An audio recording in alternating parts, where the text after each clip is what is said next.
The bells of abandoned dawn are whispering. Kayron is inching ever forward, you know? And he's finally here. But he does have the rage. He does have the S3. We have massive damage going down.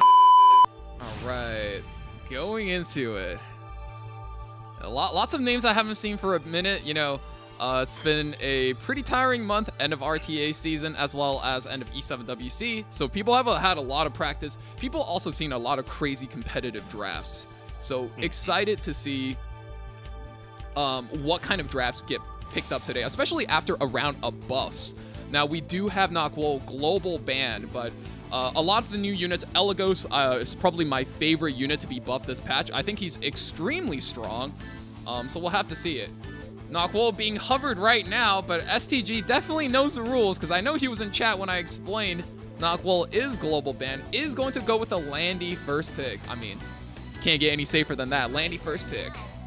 Yeah, and then we see a classic response in return. The Lionheart Surmia is here, up and available, and the Yulha. We saw her as something of a fading star, a unit that came in and out of relevance, but definitely her ability to take a splash of AoE damage is going to be what's is going to enable her to protect the team and bite back against the high C threat herself. Absolutely. I mean, one of the highest win rates as well.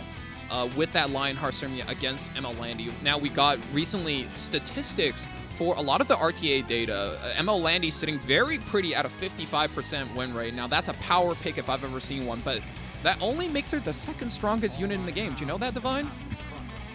No, I did not indeed. Yeah, I was too busy looking at the new E7 stats website where Karina was shown to be such a prevalent, most likely counter pick, obviously, if you're picking yourself into a scenario where she benefits hard. Absolutely. Karina is a Knight DPS, and speaking of Knights, another Knight coming out for STG here. Arrowell in the maximum defense as well as a Mediator Coerg. Now, when your opponent isn't speeding up, these are the two best units, but in this case, Vinnii is going to ramp up the tempo of the match with a Conqueror Lilius pick. She's going to bring debuffs, she's going to bring buffs, lots of facilitating on her end, followed up lastly by that Lone Crescent Bellona. Just such a spot counter into that Navy Captain Landy. I mean, we want to stop her from doing her thing no matter what. You don't want Navy Captain Landy to play the game. But STG does pick up that Apocalypse Ravi. I think recently caught a lot of flack just because, you know, she wasn't played to great effect in E7WC, followed by Ocean Breeze Luluka. So we got 2 DPS, 2 support, and 1 tank setup coming in here for STG with the last pick, Architect Leica for Vinnii. 3 DPS, 1 support, 1 tank. Very aggressive on the right side versus a more standard setup on the left. I mean, that's what you see when you have the Navy Captain Landy on your side. I'm assuming, especially on some part, you start to take it easy a little bit, but I'm a little bit afraid to see a lot of supporters on left side, one of them being banned out, and that is the last pick on the Ocean Breeze Luluka, and we want to keep the tempo in check for right side as well.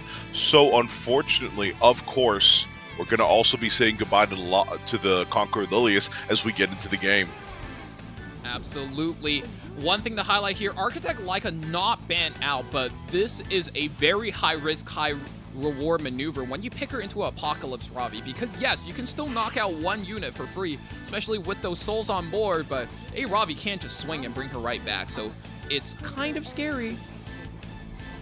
Kind of scary indeed, but there's nothing less scary than having your girl at your side with a giant fucking laser cannon, unless it doesn't manage to kill!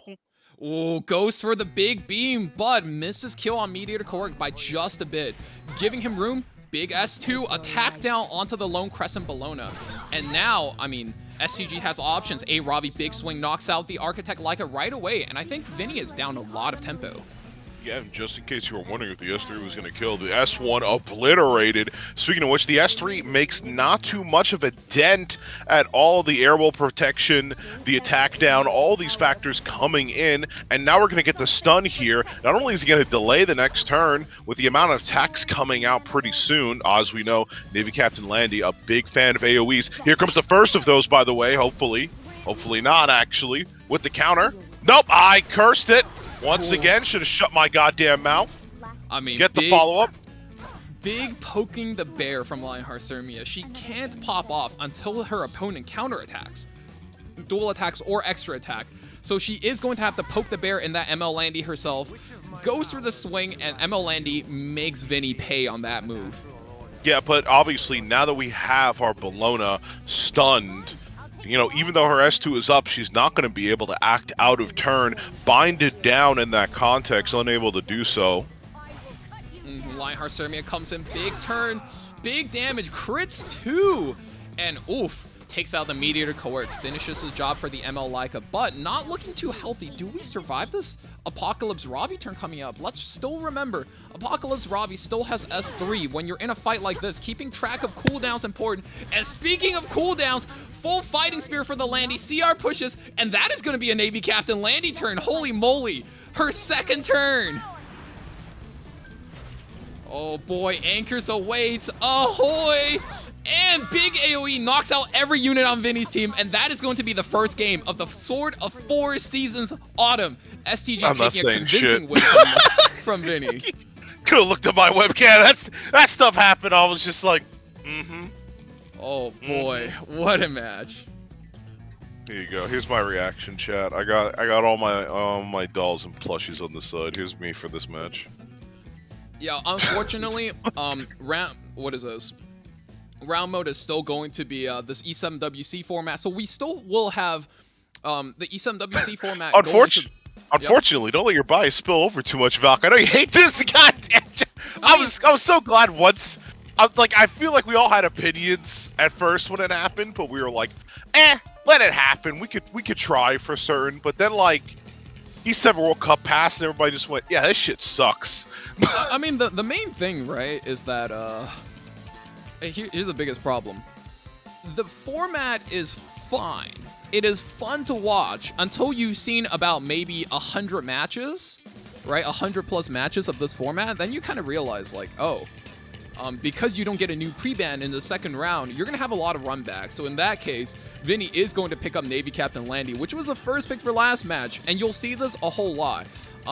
That's the drawback of this. You'll see a lot of run back drafts, but here's the good part. If you're the more attentive type watching at home, you're going to see, you're going to be able to learn the drafts very quickly, and you'll catch on very fast who's stronger, who's weaker. STG, though, going for a big deviation from Vinny's opener as a response. We are going to pick up Spectre Tenebria as well as Zeo. So that is an extremely aggressive opening if I've ever seen one. Vinnii needs to think about this. If he goes overly defensive, he might get standard down because both of these units are very, very proficient at playing standard and tempo. But, you know, if Vinnii tries to fight back aggressively, he might just get cleaved. Yeah, I'm just wondering what kind of protection STG has in mind, because when you pick a Stenny that open and that obviously, you know, that quickly into the match, you're going to expect a lot of AoE coming out, essentially, and you're going to need something to protect your girl from that hailstorm you've essentially invited down on her very, very, very billboard-like forehead.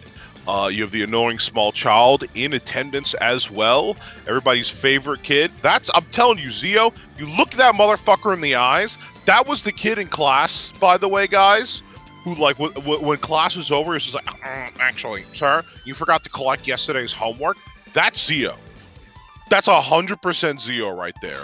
I have nothing else to say about him as I stall out STG, making his third pick. The interesting position really here in the draft where you respond and counter, but I'm also expecting to see a reveal here in these fourth and fifth picks of the strategy. Sorry, third and fourth. And it comes out with the Peyra and the Briar Witch Assaria. I know some people have been walking away from the Peyra, and I think the Briar Witch is also a very interesting choice.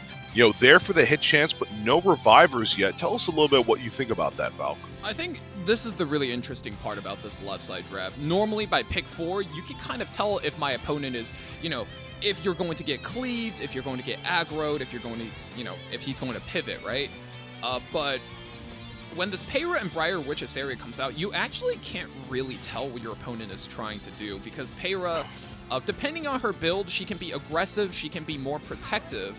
And the Briar Witch herself as well, you know, she could be played multiple ways. So even though you see these units, they could be aggro, but if my opponent slows down, then it's a possibility that, you know, instead, they just go for something like standard, and these are just very, very slow and steady builds as opposed to the more aggressive variants. B-Dom and Edward comes out as a response. Edward kind of okay against both the Payra as well as the Briar Witch, and B-Dom is the new kid on the block. She just caught a buff. When your opponent extra turns, cleanses full team, insanely powerful utility as well as a way for yourself to aggressively come back at your opponent. Last pick for STG, as long as he goes for a post-ban, I think he's got this draft very comfortable for himself, whereas Vinnii needs to wait out that first turn, and hopefully that Navy Captain Landy could go sicko mode like she did last match. Yeah, I've been hearing some rumblings down amongst some people conversating, saying that the Bunny Domino changes really upped the game for her, made her a great counter into Payra as well. Kind of waiting to see that interaction play out, as well as the other numerous reactions. If we just had a draft of these two going back and forth, constantly calling and responding to each other's picks, which is exactly what you want to see. And the last thing you want to see is, if you're an FMA fan, that's both of the characters gone pretty much immediately. You know, unless somebody starts to cook with a certain ranger. I mean, I guess that just kills that for the whole set.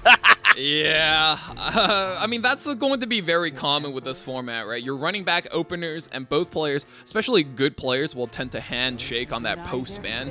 Just trade it out. Zeo takes the first turn, though, and are we going to silence the Bunny Dom? Ooh, actually resist. That is a really interesting turn of events. Now, STG needs to reorganize its turns a little bit. Does pop the S3 on the Payra. We're skipping the S2. Bunny Dom power is in full force, and we are locking our opponent out of that possibility. I believe, is this skill nullifiers for the whole team now? No, that's only on that. Only on the passive proc, yep. But we will get invincibility. Snag ourselves some of that. Just going in to get some damage on the Zeo. The DFI keeping him just barely alive with the combination of the Payra mitigation as well. I talked about it. We're going to need some key players to get us out of here. And speaking of key, nothing is more key than the souls the team brought in. Procking one of those classic counters that we're never going to see on Enemy from Landy. And almost putting away the Zeo. That was burn on the Briar, which is huge. Defense breaking both support units. And I mean, when those are like the important ones you want to defense break. Unfortunately, no defense break on the Navy Captain Landy. Still sitting pretty at full HP. So Vinnii always has the chance to anchor himself out of the game. STG now thinking about his turn. Goes for the S3. No soul burn, but we do slam that into the Bunny Dom. Pushback comes out on both DPS, getting knocked to the bottom of that CR bar. Yeah, it felt a little bit necessary to make the play there, especially considering a burn would have obviously resulted in a push-up for the Bunny Dom. Obviously not the word. I don't know if she cleanses actually now too. But we actually, speaking of which, you do get the stun. I was going to say, not too many good options there, unless you just hit anyway and are actually able to stun. And then unfortunately, the reflect damage, meaning this little kid, this little Lost Lamb puts himself out. Hold on. Briar Witch missed on the Aiden, causing her to dual attack. That is a huge turn, actually putting her into immortality, hitting the Guiding Light, which exposes Suspected to all things going wrong for STG. One soul for Vinnii. That's all the Landy needs. Landy, while she is unbuffable, is poisoned, cannot be stunned. So the doom approaches. Doom approaches.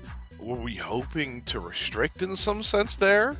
I think we're just hoping to really hit and press buttons and have them do something. Yeah, we can S3 here again, but I mean, that character was just fucking ignorant, man. I can't tell you anything else other than that. Please quote me on that. Like, that character is not gonna care. Yep, Soulburn comes in, and that is going to knock out the Spectre Tenebrio. Oof, that is almost all of the anchoring power for STG here. You got one support as well as one very squishy DPS against the Navy Captain Landy. Soul burns into the Aiden on a miss, no counter. But yikes. unfortunately, we also have the zero synergy. Yeah, we surrender. We've got the zero synergy between them revealing each other constantly because they both want to be in stealth. It's basically like you're in a Canadian standoff where you're like, no, you go first. No, you go first. No, you go first. No, you go first. I was going to ask you what a Canadian standoff was, but that sounds oddly fitting. Oh my goodness. Roy as well as Edward banned out for that third round. We got this new way of displaying our pre-bans. So if you click on it, actually reveals for you what units are banned in totality. And out here, we now have 8 pre-bans coming into the third game. Navy Captain Landy first pick, but going into Spectre Tenebria and Zio. Wow, we really are seeing these matches being run back. I sure love this format, just like exactly how we predicted. It was like how we predicted, and I predict that you guys should stick around for the rest of the tournament, sponsored by us. I mean, we're really doing it, but more importantly, this is a community effort, and once again, I've got to shout out and thank everybody who did their participation to get things going for another one of our Epic 7 tournaments. Thank you guys for being here, and you mean the world to me and my teddy bear, Honey. Aww. Thank you very much. I got this from Egypt, by the way. So this is all the way from my homeland. It's terrible though. Really like cool. this is like 20 plus years old. Also, want to point out we got another increase to the prize pool. Honestly special. Thank you for the $30 to the prize pool. And just for the VODs, Alpha, Shuma, Alpha again, Hez as well as Frost. Thank you guys. And now the total prize pool is at $700 for our little monthly event. Actually, that's kind of crazy. That's kind of crazy. Once again, we are putting many events to shame. I don't know. Somebody's gonna look real quick and be like, "Why is Epic 7 got like this much money for their tournaments?" And just us completely poisoning the pool. Yeah, and you know, speaking of that, completely poisoning. A lot of barriers coming in, which makes Operator Cigarette once again a premier unit. That's something that's crazy that I didn't expect. Operator Cigarette on the rise, on the come up again, just because of all the barriers coming in. And we do have a Zeo Almond Cleave on the side of Vinnii. Now, for STG, Bunny Dom as well as that Sage Vivian. Lots of passive stacks just to tank it out against the incoming Cleave for right side. Mm-hmm. Now, you said incoming Cleave. I was thinking very much about Cleave. And, yeah, the draft is coming out nicely, as we can see, finally, with the ML Bologna on the right side, completing the Cleave. I mean, Let's get into the game. Let's get into the game. These are two deadly units. You got the Operator Cigarette. Just does so much versus the barrier and ML Bologna, right? She's here to check the Navy Captain Landy with the anti-crit, since she has guaranteed crit herself whenever she lands a hit. I actually got this question recently on a YouTube video, so this is for you, man. Whenever Lone Crescent Bologna doesn't miss on an attack, so not to blind debuff, not to evasion, she is going to get a guaranteed critical hit strike, which actually saves her a lot of gear score on that build, letting her be really tanky, really high damage, like you saw in Winter Witch during E7WC. So this is going to be a very strong unit coming in. Ooh, Zio, first turn. Drops the S3 on the Sage Vivian. We are going to try to strip, but gets resisted. That's kind of a scary play there. Yeah, speaking of scary, I think this game is terrifying in a lot more ways than one might predict. I think it really sets the tone for what happens today. Navy Captain Landy has been a deciding factor, I think, in a good part for some of these matches here. And I think this set's going to very quickly demonstrate whether you win by the Navy Captain Landy or you die by the Navy Captain Landy. Speaking of which, we've got just enough souls to burn through, get the S3 on here with the additional pressure, and put down quickly and definitively the Sylvan Sage Vivian from the back row. The protection coming up doesn't quite matter, and we also get the ML Bologna following up this time. However, without the debuff that we saw last time, skill nullifiers are up, so the incoming salvo can't do as much damage as we'd hope. So we've got to get some debuffs, some blinds up here as a form of mitigation as we follow up and pray for that salvo, but it just does not quite hit. That was a huge rotation. 2 books between the two mages, Spectre Tenebria and Zio for Vinnie's side. And then you have the Ahmed with her entire combo rotation, giving exactly 1 more soul for the Soul Burn onto that Lone Crescent Bellona, and that is the key now. Lone Crescent Bellona needs to clutch out this game. Navy Captain Landy is what's anchoring STG's composition to the game. And oh, that is a dual attack, counter attack, but no salvo proc. And one more proc. I think this Landy is ready to roar. Oof. This is actually kind of coming down to it. I wasn't expecting the game to be this explosive, but oh my goodness. Provoke attack comes through, blinded, not going to crit. Spectre Tenebria, one more hit, misses 2 as well, and no we get the poisons. No turn 2 ultimate for this Navy Captain Landy. No salvo proc, meaning that Spectre Tenebria still holding onto her skill nullifier, protecting her from 1 hit.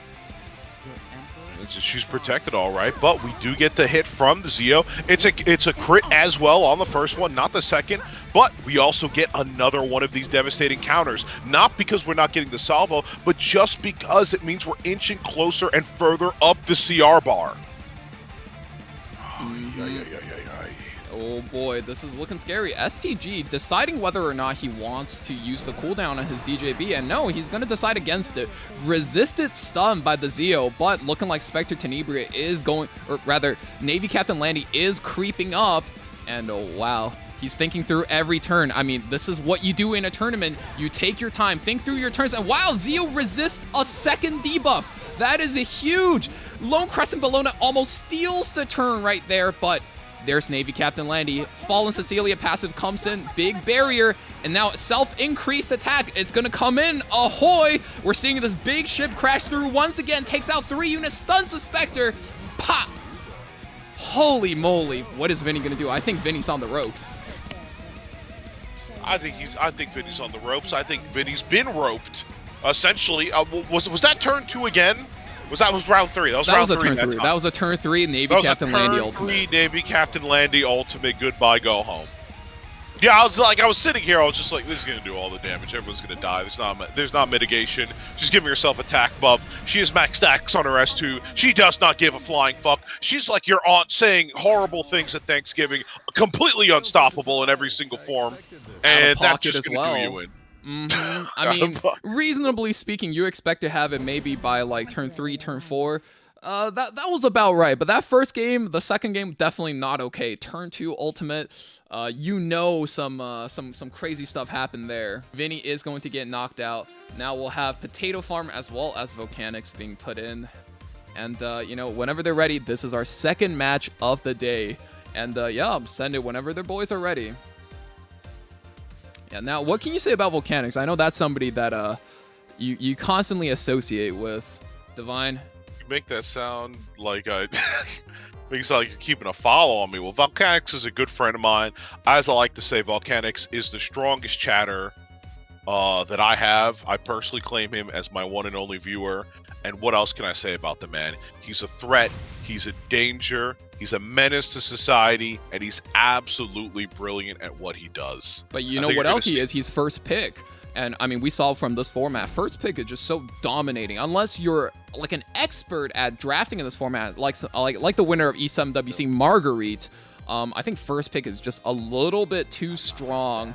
We have 3 openers pre-banned for this, Lua, Angel of Light, as well as Conqueror Lilius. Volcanics is going to secure that first pick Last Rider Crow. Wow, responded to by the Arrowweld. You know, 2 White Knights being picked here, and neither one is Navy Captain Landy. How do we feel about that? White Knight, I got to get out of here. White Knights. I like the strong opposition, but I also like the idea that both players are a little bit scared about picking the Navy Captain Landy on the outset immediately, because I feel like it generates such a standard response from the enemy player.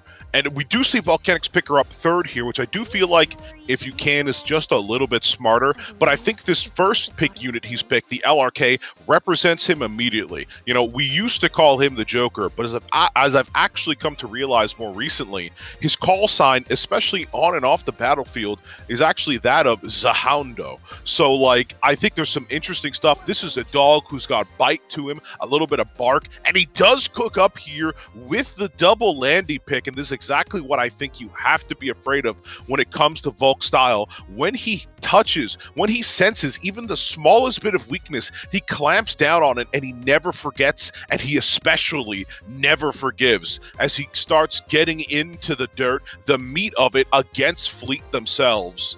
You know, they've got the Lionheart Sirmia, they've got the extra protection with the DN, which I also do think is nice, but this house of cards still needs to stand tall, or it will fall eventually.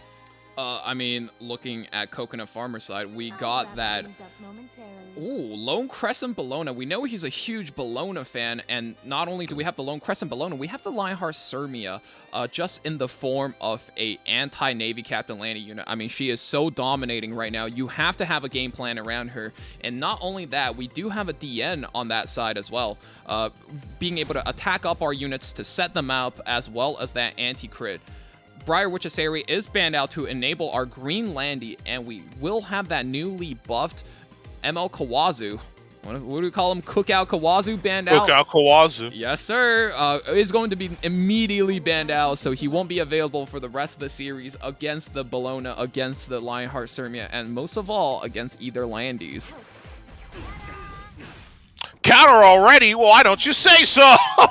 Oh boy, you know, that is a counter. While that is huge for that Navy Captain Landy, that is also huge for Lionheart Sirmia. I mean, actually quite fast if you look at it. Steals her turn right away, and she is going to go above both Landys. That's interesting. Yeah, but ML, I almost called him MLK. ML Mediator Kawera coming on out with the $1 bills, the #1 stripper in the game right now, I'd say, for a lot of people, to keep under control the rampancy of the Lionheart Sirmia. Good strip on that as well. I mean, with the defense buff, defense scaling, defense penetration, I mean, Lionheart Sirmia is the master of defense there, just able to put out so much damage. But in this case, with that defense buff being stripped, barely tickles at all. And I think this is a really important part. Does not do enough damage to flush the green Landy out of her stealth. And with Airwall taking a turn, having your Landy stealth is so important. Look at that. Can't stun the green Landy. Green Landy's going to go huge right now.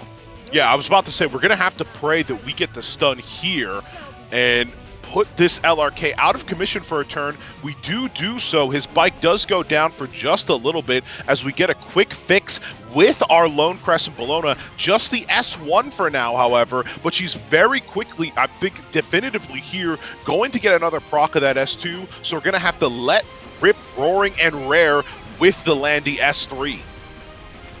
Big damage comes through. Wow, never mind.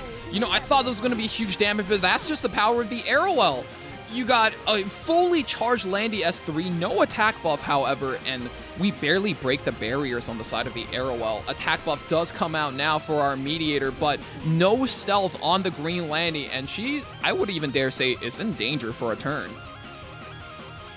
Somewhat in danger, but we do have multiple targets we do want to do away with quickly. You know, we've already seen the devastating power of ships.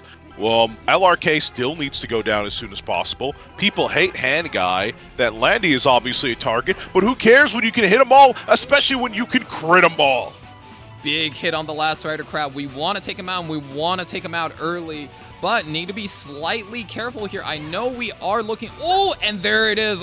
Just as I was saying, Navy Captain Landy steals the turn, goes to the top, big proc. And holy moly, she is primed and ready to go. Full bar of Fighting Spirit. I mean, we already seen what she does when she's given a turn like this, and she's about to have another. Oh boy, set sail and pray to your gods, everybody. Landy's coming back in this goddamn match. Ahoy! Knocks out the tank immediately. Bologna hanging on though, bats back, kills the green Landy. Holy Sack revives our tank Arrowell. And oh my goodness. Soulburn comes through on the Lone Crescent Bologna, not looking good for the Landy. That's a lot of damage. Oof. In fact, it's more than enough to put her down, and like we always have to say, Mediator doing his best MLK impression, being the last soldier standing against tyranny, against injustice, against everything wrong in the world. Volcanic's taking his time. Now, this is going to be a very consequential turn, but I mean, this is 15 seconds. I mean, look, you're playing in a tournament. You just dropped a huge game where your first pick, you got some of the best units you could have wanted, right? you need to think about what went wrong. Think about your game plan, right? Take every second you can. If I was Volcanics, I take the full 50 seconds here and think about my drafts for the next game. Absolutely. Well, the Hound has his scent, and he's going traced in on exactly what he wants. I think in this kind of situation, don't let it go easy. Don't be the mailman, right? Be cognizant of the dog. Be cognizant of its willingness to bite you for simply doing your job at your low-paying position in Amazon. Be aware is what I'd say you'd have to go into this next match against Volcanics because otherwise he is going to put you in a personal injury lawsuit like hell hath no wrath, especially as he comes back with the LRK. We didn't get to see too much of him last game. He certainly took damage for the team, but after that, we didn't get much effectiveness out of him as he was simply stunned and then killed by the massive influx of AoE. Normally, you pick him into that AoE, hoping that he cycles, hoping that he brings those valuable barriers to the team, but they just weren't so valuable because he was fucking dead. You know, he was just dead. You know, I know you're surprised about that one, but what I'm really surprised about is the little amount of priority being put on the Navy Captain Landy. We saw Volcanics pick her up in the second rotation last game, and she was one of the reasons for his downfall, you know, enabling that Lone Crescent Bellona, enabling that Lionheart Sirmia. And in this case, Volcanics completely skips her out of his first two picks. Just completely going for his tank as well as support core, now being replied to by the DN for the anti-crit as well as the Sharoon now for the buff strip against the Mediator. Both players, I think, playing that tank down. You want to pick out your tanks. You want to pick out your support first, because why? DPS units are easier to counterpick. They're easier to counterpick mechanically. They're easier to counterpick elementally, so you want to draft them as late as possible. And in this case, Volcanics is eyeballing the Pirate Captain Flan, the bomb and burn based detonation DPS, able to bypass almost all the ER on the side of Coconut Farmer. But we are going for that Solitaria instead. Not a lot of cleanse on left side, so only with the DN. Not looking too aggressive. Okay, never mind. I lied. Okay, yeah. Straight up. We just go right back into it, and now suddenly, Coconut Farmer needs to come up with 2 picks to fight this debuff as well as cleanse core against Volcanics. Yep, and now we see the secure of the Navy Captain Landy on left side. You have to remember that if you pick both the Navy Captain Landy and the Pirate Captain Flan on the same team, neither has access to their S3. That's a joke for Brawl Mode, of course, obviously. If you've been addicted to that, I do apologize for that being your current affliction. But we do see the Navy Captain Landy come out, obviously, followed up by the Savior Auden. I think those are fairly fair, safe, nominal, and somewhat engaging picks. I'd say my only real problem is that one of those is getting banned, and I don't know how well Auden maybe solo carries. I mean, alongside some of the Shuna burns, we'll find out pretty soon. Zahak comes out for Volcanics, and I'm pretty sure this is a very blatant. We are going to ban Landy, and we are going to try to target out that Auden. I mean, Zahak's very proficient at killing Audens. Banned out here. Navy Captain Landy banned out as well. I mean, this is just the honest tactic of I'm going to choose my ban first and then choose one pick accordingly. So you're going to have a lot of debuffs coming in peppered down on this Auden. But Auden, as long as she survives, as long as she's set up correctly, I think has a pretty okay matchup versus the Pirate Captain Flan. But I think the Solitaria's threat is always something that could loom over your shoulder, could always ruin your day. Is ER a real stat? Are we going for it? Is ER a real stat? ER is not real, ladies and gentlemen! I mean, Solitaria just... Effectiveness is always at an edge when you're going effectiveness into ER because it gets 100 for free. So at the end of the day, Whoa! That is... ER is not real! ER not real for sure, I guess. Wow, and we are going to go into the Pirate Captain Flan S1. We bomb. Holy moly, oh my god, Volcanics, high effectiveness. Bombs out the air wall as well, and now Last Rider Crowd, he's free to go. Just crashes right through. Lots of true damage coming in here. Knocks out Coconut Farmer by 1/3 of his team's HP. Of course, that also does give a couple of those extra turns to the LRK with it being AoE and a direct hit on him as well. We start getting the turn downs on the Pirate Captain Flan because we know how devastating that S3 can be. And speaking of devastating, the Hammer of Dawn comes down, the Anvil smites and almost does the full amount of damage, cleaning, cleaving, and putting down as quickly as possible. The Pirate Captain Flan in the back, a dangerous situation to say the least. You are playing with fire, ladies and gentlemen, but that kind of spice is what makes Volcanics not a nice guy to have to fight against. And that's kind of the risk of picking Pirate Captain Flan into the Aiden. When the Aiden inevitably survives, it's just going to offer so much damage. Pirate Captain Flan on the ropes, honestly. 2 speed down, 2 attack down. I think Pirate Captain Flan reset as well, per the Sharoon from earlier, so isn't going to be getting that huge bomb value out of the S3. We got one more attack, shoots the Aiden, actually miss. Oof, not what you want to see here. Yeah, that's going to be pushing her up as well as pushing up the Sharoon here. She gets the proc off of her S2. The immunity will keep her clear for now, but I think one more tap with the Anin and she goes down, leaving this to a Solitaria game in which she's going to have to go and do what she does best. The saving grace here for Volcanics, though, is that Mediator Coeric does come up next, punches up instead. You know, he already went, and you're just going to have to start CR pushing, start tempoing, and pretty dangerous as the Solitaria did have her stealth stripped, and now the DN is starting to touch hands with God, and she's going to start putting up buffs, she's going to start the cleanse, the DN engine is fully online. Now we got to keep, interesting choice here, we've got to keep Coeric obviously in checkmate essentially, very powerful cooldowns, and we're going to go for the stun once again here on our Mistress. That's the main source of damage. Now, we have the interesting interaction obviously with the Sharoon and the LRK. She can't exactly push back Bike as a result, so he is going to be ignored until the later stakes of the game. Big decision there. Coconut Farm was deciding whether or not he wanted an S2 on the DN, in turn pushing up the Aiden to try to go for more damage on the Solitaire, but he is going to play it safe and steady, play it slow, give the Solitaria her turn. She goes back into stealth, and now Aiden has to just play slow tempo, going for the Mediator Hand Guy as his second target. And we're just going to slowly work down this team. Last Rider Crowd trying to climb as fast as he can, speed down for 2 turns. Finally finishes that, and now he's going to try to get another round of bike damage comes through.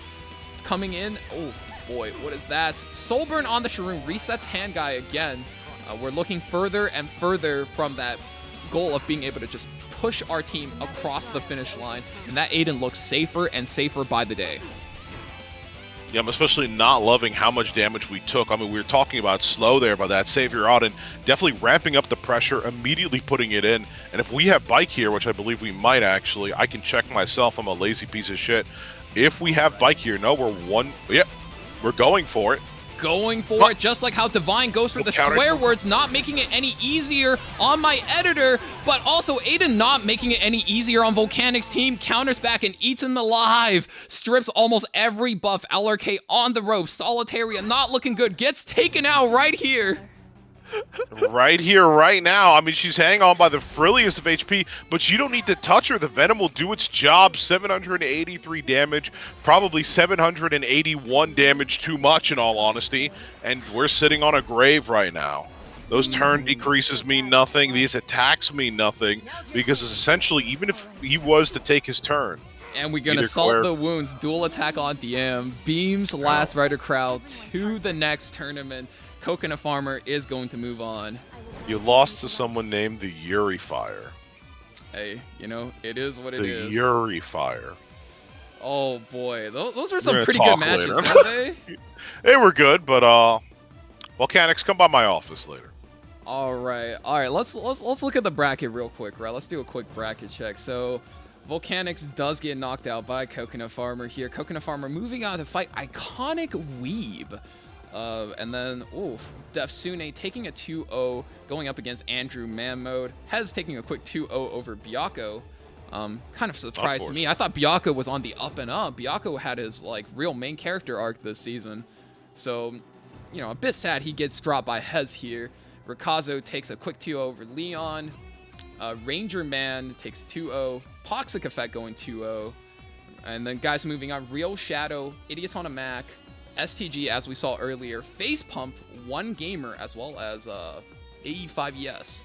We got round 2 lined up, so if your matches are round 2, whoa, we are holy moly hitting the ground running and going. Lunale versus Fro.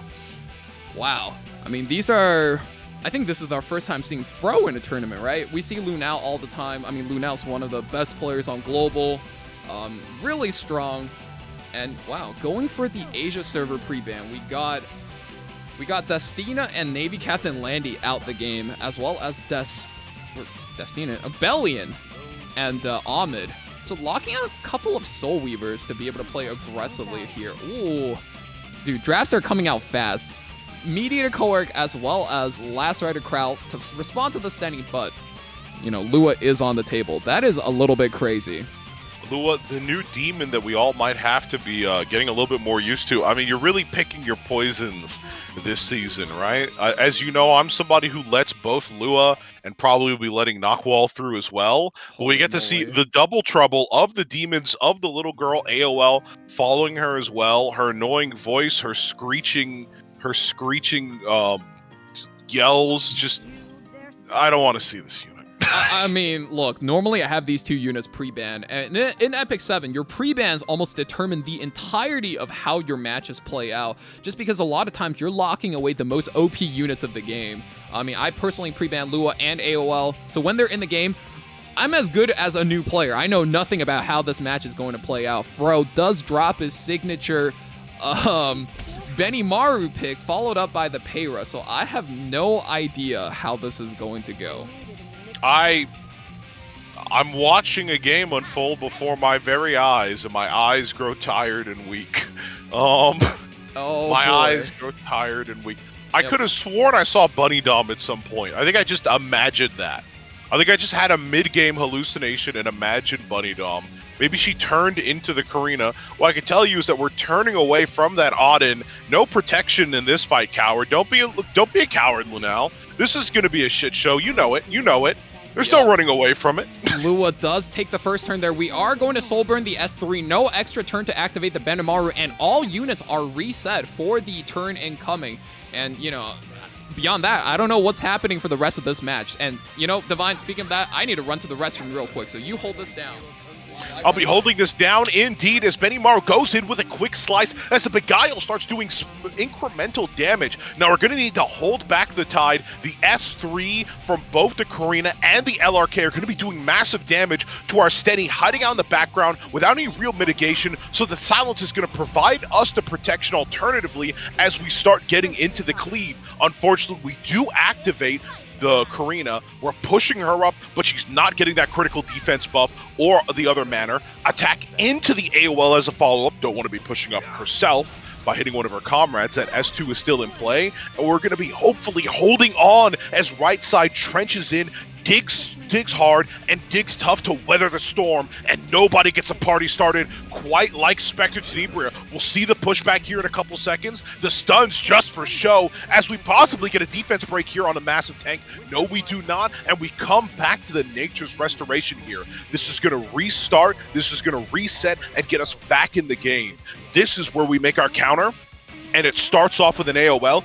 Not much of an effect with those immunities, of course, on board as we come back to that quick cycled S2 from the Meteor Quirk as well. You have to know that his passive pushing him up by 50% and giving this final layer of protection that we want out of right side. These barriers coming in at the last second. Now we need some sleep here. Yes, we do in fact get it. Proc the Guiding Light once again, and then quickly wake her up to proc a counterattack. I'm almost confused, but we're going to need to dig in, and the attacks start coming. Now, ladies and gentlemen, this is a scary place to be. Spectre Tenebria with all the souls that one could want, but now we're leaving it up to a Karina. Misses 56% win rate, coming down into that annoying, scrunchy, high-pitched face that you all love to hate. The defense break comes through. Defense break, that is so much damage splashed onto both of the pivotal control units that Lunale is playing. 2 DPS still standing behind the Karina. Karina hanging on to the HP, her last of her HP by the ropes. Lunale not taking any chances. You know, passing every turn on the Karina, not to risk any counterattack. And I mean, with 2 more souls, I think this is it. Spectre Tenebria just sends this one home. She absolutely does. Fearsome and frightful. She throws the S3. No even chance being taken with this one. Playing for the absolute win con as Lunale comes out the winner in the first set of the match. I mean, I didn't get to see anything, but when I came back, the Benimaru was just like gone. Yeah, the Benimaru was quickly dealt with. It was speedily dispatched. Yeah, this is the problem with Yamcha. I'm sorry about with LRK. We've seen him stunned. We've seen him silenced. We've just seen everybody go. You can't if you can't use your S3. I don't know why I give a single fuck about you. Today's the day I just make it hard on the editor. Do apologize to him for me. I mean, it is what it is. He's don't worry, I pay him fine. But Fro is going to pick up the Conqueror Lilius first pick. Slightly more powerful pick here, but Lunale responds almost instantaneously with the Spectre Tenebria Zeo. Now Lua coming in as well. That is such an aggressive core. Lunale suddenly plays Asia style. You know, I know he has a disdain for speed whales. He has a disdain for playing fast. So I really was not expecting him to play this style coming into today. Unfortunately, you also do see the Hypnotism Frog in place that forces players to run back pretty much the same comps in this new draft style mode. That's a Futurama reference, by the way. But there's nothing futuristic about the fact that Valk's editor now has to worry about blotting out properties that I call out. And speaking of properties, there are certain properties that come with Polytis that are hopefully going to be able to mitigate and shut down all of this damage, all of these confusing things that are going to be happening to us in the next game as we finish it up and cook it out with a red Lilius at the end here. Absolutely. Wow. Interesting way to cook this up. Lua banned out as well as the Politis.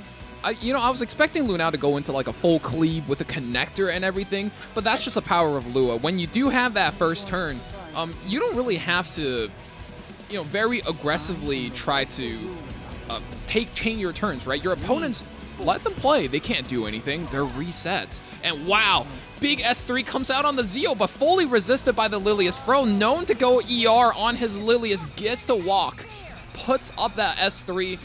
Fire Lilius provoke count comes back, but we got that immunity nostalgic music box with the heal as well. That's crazy. Nostalgic music box, once again, pretty much the perfect whale arty because Smilegate does check your status on your packs before they do dish out the buff. Remember, ladies and gentlemen, Burning Passion packs are there, and if you do buy all 3, DN smiles like she's seen her long-last lover after so long, and I know that hurts one of you on a deep emotional level. Speaking of deep emotional damage, we're going to be getting out a counterattack here from the Karina once again. Huge turn here. Briarwitch's area resisted the strip as well as not having to hold on to the attack down. Soul burns 2 bucks.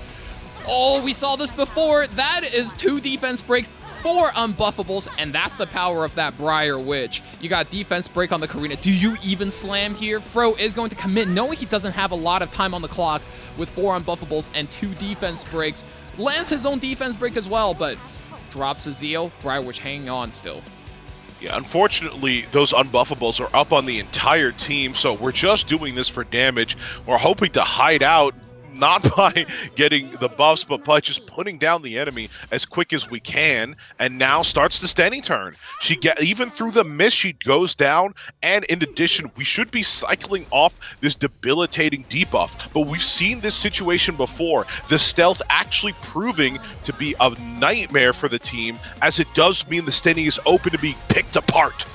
Ooh, defense break lands in. Not that much damage just because of the defense break, keeping Lunale in this game. But looking like Conqueror Lilius is going to get a go again. Hangs on by 564 HP! Ooh, takes out the Stenny. I think Fro's got this one. I'd be surprised if he did it. Nostalgic Music Box coming in one more time, and I'm predicting, yes, the S2 here just as well, keeping the enemy controlled. but also giving us the chance to take the damage so our queen can clean sweep it up at the end. We're going 1-1 against Lunale, a strong player for sure as we bite back on the 1000 Sunny. This ship is ready to sail, and it's heading on to the shores of victory. One piece, one more game is the deciding factor between us and the set. Can we make the difference, or do we go down in a dishonorable memory? That's the question of the day. The One Piece is real! Oh my god, Fro actually taking a match off Lunale. I've never seen somebody actually win a game like that. Completely handing over Lua, handing over Spectre Tenebria, AOL, all in one single go, and still win a game. Now that's a Giga Chat if I've ever seen one. I'm trying not to take sides because I want to believe at least I'm friends with everybody in the community, but dear lord, that was a hype match. Is it my turn? I mean, listen. Let them all go. Let them do what they got to do, right? You pick what you want. I'll deal with it anyway. That's how confident you have to be in what I like to call drafting in the dead space of E7. We're between seasons. We're after Worlds. You don't know what the meta is. You don't know what your future is. And you're saddled with student debt. What can you do but find a new god to pray to? This is the birth of new units, new heroes, new people to take their place, and new drafts to shine. Because if this meta gets any more stale, I'm gonna bail. And speaking of bailing, we're getting bailed out once again by the Karina with an impressive plus 55% win rate. If I was a Riot employee, I'd be hitting the DEFCON symbols. And once again, with the Benimaru, as you talked about earlier, coming out to support the rest of our draft, actually being picked into another unit who wants to one-turn himself. Ran is going to be running it down on left side. We know how Lunale feels about this unit. We know how you personally feel now about this unit. Now, there's one more question. Am I going to say it? Am I going to make more trouble for Valk's editor? Yes, I am, because it's time to fuck the bullshit. And fuck that the bullshit we go. Oh my goodness. We got the full comp. Taking first turn, Zeo ran extremely fast and aggressive. We got 2 anchor DPS in the Bullshit stopped immediately. No bullshit here. No bullshit here. No, Keeping it honest. Yep, Saul Goodman escorted out of the court immediately. Oh, man. Okay, well, we saw 2 really good matches. A textbook match, an unbelievable comeback through the craziest odds, and now look at Lunale, a walking library, 3 books, 6 souls, making all the plays he can, drops another one on the Conqueror Lilius, resisted again. He thought it was a 15% last time, but no, she is gonna walk again, and this time, resisted by only the Angel of Light. Attack down on all 3 carry units. Why don't you just think for a second how different this match would be going right now if the Spectre Tenebria resisted the attack break. It'd be huge. I mean, like, attack down, really thinking about that. Right? Attack down on the Spectre Tenebria is like one of the things holding her back. Ooh, okay. Absolutely. Briar, which rips that S3. We have 3 debuffs on every unit now. Archdemon does proc, Angel of Light does proc, but oof. Unbuffable holds back all but one of the skill nullifiers. She does push up with that combat readiness. She steals, drops the S3, lands 3 unbuffables in turn on her own, letting the Archdemon soul burn, getting the seal onto the Benimaru, so extra turns will not be activating him. Yeah, absolutely. Just like we were impersonating our very own Billy Mays, Angel of Light comes in and cleans away all those buffs as if they were never even there in the first place. 5 more souls on the table for Spectre Tenebria. I mean, it's like a buffet. She is going. Only burns 1, though. Drops it on the Lilius. Knows his damage. He's going for the kill and pushes back everything else as well. Confidence, that's what you like to see in someone.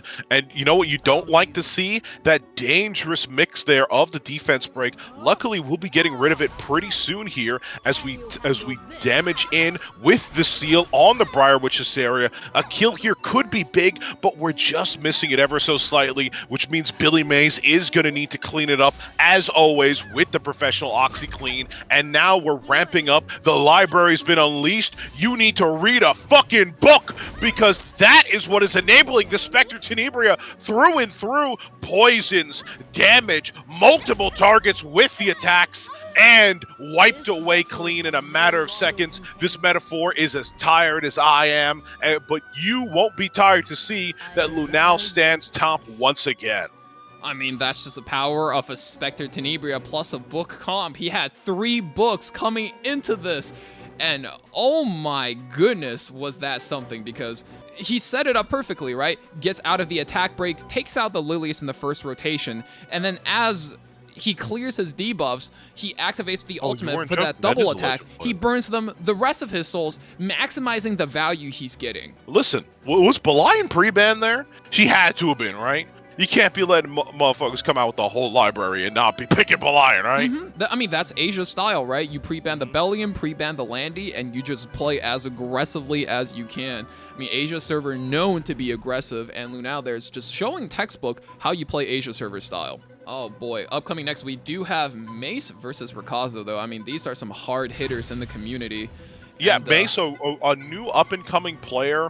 Actually, one of the new players who won the recent Amazon Smilegate-sponsored new player tournament. So I've been excited to see his rise coming up. I'm excited to see him come into the community in this last year alone. Really just made a splash, and I really love to see how much he's enabled, how much the community has welcomed him, and how much everybody has just loved seeing, and once again, supporting and outreaching to the most important thing, the lifeblood of Epic 7, these new players. Because the worst thing I could imagine is those new players coming in, stomping on heel and foot and ground, and putting all the other players in their place immediately. And you definitely don't do that with a first pick like Lua, now do you? I mean, he might be a new player, but this draft is not new at all. You know, actually, like, what was it? On the day that Knockwool came out is actually the 1-year-old birthday for Lua. She's officially 1. She's been out for a year, and I don't think I played against her more than like the handful of times for when I was farming for my first YouTube video. Yeah. Yep. Now Rikazo though, going for the Fire Lilius must be a more artifact tech just to play against the reset as well as that mediator. So now Mace kind of has options, right? Navy Captain Landy is banned out. Zeo is banned out. No Bunny Dom as well. So very weird way for the pre-bans to break down. There's still AOL up on the table, but not the strongest unit now that Rikazo is looking at the Mediator as well as the Fire Lilius. Should max out my holy set. Yep, and the Gamba is up. Predictions right now, if you want to win some channel points, if you want to win yourself a e7.gg review, if you want to win yourself a profile card, you can do that right now. Votes should be closing in like 10 seconds, so good luck. Make sure you guys choose the right winner. Yeah, we got plenty of those great rewards. You can always ask Uncle Valk a question. Reminder, the hydrate, 15%. Have confidence. And the best reward of all, one of the newest ones, you can allow me to go to sleep earlier. That's right. One of the channel points rewards, send Divine to sleep 2 hours earlier so I can actually get 4 hours of sleep one of these days instead of the back into the match with the Redditor Litica. Yeah, I mean, no, that's actually, even the army wouldn't do that to you. That's hyper unhealthy. Exactly. I mean, yeah, you gotta take care of yourself, man. But speaking of take care of yourself, Mace is taking care of Rikazo. 2 really fast aggressive picks here. Midnight Gala Lilius, one of the new units, here to chomp up all the knights. Just doing so much damage based on that HP differential, as well as Faithless Litica. Rikazo doesn't have a fast unit in play here, so not going to be the most... doesn't really have an angle, let's just say, to stop these 2 aggressive units. He is going to pick up Sage Ball and Cezanne. Yeah, but, well, when you pick that calmly into the Desert Storm, you're saying something very clear. Have confidence, and you do have that in spades, backed up by the first in E7 World Cup. I mean, the first in the tournament thus far, the Researcher Carrot coming out on 4th. I mean, why do you think this pick comes out here? You absolutely should have confidence picking 2 units, but you know, here's a really big weakness of Rikazo's composition, though. Mediator Koeric, Sage Ball and Cezanne, Carrot. These units are all really weak to one thing, cooldown resets. I mean, we are already looking at 2 on the side of Mace, so a bit of a high-risk draft for Rikazo, but if he can outplay this, I'm sure he'll do well. But I would definitely say the odds are against him right now. Mace looking for a really good way to round out the draft. 2 fire units, as well as both the DPS units kind of being debuff based. So Edward comes out as a natural response. And I wonder, ooh, as I was saying, 2 fire units, what do? You slam a big water unit. I mean, Leafy's in the game. She's sweaty. She's dripping moist. And the match. She's here to win the match. That's what she's doing. She's here to cleave, yeah, she's here to definitely put into the grave permanently, I might add, some aspects of Right Side's team. And what do you get when you dream of a woman like that? You get the Queen of Nightmares herself, Spectre Tenebria, rounding out the board, and then both are quickly banned away. Lethe couldn't find her swimsuit, and Spectre Tenebria couldn't find her skin, so both, unfortunately, won't be making it to the battlefield for this match. And that's what you'll see when you get these good player versus each other matchups. They handshake the first pick, and, you know, maybe they'll even... They handshake, trade the post-ban on the last pick, and maybe they'll even trade their first picks going to the next game. Lua takes that opening turn, I mean, as you would expect, puts the Lilius to sleep, has the target debuff. I think this even outplays that Mortec, doesn't it? It more than certainly does, especially if you're going to be asleep on the job for your one and only job. Oh my god, doesn't reset the Sage Ball, but everything else is going to go. Ed counterattack back. Doesn't really land too much. We got a 2-turn silence on the fire Lilius, and now it's Faithful as Lytica's time to play the game. 2 units asleep on Rikazo's, or on Mace's side, and it's actually looking a little bit spooky. Although I would say Mace is doing okay for himself, has a turn to fight back. Faithless Lytica here is going to rip the ultimate into the carrot. We're looking for a full reset. That's the biggest damage. Oh, that is a resist. Huge resist for Rikazo. I think he might be able to come back into this. Yeah, most definitely, especially because, as you might have to note here, the Ed actually putting out the pressure with that injury set, with that damage coming in.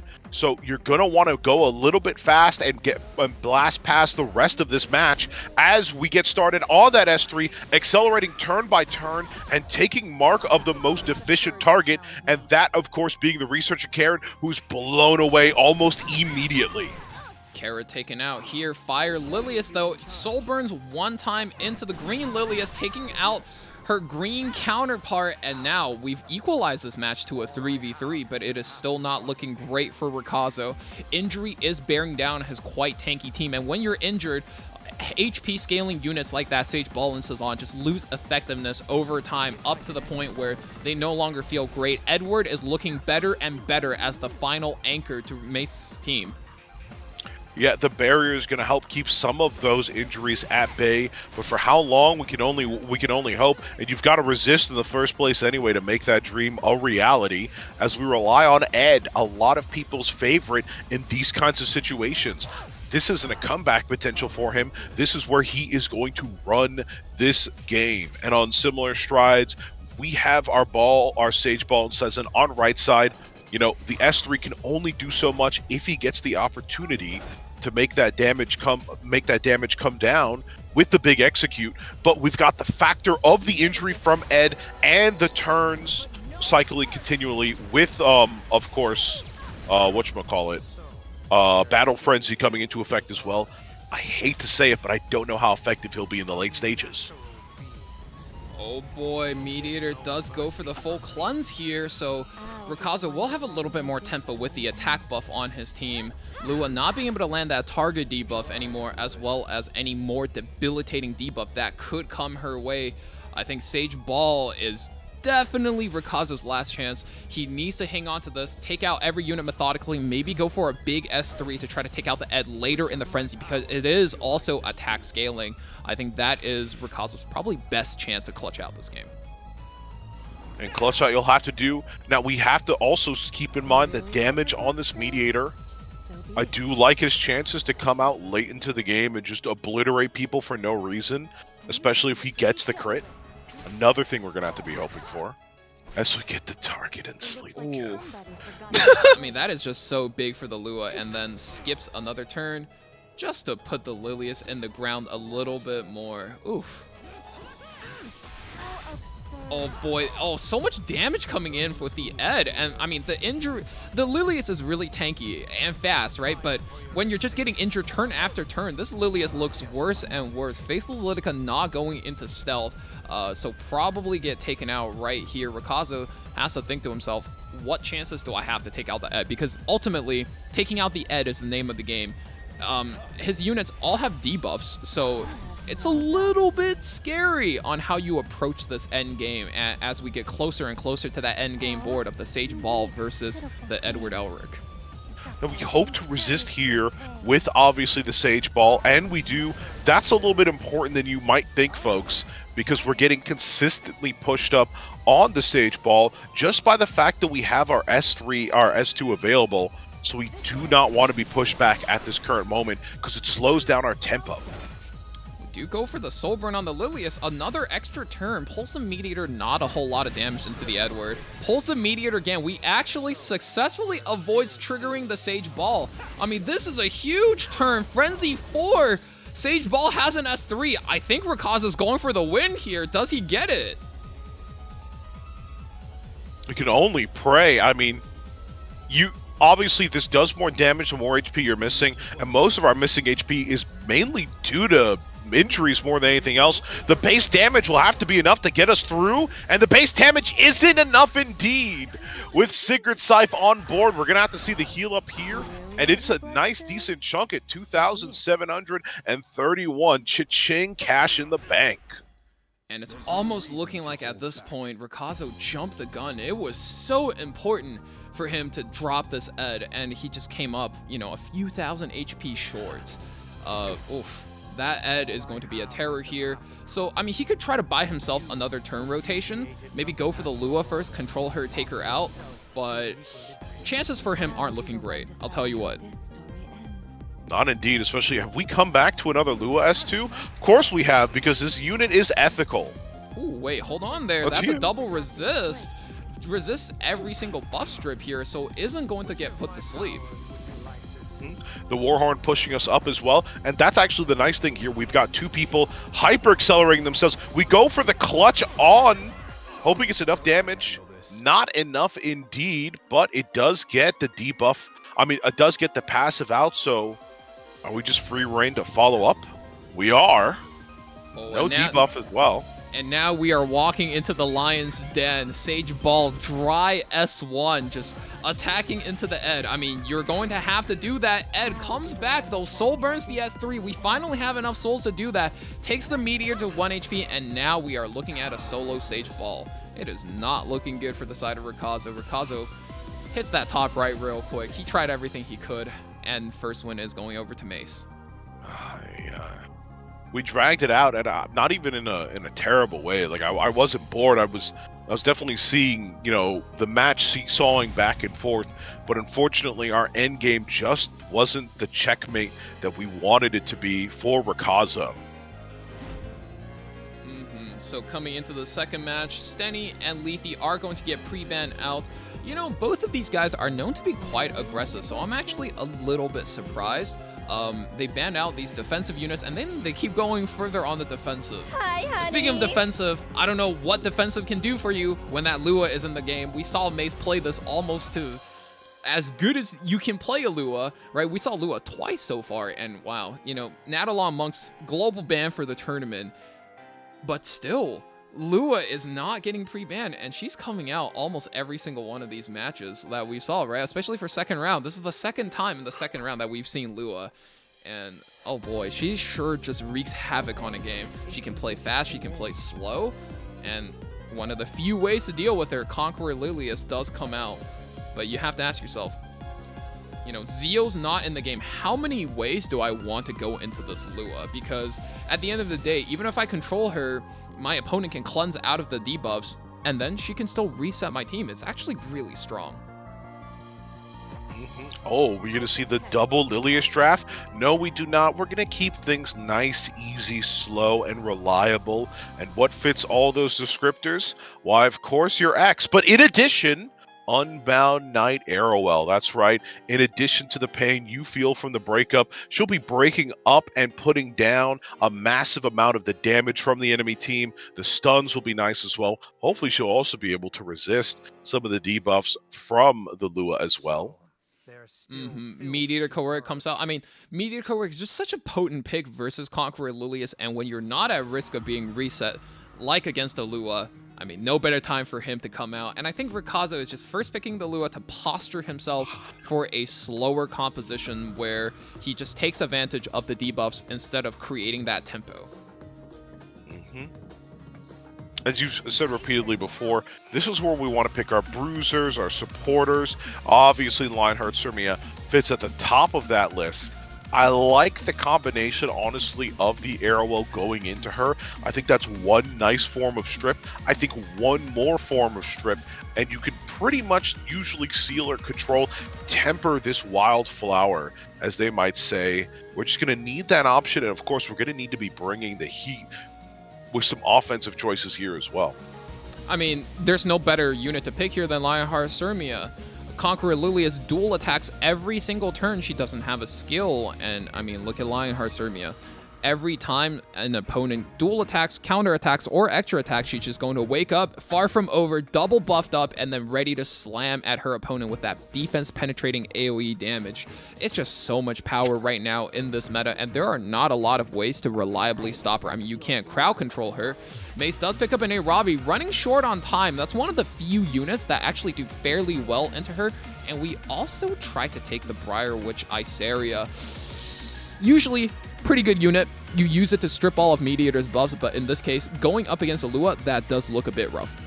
Yeah, well, you do get the APOC, as we said, in the third pick here. APOC, well known as reliable unit, really holding it down for your team and buying you really the chance to have to make the harder decisions in the draft when you're a little bit unsure of where to go to next. Not saying that's the plan here, but it certainly helps in the third pick position there, absolutely, once again.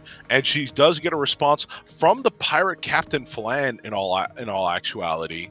You know, setting seas, setting to sail, putting out those debuffs, putting those ne'er-do-wells to rest. And of course, she's once again joined by her sister, her real sister, mind you, Solitary of the Snow, joining her in that deluge of debuffs that keeps on raining through and through. I mean, look at Mace's side. He has 0 cleansers. He's playing debuffs on his own side, right? You got the Payout, you got the Conqueror Lilius, Briar Witch Iceria. I mean, heck, even that tank in Arrowell can stun a unit out for a whole turn rotation on such a short cooldown as well. So both players all leaning on control and banning out the faster. I mean, Payout banned out, so no control on that side. But Mediator banned out, so no counter control for both players. So they're going into this. This is going to be an ugly match. Absolutely. And of course, it does start with the Lionheart Sirmia getting the party started just right with her usual cocktail mix of buffs and debuffs coming out on that first turn. Attack down, 4 attack down, strips every single buff for Mace. Mace needs to decide who he's going to provoke with the Conqueror Lilius. And, you know, we are going to hold back that Lua. That's the whole reason you pick the Conqueror Lilius. You need to make sure you go before the Lua and you go huge. Solitaria, though, goes through the S1 on the Arrowell, strips a barrier, strips the immunity on the Briar Witch. That is huge. Pirate Captain Flan gets a big turn here. Yeah, not only for that reason, but we wanted to take away, once again, as you saw earlier in the set, the escort from the Arrowell. We did it here, but we get the defense break instead. All this contributing to a less than tanky tank for our team, and she's going to already take a first hit from the Lionheart Sirmia. As we need to start making plays to soldier up and I almost said break up. Get ourselves protected for the oncoming onslaught of damage. Big stun for Arrowell here. I mean, you want to take out as much value off that first turn as you can. Stuns that Pirate Captain Flan, so no bomb barrage comes through for Rikazo. Drags the unit in. I mean, best unit here. Briar Witch Iceria, defense break on the P-Flan. That's so much damage, but does wake up the Lionheart Sirmia. I mean, pretty rough turn, but he's going to be able to hold it down with that Vigor buff. Although, like you said, defense break isn't going to do him any favors here. And of course, as you also mentioned earlier, with no cleansers, we can easily put down the Briar Witch without having to worry about anything nasty coming up as a result. And speaking of nasty, Lua S3 finally comes out as we turn over. I don't like this, actually. You see what I see, Valk? Quick cooldown check. Every single unit's on cool. I mean, every single unit's been put out, and oof. Ouch, that Lionheart actually hurts. Takes out the air wall right away, and I mean, just a lone A Ravi with her Conqueror Lily is standing there, holding everything down. Yeah, normally we might feel confident to slam S3 here, but we do have an anti-synergy going on at present. The Briar Witch still alive, useless, but still alive, useful enough to keep our potential for reviving out of the way. And speaking of out of the way, we're not out of the Pirate Captain Flans yet. She hangs on with 1 HP, necessitating another attack and bringing Lionheart Sirmia back. Waking up the Lionheart Sirmia, definitely not what you want to do here, but you do have that full HP. Yeah, I'm going to shut the fuck up. I mean, A-Ravi had a full HP bar at the beginning of this turn, but I don't know. Give Lionheart another rotation, defense break as well on that A-Ravi, and I don't think she's long for this world. Holy moly. That's all the studs. That's all the studs, bro. That's all you need. Mace not going to even try. Mace not even going to try. Rikazo does go up the 1-0. Trading wins. One side one per piece, and both of these guys are going into round 3. Although I would say Mace has the upper hand with the first pick with Lua in the game. Yeah, it's definitely a nice advantage to have as a new player. You might be more uncomfortable with drafting from the second position. Not too many matches under your belt just yet.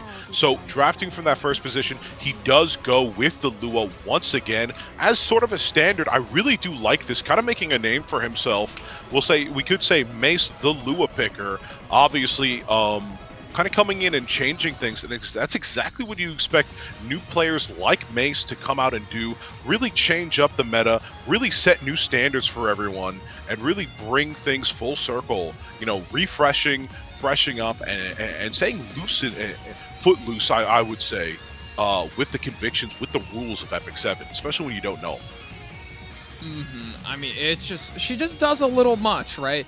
As we saw in that first, what was it? I think like the past 5 games all had Lua. This is our 6th game for Lua coming into this. We've been absolutely scammed by Twitch chat, casting not only 6 games for round 2, but we have one more set after this as well.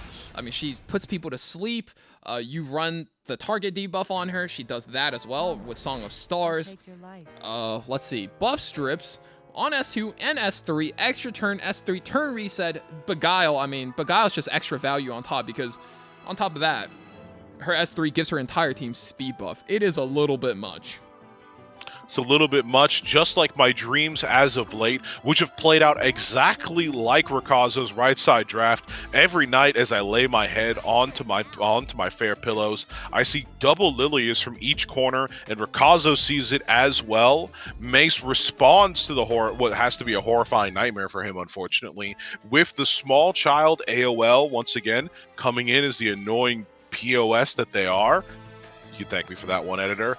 And then once again coming in with the Lionheart Sirmia on his side this time. The combined degeneracy of the Lua and the Lionheart Sirmia. We're gambling, we're degenning, we're rolling around in the mud with the pigs, and I wouldn't have a challenger have it any other way, as we get ML Kendrick for the first time here. Ladies and gentlemen, you asked it.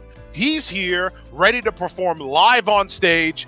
ML Kendrick recently getting the new buff, believing in his friends, believing in his family, dropping it for Section 80, and absolutely demolishing and countering if you just so much as pretty much play the fucking game. I mean, that's what it takes, right? When ML Kenneth hits the gym, he turns into ML Kendrick, huh? That's how it is. I mean, ML Ken Destina, you got 1 DPS on the side of Rikazo right now, so he is going to go tank down support, tank with that setup, and ML Kendrick as the lone DPS. I mean, newly buffed. How are we expecting him to do, guys? We expecting him to do well? We expecting him to kind of fall over versus Lua? What do you guys think? I mean, I'm personally not huge on him, but I do think he has a bit of potential. There's a bit of potential indeed. Unfortunately, his S3 just a bit cucked. by the AOL because you know how much we'd love to have those AoE-wide defense breaks. So maybe we have to look towards that potential. Of course, the defense breaks also would be stopping a good bit of the damage out of the Lionheart Sirmia. That's really what I think is missing from this comp so far, is something that is going to deal with her and her alone. And really shut her down early enough that we can work on whatever remnants of the team exist, and those remnants come out as the Poodz and the Karina, two units that seek to shut down, shut out, and put down the enemy team on its non-attack skills. And finally we get Old Man Dark Corvus, unique in all aspects, but not unique here as a last pick, potentially to shut down Mace's offense. We get an immediate ban out of Rikazo. You know, the thing I want to highlight out of this draft is that for 3 games now, right, we've seen, so when good players play against each other, they pick the fast openers and then they try to pivot each other, right, out pivot. And usually a pivot involves, hey, if you think I'm going fast, I'm going to slow down. And if you think I'm slowing down, I'm going back up fast, right? But in this case, both players just get slower and slower and slower and slower and slower until, like, oh my goodness. Like, these matches cannot be any slower. And now, oof. We do get the double debuff on the Lilius, meaning if we soul burn here, Fire Lilius don't even have enough power by herself to stop us. Oh, well, sorry. Unlike Lilius, I had fallen asleep there. Once again, seeing the case of her asleep on her one job.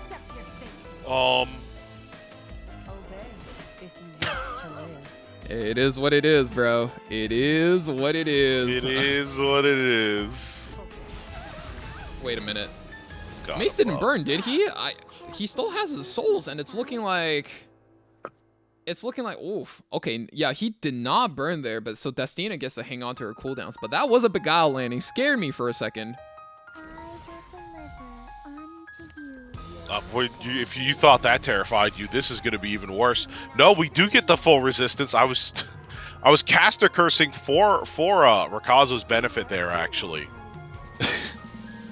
Caster cursing, absolutely an opposite effect going on.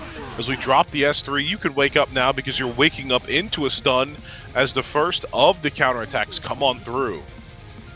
With the ML Kendrick, finally doing his goddamn job. I mean, Destina has S3 here. I mean, there's what, 10 debuffs on the entirety of Rikazo's team. I mean, that's a Destina S3 if I've ever seen one, but he's a better player than I, and he's going to hold that. Opts to S2 instead on the Fire Lilius, activating the Poodz here. That is going to be a degen Poodz. No damage comes through, and going to very, very slowly creep up. Only damage dealer here being Karina, so we are looking at a solo DPS Karina. Soul burns into that Lilius. Ooh, bit of damage coming through, but, you know, for a Destina composition, that really isn't enough damage going in. You could almost swear that this Lilius is on some kind of list because she's she's taking it from all sides, essentially, with the target, with the stuns on the ML Kendrick in the follow-up, due to the provoke of all things. I mean, you don't see it every day, folks, but you see it right here and right now. That's what I like to call value coming out. And of course, the silence on our very useful Lilius means she won't be able to cleanse that out either. I mean, normally you see the Lilius drag a DPS in, and in this case, it's getting kind of ridiculous. Both the Liliuses just dragging each other, inching out damage bit by bit. Both of these players trying to out-pivot each other, and instead of speeding up, just going slower and slower. Slower and slower and slower. If we had S3 here, I would also have hope. I mean, Destina still has almost her entire cooldown. Thank God Frenzy got changed. So the match is going to be ramping a lot faster than a lot of people might expect. I mean, we're already halfway through Frenzy 2. Destina S3, this is going to be some of the most value you're going to get this game. The later this goes, the less healing, the less HP your units will have. And wow, Poodz gets activated. That degen Poodz stuns 2 unit again. You hate to see that. You absolutely do indeed. You see that? You see that? 2 more stun procs. What is that? What is that, man? I just keep shaking my head because I don't want to believe it. I don't want it to be real. Speaking of which, we get the burn here once again. We want the defense break coming through. We want basically this main supporter of the team down and out, especially now that the Destina S3 has come through clear. Oh, we're going to get another target? Please, just do it. No, we're going to get this... Oh. Why? Oh boy, Conqueror Lilius goes down almost immediately into the fight, and that's something you don't actually want to see because there is still a Polytus on board, and I mean, when you have a Polytus on board, what does that mean? It means when the Destina presses S3 and she heals, all of your units will get hit by that Polytus S2 passive. It's actually one of the most deadly interactions in the game and what makes Bruiser Polytus so potent in a longer match. Less damage here, but since the Frenzy is running up so fast, next time Destina revives, it's going to be huge. Passive procs for Karina there. Defense buff does come up, and the S3 gauntlet finally gets dropped. It comes on down. The defense break will pretty much ensure massive damage, and it does come on in through. Once again, ML Kendrick only wise to the man who puts out the big crits, but with nobody critting really all that often, he's not got much to do. And once again, no crits. I think name of the game here is control. These debuff units are putting down so much control over Rikazo, even with that unstrippable Vigor buff, even with Destina, even with Fire Lilius, which is a bona fide cleanser. Oh my god, dual attack comes in on Karina, taking out the Fire Lilius. You do not want to see that. That is not something that you put in your calculator, you put into the game plan, but pulling the one solo DPS, taking out one of your main units, yikes. Yikes indeed. You've got to believe in unity. Believe in unity. Believe that some kind of bullshit is going on as we get another hit of this S2. And this S2 has just been so rapid, coming round and round again. Also enabling and pushing up the Polytus to get these high-value attacks. And speaking of high value, the damage on the counter there was just insane, right, Valk? We finally get a crit on the Polytus counter. He's trying his best. I mean... I don't think this is a very high damage. ML we still got Vigor buff, if anything. I mean, this is Frenzy 4, almost Frenzy 5. Rikazo's gonna think. Last time, he pulled the S3, and I think he was, like, maybe one Frenzy too early, so he is going to play it safe. Big S3 comes out, knocks out the Angel of Light immediately. That was a lot of damage. Hey, maybe that was enough. Crit again comes out, and a good bit of damage comes in. Defense buff going to hold that back, and holy moly, another stun coming out from the Polytus. This Degen Polytus, you know, I wasn't sure if it was going to be so good versus a tank down comp, but she's definitely earned her keep. Look at that. Look at the amount of stuns. Don't defense break. Don't defense break. Don't defense break. Oh, okay. You know, she's not going to defense break because she has S2. Puts the Destina to sleep. Jesus, what is going on? You know, I got to do it again. Where is it? All right, I found it. We're going to bench, chat. Going to bench. That's it for me. It's disgusting. Don't let this unit out of her goddamn jail cell. You know, I put my playlist on like when I expect two aggro players to play against each other, right? Like, I'm like, okay, these are my guildmates. These guys are extremely aggressive. They play hard. They play fast. And then I'm like, all right, let's put on some music that are like, you know, upbeat, high tempo. It's exciting. And then instead, we casted like 40 minutes now of just control matches, like 5 debuffs landing from the right side, 6 debuff going over to the left. I think that's absolutely crazy. Just how much both of these guys have resisted and debuffed and stunned and debuffed and reset and debuffed and unbuffable and stunned and debuffed. Are we catching on to what we're doing? Oh my goodness. What I'm catching on is I'm catching up on some of those Z's as we come back into the match, and ML Kendrick is almost down and out. Destina's following soon afterwards to the grave. In fact, she might be going there right now herself as we do bid farewell to her. Plenty of souls up, plenty of mistakes, and is it going to be another sleep? Yes, it is. It's the permanent sleep, the big end, as we cut out the game with an amazing crit for no deserved reason from the Lua.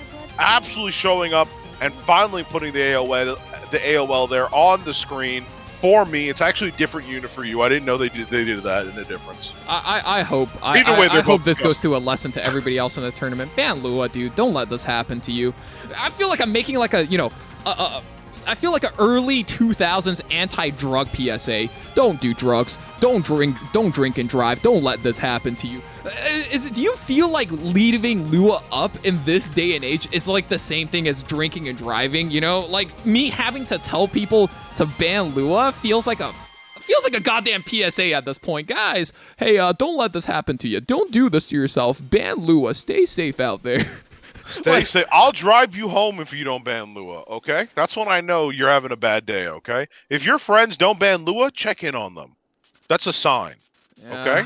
I mean, speaking of banning Lua, we know there's somebody who's not going to ban Lua, Rigbebad, saying, you know, Lua's not that bad of a unit. So going into this, he's going to be up against, let's just call him Mac, all right? His name on Twitch, on Discord is Mac. So let's just go into this match. And hopefully we won't see as much control going into this set. All right, rank 3 legend as of current, you know. Rigby fighting an opponent of similar strength to himself, finally finding a worthy cause to throw himself into. Now, we know Rigby has suffered a little bit against his mortal enemy in a lot of these previous tournaments, taken out early by the opponent, lack of sleep, of course.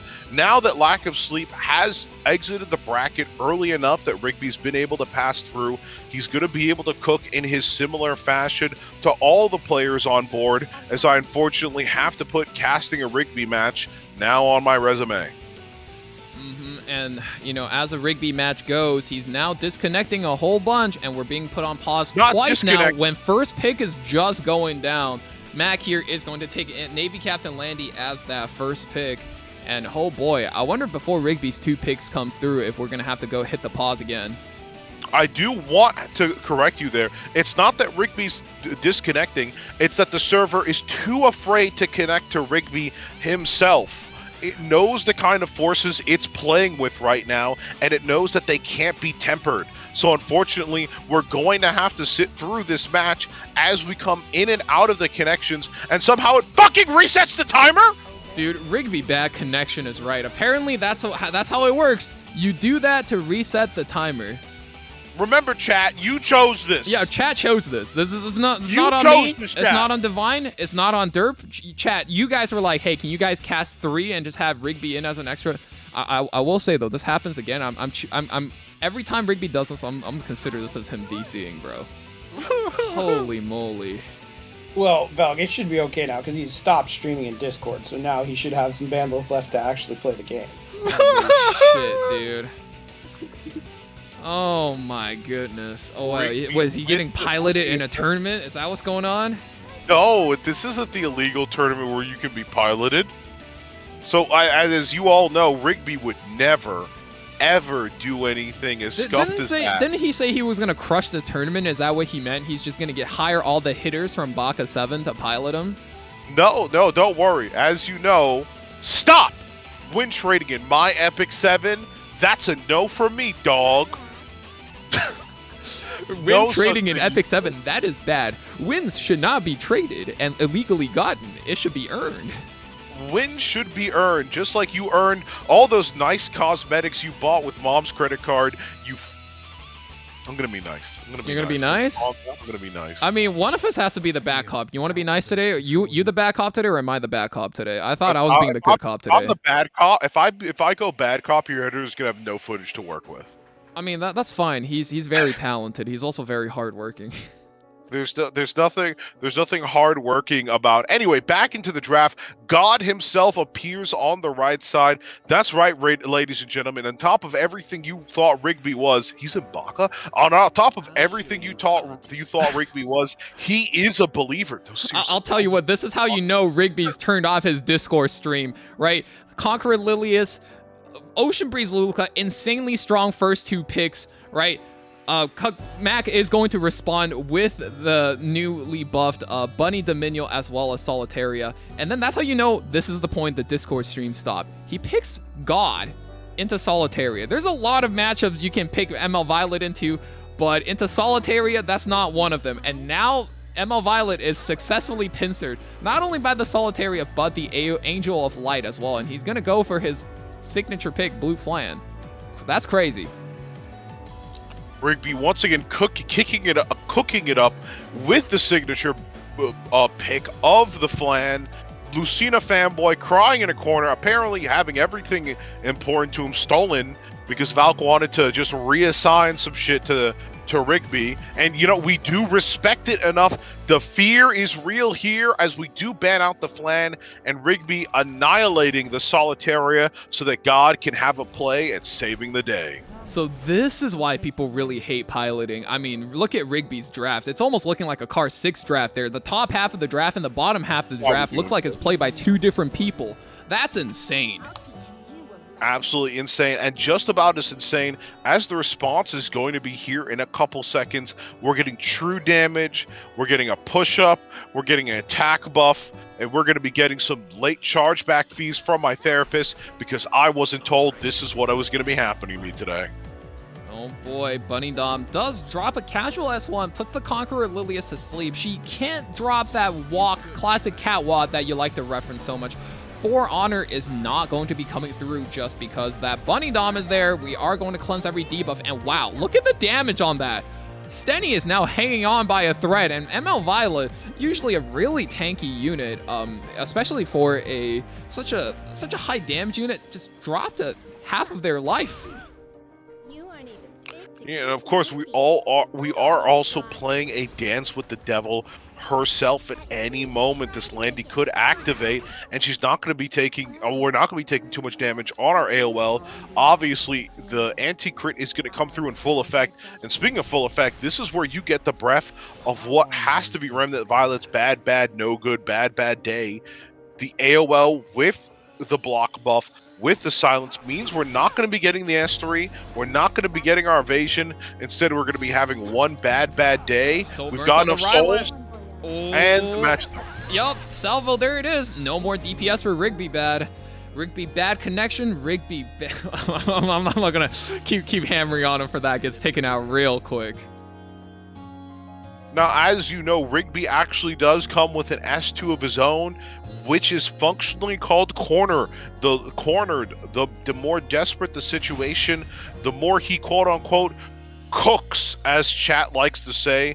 And this is definitely a "you're cooked" moment from Rigby. He's already got the respect ban out from the Flan. Any other special picks or techs he pulls out here out of his hat and under his wig is gonna do something special. He has, I just realized it's also his face unit.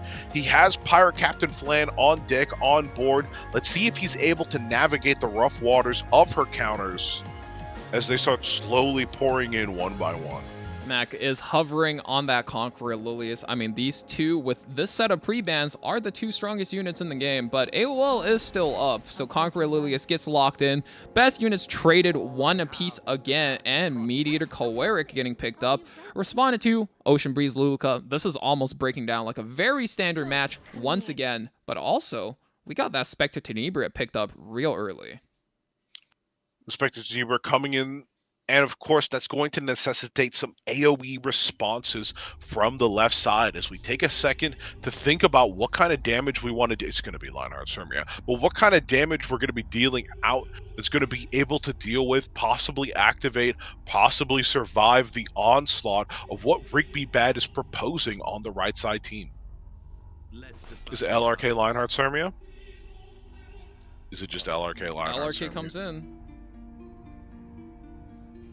What's also not opting to use the skin, a choice indeed.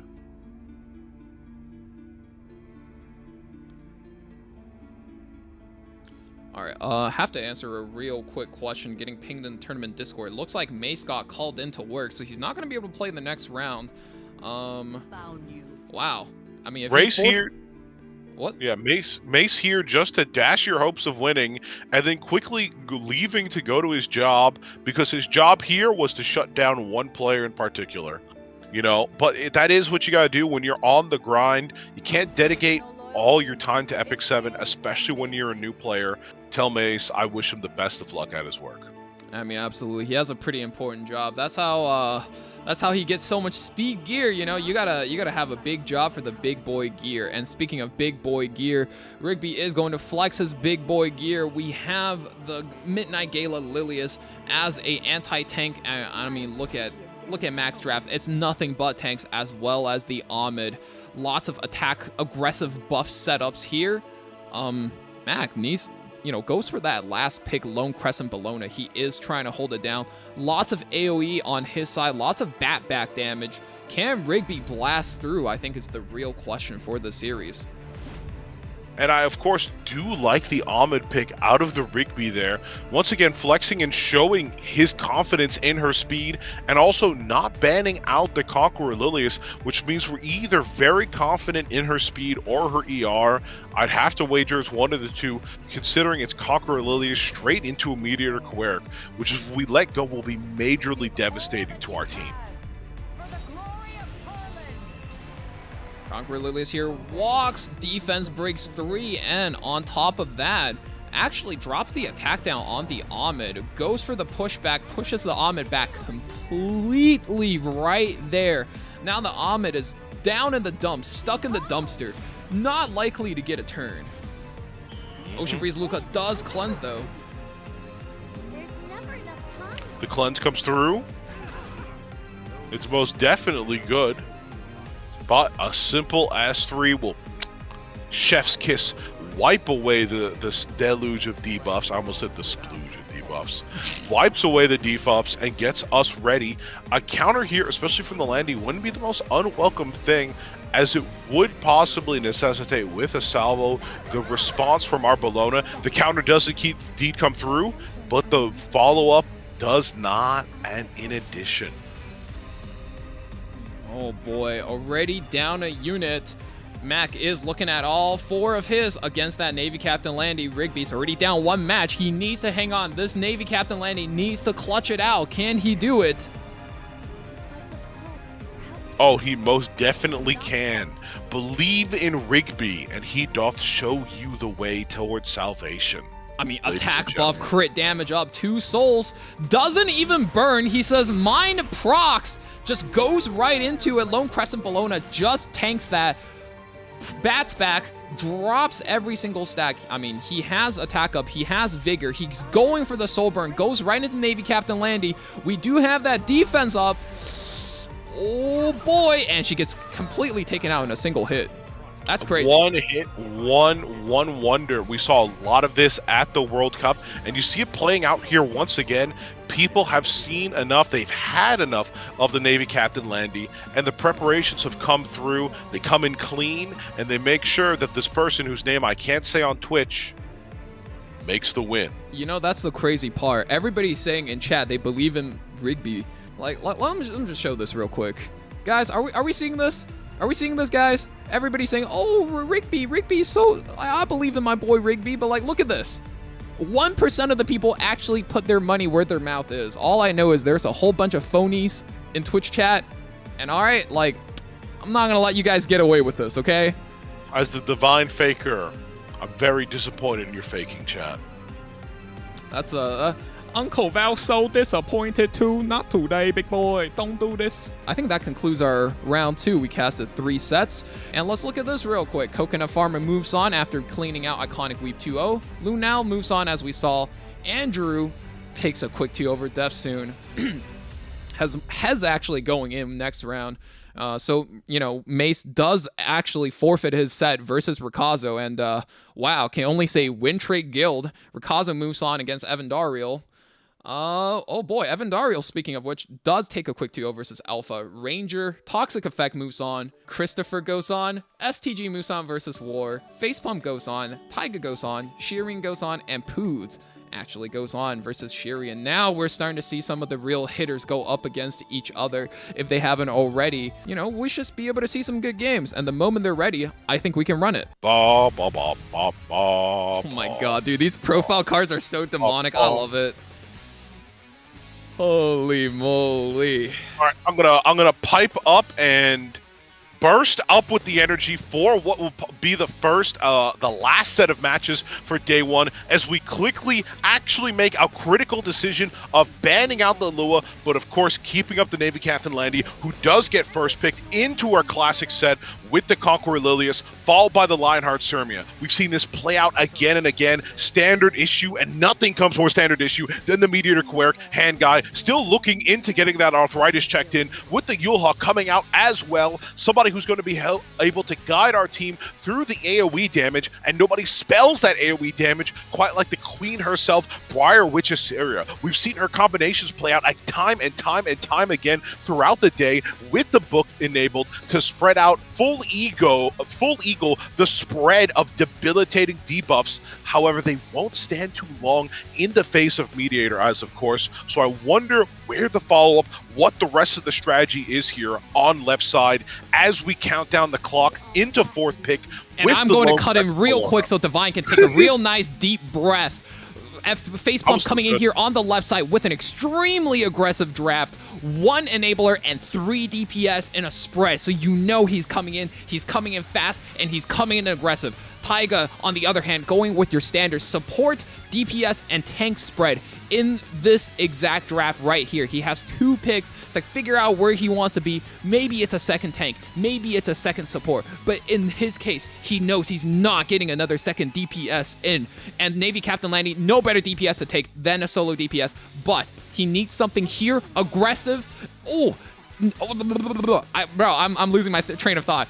Little Queen Charlotte there, going to be able to tank down versus everything, giving more survivability through that passive, mitigating some critical hit damage, as well as Ocean Breeze Luluka with the cleanse. And oh my goodness, this draft is going fast, and these players are exploding out the door. Hovering right now that Midnight Gala Lilius, and oh my god, instead, we offer a Faithless Flitica. That's going to be able to reset a lot of units. Could be Hand Guy, could be LQC. It might even get post-banned.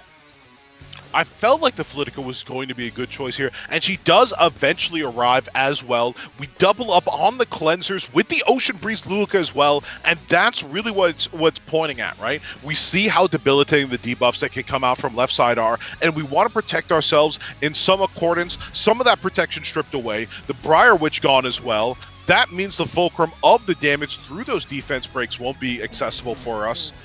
And we get into the match almost immediately. Circus Fantasia up on the Conqueror Lilius, as always, as we prepare to get rip-roaring and ready through, with the S3 falling down and the Catwalk putting up a splurge of those attack downs and reducing the turns on that very powerful anti-crit.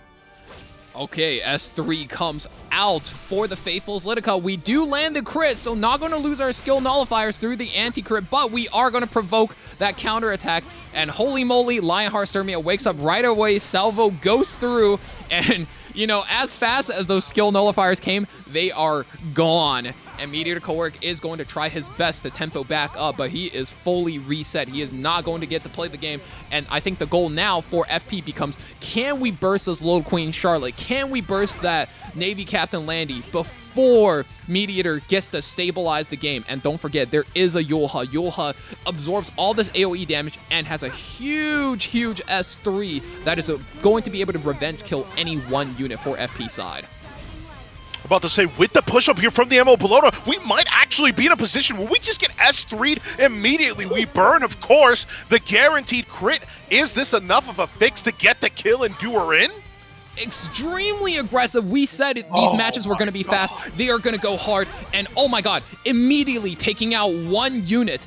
And now we're just working on the second. Meteor Quirk hanging on by a thread. There is no shot he comes back to his ultimate cooldown. Faithful Litica here does get to take a turn to, you know, choose her target, do a little bit of shopping, see who she can punch through, and wow, dual attack comes in from Yulha, and, you know, not a lot of damage going to go through here. 17,000 missing damage. We can clap back on a character. Who is it going to be? It's going to be Lionheart Sirmia. We don't want her to go. Drops her for 14k. Oh my god, LQC goes, but provokes a counter from Bellona. Bellona goes up again, leaves Mediator and LQC with just a shred of HP left. With no cooldown on this Yoha, Taiga isn't long for this world, drops the Mediator, immediately top right comes out, match goes over to FP. And we said this match was going to be fast, and what do we get?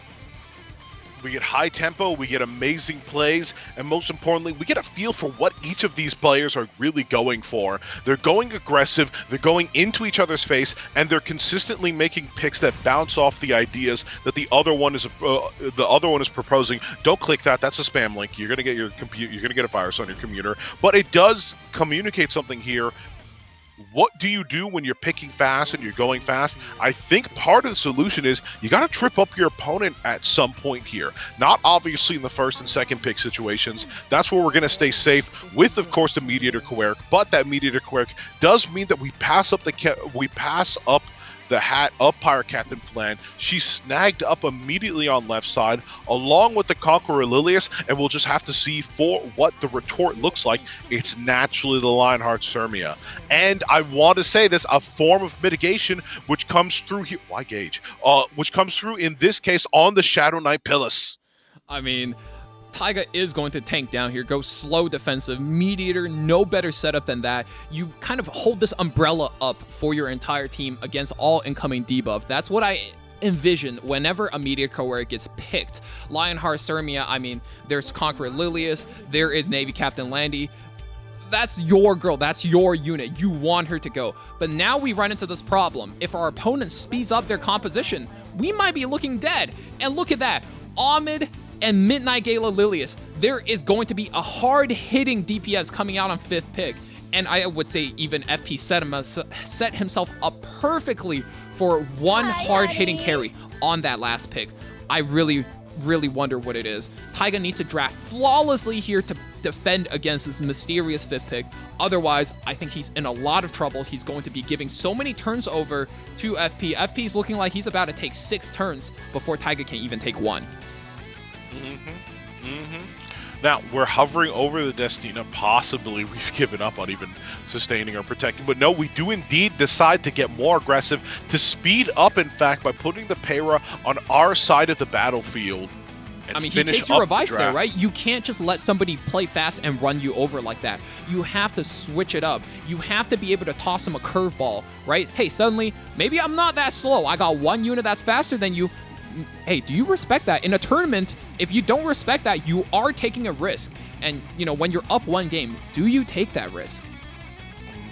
Rimuru comes out as a last pick against Midnight Gala Lilius, and I would even say Taiga comes out with a pretty good pinch here on the 4-5.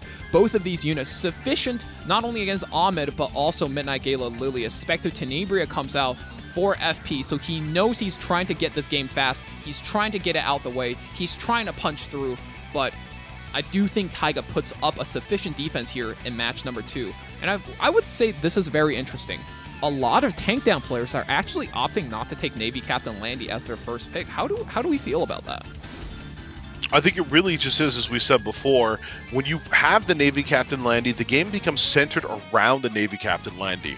And as much as you might be, I don't think people are more prepared for anything than letting their unit have the quote-unquote meta pick in the game. We saw some of those solutions come out of E7 World C, and just like the failed economics of our president, they've trickled down towards the rest of the server, and we're starting to see that information become more public, more available. But it's not Joe over yet. As we're pushing up, as we're engaging, lots of damage, lots of trouble, I'd even say, going to be coming out, and you've got to keep in mind, what does Spectre Tenebria love? She loves a perfect S3, like we're getting out of the Lilius here, into the S1. We get the S3 here from her. The Will comes out as well, but most importantly, the Rimuru's triggered! And this is where his troubles start. Attack buff comes in, steals the anti-crit. Now he can't punch through because no matter what, you're guaranteed one of the defensive buff steal. You're either stealing a 2-turn anti... Okay, never mind! Never mind! All right, go home, ladies and gentlemen. Yeah, Rimuru's just gonna go right there. Oh, Jesus. You know, I was gonna say Rimuru either steals the anti-crit or the damage limit. And in that case, you know, I think FP's comp kind of gets stuck a little bit, but I mean, I guess he just hit, right? Just crit. Forehead. Is damage limit a unique but not unbuffable debuff? No, you can absolutely steal damage limit. Oh, you could steal damage limit. Okay, I was wondering about that. Okay, yeah, it's actually one of the best steals, but just putting up attack buff on takes away so much tempo out of the Rimuru. Because imagine if you stole both, right? There's no way the Rimuru can even die. Yeah. Well, now we're going to have to hold in because otherwise we're going to be dying in quite the most vicious way. I was saying this earlier, but I really do like the push-up on the Stenny. You want her to get access to those powerful S1s as soon as you can after she throws out her S3. And the swift attack bonus coming out is definitely the way to enable that itself. Now we're passing through the damage limit and putting down once and for all the Lilius, as we get that counter, as we get the proc, as we get the defense break, no, sorry, not defense break, as we get the defense buff on top of the defense buff because of the activation through the Lionheart Sirmia, but with only so many turns remaining and so many souls on left side, will we live to see that promised day? Find out on the next episode of what's happening right now. Soul burn push-up to get the entire team in on the action, obviously not enough souls to get multiple spends around of the now, I would normally say Facepump's composition looks like he's about gassed out. This is about the point where a Lionheart Sirmia would roar back and eat back up this Spectre Tenebria. Ooh, that's a good provoke! Absolutely. That's a hefty provoke with the clear damage coming through. But here's the problem. You can take out this Navy Captain Landy. That's fine. But the Spectre Tenebria is still sitting in the back. So strong, so pretty. Skill Nullifier completely eats up all of that damage, buys her, not only one attack, buys her an entire life. There's still damage, there's still HP on the table, crits the Navy Captain Landy, but now this Lionheart Sirmia is out her main activator, and the Ahmed has her full combo of, pause for a second, this is a lot of damage that's coming up. I think it also comes down to where are we at on the will stacks. I can't remember, but an activation mid-combo here would be pretty nice. It also might be the only thing that can save us at this point. We've got attack buff. We've got crit damage buff. How much can we take? Not too much more if that's the case. Soulburn does come through. We're not going to be using the extra turn. And oh boy, damage comes in. I think this Lionheart is going to drop. And drop she does. 2 versus 2. Support tank versus support DPS. I'm not sure Mediator plus Pilla's got this, but Taiga might be willing to play this out. He is going to grab the skill nullifier off the Ahmed, noticing he can drop the attack down. Controlling the Ahmed might actually be a possibility for him. Now, we have to go for the Mediator first. Why? We don't want to be giving out that defense buff, and we don't want to be giving our enemy too much to work with. Obviously, we get the provoke here, but most importantly, we get the additional damage through Rocket Punch Gauntlet as we have to brace and take this hit. The next one, obviously, forced out of the Spectre Tenebria, going to be giving us the defense up, but will we survive long enough? That is the question. Immunity, so we don't have to additionally take, of course, the poison damage as well. As Ahmed finally goes down. Ooh, Rocket Punch Gauntlet actually goes through. Holy moly, is he coming back here? I mean, Spectre Tenebria is going to be able to close this fight out in one more hit, but Meteor Kowarik, once again, Mr. Clutch coming in, drops the attack down, barriers up on 2 units, and a little bit of healing comes through for the Pillars as well, just freshly buffed, and holy moly, it's looking like the Pillars survive Spectre Tenebria, known to beat down on tank teams. No! The Spectre Tenebria steals the turn! Oh my god, she gets her S3! This is like 4 comebacks in a single match! Actually knocks out the Pillars! Oh, jeez! Oh, she barely died to that. Oh. She even resisted, I believe, was that her resisting the stun that her death caused?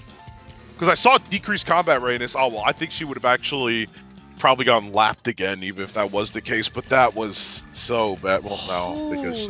So, the aggro went through, anti-crit was a real buff, Lionheart Sirmia is like awake, right? We're coming back into this, and then suddenly the Lionheart Sirmia kills a Navy Captain Landy. Navy Captain Landy dead, no activators for Lion. Second Ahmed combo, Spectre looks like she's about to take over the game. Suddenly we realize, hey, this Ahmed's real squishy, we can come back into this. Meteor Kowarik attacks down, we're like, wow, okay, Rocket Punch Gauntlet, Pillars, right? This is gonna take it out. But no, dude, no.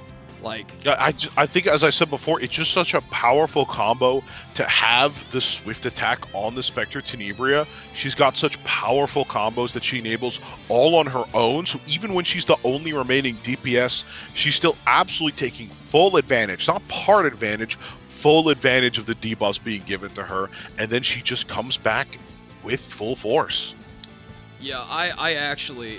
Wow, I'm still reeling in shock of what happened. That was like 4 comebacks based on tempo. You know, if you're just an RTA player, you would have thought the game was done from the second turn, but we really saw this one bounce back and forth. And I would definitely say that was my match of the day, but hey, who knows? Maybe Manmode versus Hez can flip that. We got friends of the community in Hez and Manmode. Shogunate and Verite going up against each other, coming in strong in this next match. I wonder how we're going to see this one break out. Now, we've seen Hez before, but we do also... I got some... Once again, the info, the hot drops on everything here. As you know, Hez, a big picker of the female units of this game, but I don't think people know why. I actually sat down with him a little bit for an interview. He does it in memory of his daughter. You see, his daughter is very important to him, somebody very precious into his life, and so he picks mainly female units because she says it's her favorite stuff. She looks up to a lot of the cast of the game, and he plays in her honor. So Hez, absolutely the great #1 dad, as I like to call him around here, definitely supporting not only her, but the rest of the community, and making sure that the love is felt at all levels. So just want to share that little bit of a wholesome story there for everybody there. Absolutely, and in honor of his daughter, that Aiden's going to come out, and followed up by the Yolha. It's going to just absorb that AoE damage. We saw her go not once, but twice, but 3 times. It's just so effective today. But, you know, as we said, Yolha counters AoE, but you know who isn't AoE is Eligos, the new bad kid on the block, and I actually think he's one of my favorite units to go into this. Speaking of which, Gambit is also up. If you guys want to predict who the winner is, you can win some channel points right now if you just bet on hezmana versus Andrew Manmode.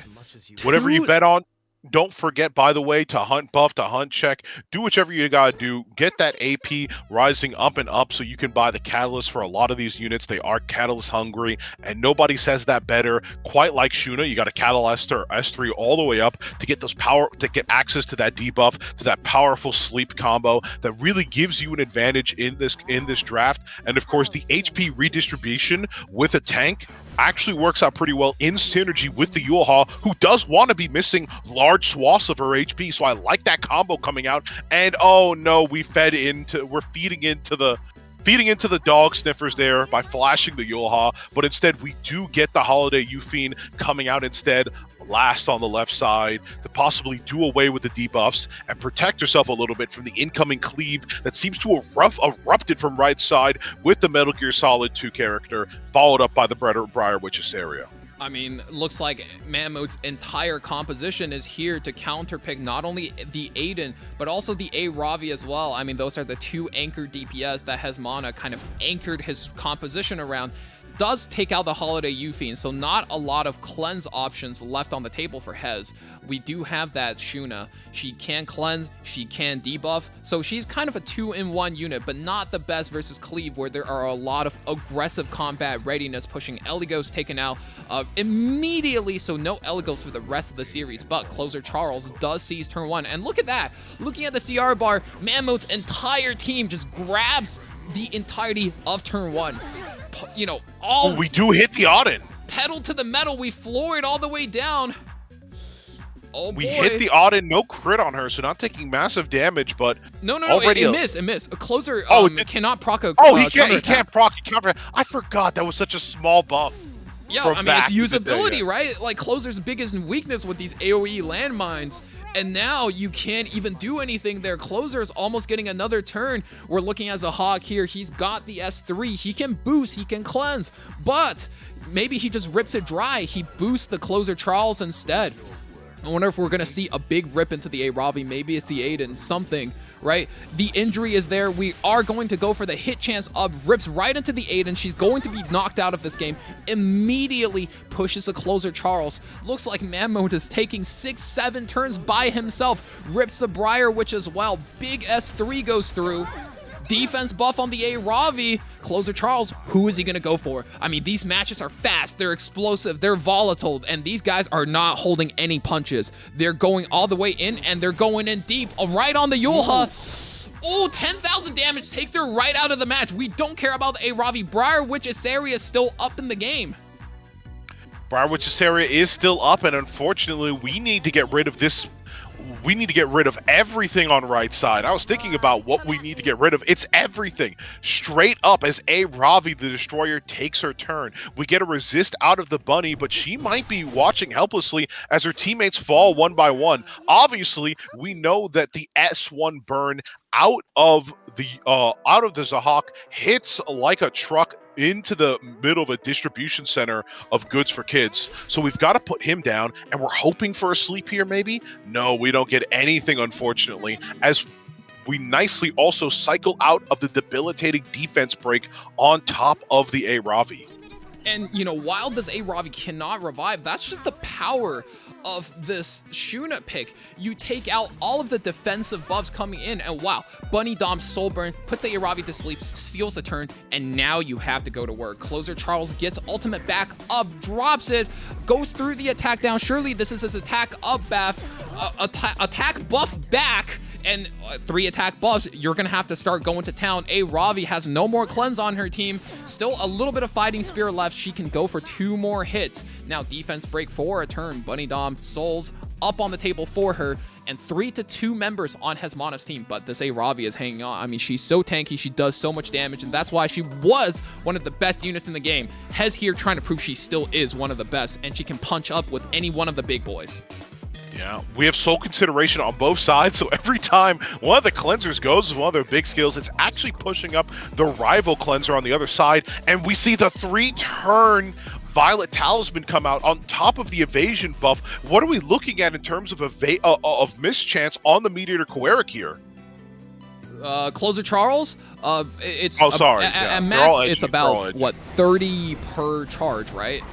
30 per stack, so it's it's 10 per stack, and it's 3 stacks, so it's 30 plus the 50 he already has. It's going to be 80% mischance. Really narrow margin for Hez there, and Manmode does take that game 1. I'll tell you what, that was a very fast and exciting, explosive game.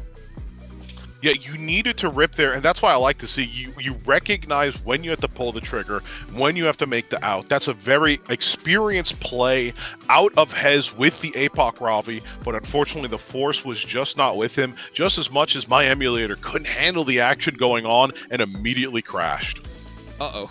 That's not good. While you fire it back up, let Dirk know when you're back in the lobby. No, you can play the match. I'll get back in. Yeah, and whenever these boys are ready, I mean, just look at the profile cards. These boys are horny, and they're horny for their wins. One of them is one step closer, though, so we'll have to see where this goes. And while Divine gets back into the match, I'm going to be solo casting this. Hez does have that valuable first pick this time. No Conqueror Lilius in the game for him, so his options to speed contest is actually quite limited on his end. He is going to drop that big A Ravi first. Aiden yes, unfortunately, I did have to make note that, you know, some units, even if they are female, Hez not picking. Of course, the Conqueror Lilius, reminding him too much of his precious wife. A little bit of a complicated and sordid history there. So he does avoid that pick, and that does result in the Bunny Dom coming out one again against him. We've seen it time and time again. The defense breaks, the debuffs, all of that sort is important to controlling the A Ravi and putting the threat of the War God under control. I mean, look, control, not anymore, right? I think those are the 2 picks that worked the best for hezmana last game. A Ravi and the Shuna this time. And knowing how aggressive Manmode can get, we are going to offer the Crimson Arm, and that's not something you see very commonly come out of hezmana's drafts. He generally likes to play a little bit aggressive himself, but knowing he could get run over like last game, we're not going to take the risk and pick something like a Yulha. Crimson Armin will have to do. Manmode fishing for that 3rd and 4th pick.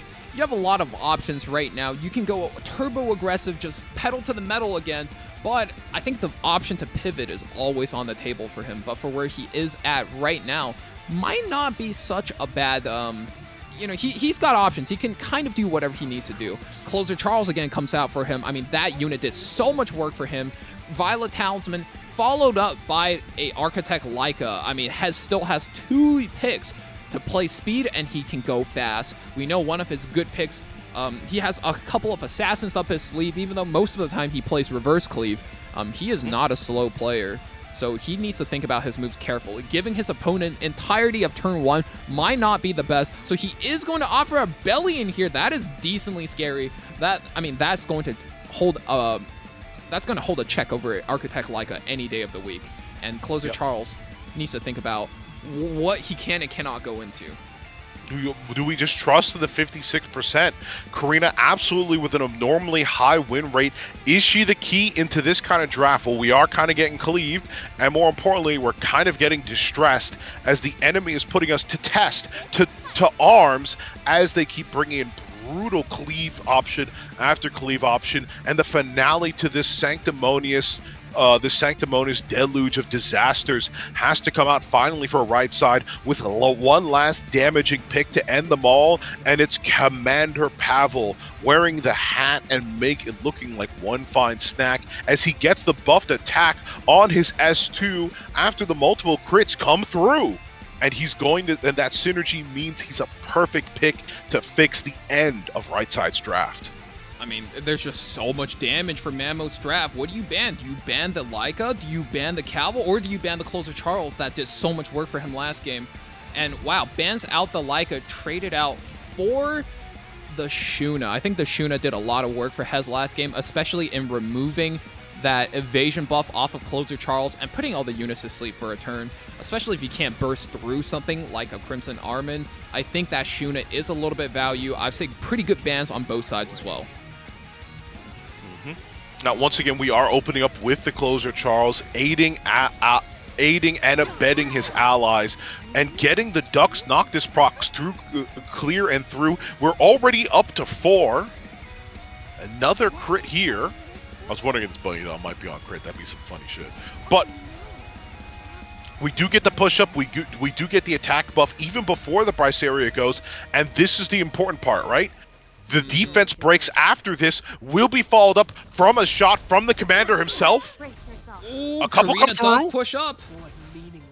Commander does go. Defense break on that belly and just knocked out immediately from the game. Commander Pavel actually manages to cut the Karina. Huge S3 here. We're going to run that right into the Aravi. Hold the gun to her head. Bop. She's out. Woo! Not out of Not here. at all. Hang on. It's Hez's Aravi. How dare you for a second even believe? No, that is hezmana himself's Aravi. The pride, the joy, and the gear scored out all the way through. Yes, that's it. The 65 million gear score Aravi taking a nice fanciful cleave and almost immediately doing away with the Commander Pavel. No S3 needed at all. I mean, that's what. Now we see exactly why he first picked this Aravi. That's not a unit we generally consider to be, you know, high tier anymore. Generally considered to be first pick worthy. People like to put a lot of disrespect on her name. I mean, myself included in that last turn. But holy moly, watching her survive that's some crazy stuff. And now, I mean, it looks like Mammo's slightly on the ropes. Briar Witch, defense break on her. Not a lot of options left on this Dominion. I mean, Moon Bunny with the sleep, still quite deadly, but main thing is Karina sitting in the back, all pretty defense buffed up with counterattack ready. Aravi here tanks another, is going to go down. I mean, that's what a premium Closer Charles is going to do for you, but now you have to punch through this Karina. And with no guiding light to save her, you can already see her first victim coming out. No, we're actually going to opt into the Charles here. Oh, we were so pitifully close. But provoking a counter reaction here might be good, especially as we resist the sleep. We're staying wide and awake for this one, ladies and gentlemen. Yep, S3 comes through. Cannot provoke a counterattack on this one. And we are going to reapply attack buff on this team. And I think that's the main strength of Mammo's composition. Dual attack comes through, knocks out the Karina. Mammo actually takes out Hez 2-0 in this tournament. Holy moly. What an explosive and volatile series that was. I can't believe that 3%. Dude, look at Closer Charles. That's my face as well. I can't believe that just happened. That's crazy. Taking a quick look at the bracket. Lunale moves forward against Coconut Farmer. And we just, as you guys just saw, Andrew Manmode moves up on hezmana. I guess we'll have to. We're still waiting for the results between Rikazo and Evandario. Toxic Effect moves up in a clean in a 2-1. I told you that he was serious about that wife stuff. Yep. Mac goes up another 2-0. I mean, he's looking so strong in this tournament. Now he's up against his guildmate who moved up, STG. I mean, these guys are sure to put on a match. Facepump, we saw earlier, move up, and he's going to be up against Poodz, who cleaned out Shirian in that 2-0. Oh, Furry. Whoa, he took it? He took game 1? We're back? Hello. Yeah. I saw it all. I saw it all happen. It was immediate death. I mean, I put it all there, right? So it goes immediate death of the Pyre Captain Flan. I didn't get to see that because I was still coming back into the game, but I'm assuming we just burned souls with the Spectani and deleted her, right? Then barriers were doing a lot to mitigate the damage and put into an end game scenario. Right. Lua gets a bunch of damage out with her Beguile and her cooldowns constantly coming back. But then Spectene stuns out the Meteor Quirk. We make a decisive quick play to S3 the Meteor Quirk with the APOC Ravi. Even though we haven't had anyone dead yet, we kill him immediately. Wow. And then we just play out the game between the Protector and the Specteni in the back. Okay, wow. KingofFury's really tuning up his game then.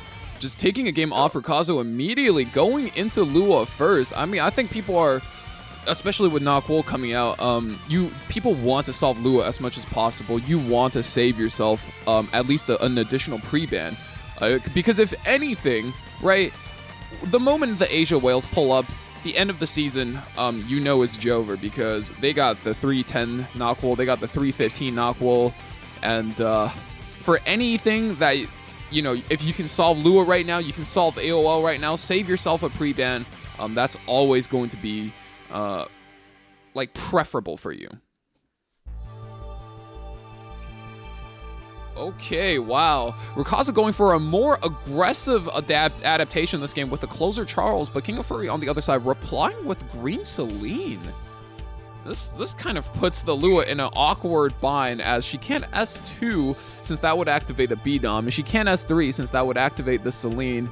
A bit of an early Celine because what happens if Lua just skips S1? You're essentially having one unit trade out 2 for, you know, units that technically don't do anything, right? Well, it's the Mean Bean Machine of Green Celine, and you know she might be able to stack on a little bit longer if she's followed up by this FCC here. Now, I do like, obviously, if we talk about it a lot, I do like the combination of having a strong barrier with the evasion tends to turn out into a very strong cycle. Especially while you have that evasion, it's hard to strip that barrier as we would often do with low ER targets, especially with the hand guy on our side. So I think if we're able to stay secure, I think this team has what it has what it needs. We really just need some threats from Rikazo, right? So almost guaranteed we get Metal Gear Solid 2 man out there. Yep. Who is he going to push up? Who is the bridge? Who's the threat? One of those seems to be Commander Pavel, but the other one's got to be just as strong. And we got an Operator Sigrid. That's a unit you don't see very often, especially after Hua Young's nerf. There stopped being reliable openers, or rather team comps in the meta that can give you that barrier value. In this case, with FCC, every unit's guaranteed to have a barrier. The moment you're pushing up with Closer Charles, you got your pick of the litter. Absolutely. Hunt check. Make sure you guys are getting your resets in.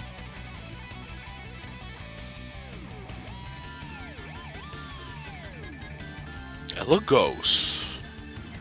Man, we got 2 of the newest buff units. We really do like cooking with what's most recent here. I mean, I think Elagos is a really, really strong unit. Although I do think it's a little bit dangerous. You're picking this into potentially 2-3 guiding lights. So you only really have one target. That tells me he's leaving in the Closer Charles.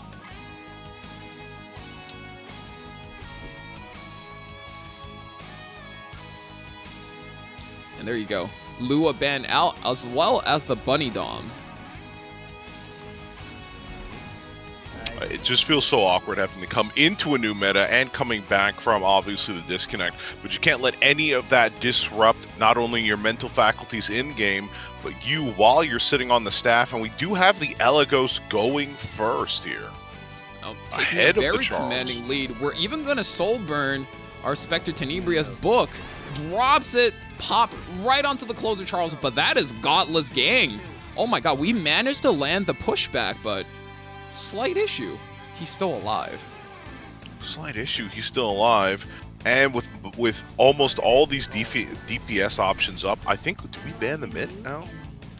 Oh, no. Gotta go into the green Celine now. Operator Sigrid does sneak herself a turn. That's the power of this guiding light unit. Goes in, and we still have that S3. Oof, looking like a huge turn for Rikazo. Yeah, that's what I was about to say. I thought the I was thinking about it for a second there. I kind of turned away, imagining almost immediately the Operator Secret would be the ban, but now we're seeing the damage that comes out from all these DPS folks. Finally, there will be no bomb to throw out if we just get rid of the man almost immediately, and this should very cleanly and decisively finish it up. Guns of the Patriot style, right down from the... Almost said the wrong word there. The helicopter. Oh, man. Rikazo coming back just as quick. Yep, Rikazo. I mean, known aggro player. I think first game, played a little bit defensively, played it a little safe, not aggressive enough, and I think he's trying to look for himself, find himself that comfort zone. He's known as one of the most aggressive players, and I mean, we saw that on full display, just going out, guns blazing, even not taking turn one, but still, just getting exactly what he needed. And oof, we saw Green Celine fall a little bit flat there. I kind of want to see her pop off, but you know, with a setup like that, it is a little bit challenging. Spectre Tenebria picked up for KingofFury again. No Lua this time for Rikazo, so he is going to be taking a bit more of a risk if he's committing something aggressive. Liquid, that was the name of the guy from Metal Gear Solid 2. I've been trying to remember this whole time. Liquid Ocelot? Liquid Snake. Liquid Snake. No, because Ocelot and Liquid have a very special connection, but yeah, it's Liquid Ocelot. Okay, there we go. Mm-hmm. Yeah, that's the guy that shoots the gun, right? Ocelot's the one who shoots the gun. Yeah. Oh yeah, it was bothering the hell out of me. Just like how it's bothering the hell out of Mediator Quirk not to get checked in with the local doctor. The arthritis is definitely taking its toll. Too many late sessions trying to find the gamer wife of his dreams by staying up and grinding on Valorant. The rank, the reputation, everything we need as we come down on the clock and he gets his best gaming buddy out there with him. Last Rider Crow, well known to hold down the flank positions in a Valorant match, really cooks it up on Cypher with the shotgun, hiding in the corner, just pretty much betting that you won't check every single thing that you see. And then Bike Man comes on through with those sacred words as he shoves the judge right up your ass. Wait, was that a shot at me, Divine? Did you say that knowing that's what I do in Valorant, or did you just, that was a shot in the dark? Of course not. That's what I do. Oh, shit. Okay, so we can't ever play Valorant together. No, I play, That'd be tragic. Imagine having two, lurkers who just sit in a corner with a judge. That'd be terrible, man. I play that one other guy when I can't play Cypher and sit in the corner of the shotgun. Brimstone? People are like, you sound old. You sound like Brimstone. I'm like, that's not a good qualifier. Please don't do that to me. Oh, no. Okay, so now this is interesting. We don't want to fall into the position we fell in earlier where we're just allowing ourselves to easily be aggressed on, and instead the third pick goes to a Faithless Litica. How do you feel about Faithless Litica in this third pick? I know you like some of the options and the utility she has against a Meteor Quirk, but serving as the bridge in this draft is really the interesting question, I think, here. I think Faithless Litica here is really interesting for two reasons. One, it holds back, very hard, Meteor Quirk from doing anything, just because you can always strip his first turn immunity, reset him. Options are all on the board for you. She absolutely abuses anybody who's slower than her, but on top of that, he already knows Closer Charles is not a fast Closer Charles. That was an immunity slow Closer Charles. So if Rikazo wants to play aggressive, Closer Charles is off the table for him. Now, sensing that, he does commit a Ram, which is really fast and scary, and a Politis. which is going to disable that Faithless Litka from being able to S2. Now, if your units all have immunity, Faithless Litka isn't going to be able to S2, S3 in one smooth combo, just to be a bit more disruptive. You know what? I'm glad you highlighted that for a second, Valk, because I was so busy remembering everything else that Ran has with the skill nullifier, with the 20% pen defense, with the defense break, with the stigma, with the push-up, with the attack buff. I almost forgot, in addition, about the immunity. Silly old me. And what do we see on right side? Something that I don't think I've seen before. Finishing off the draft with the double right, including the DLC pipsqueak himself, Edward Elric, to sort of dish back and deal with those debilitating debuffs as they do come in from all sides, obviously with the Ran and Politis sporting plenty of their own. I mean, Ran, Politis, those are all debuff units, and there's no better answer than the Ed. Holiday, you feel a bit weaker, especially considering the fact that there's an LRK on the left side for Rikazo.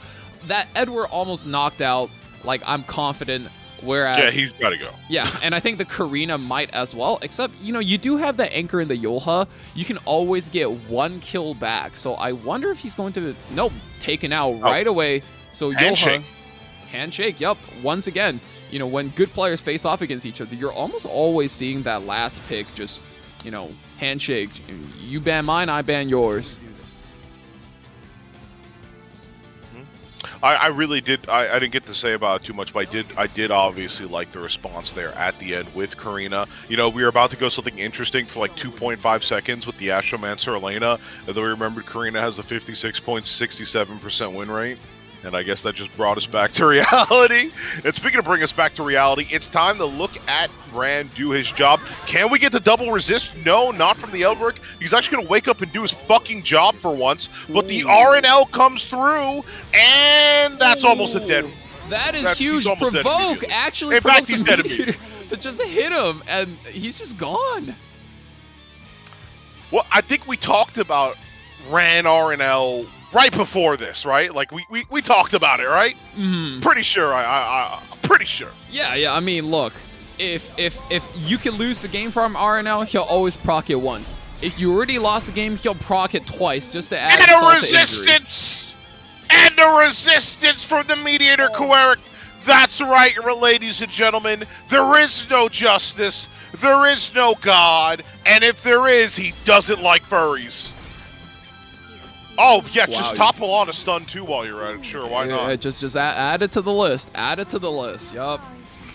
Man, in this decisive Game 3, RNG seems to be tilting completely one way, going against King of Furries, just completely favoring Rikazo here, giving him everything he could want, and RNL just to kill the Ed, and then resistance on the Mediator, as well as that last stun. Oh, boy. Okay, all right, a little bit of justice. We do... Blind does end up being a cosmetic debuff for at least one turn. If we can win the coin flip here just one more time, oh wait, that yes, does we kill can! the Ran. That is massive. Cosmetic debuff! You could go and get glasses that are more real than that, ladies and gentlemen.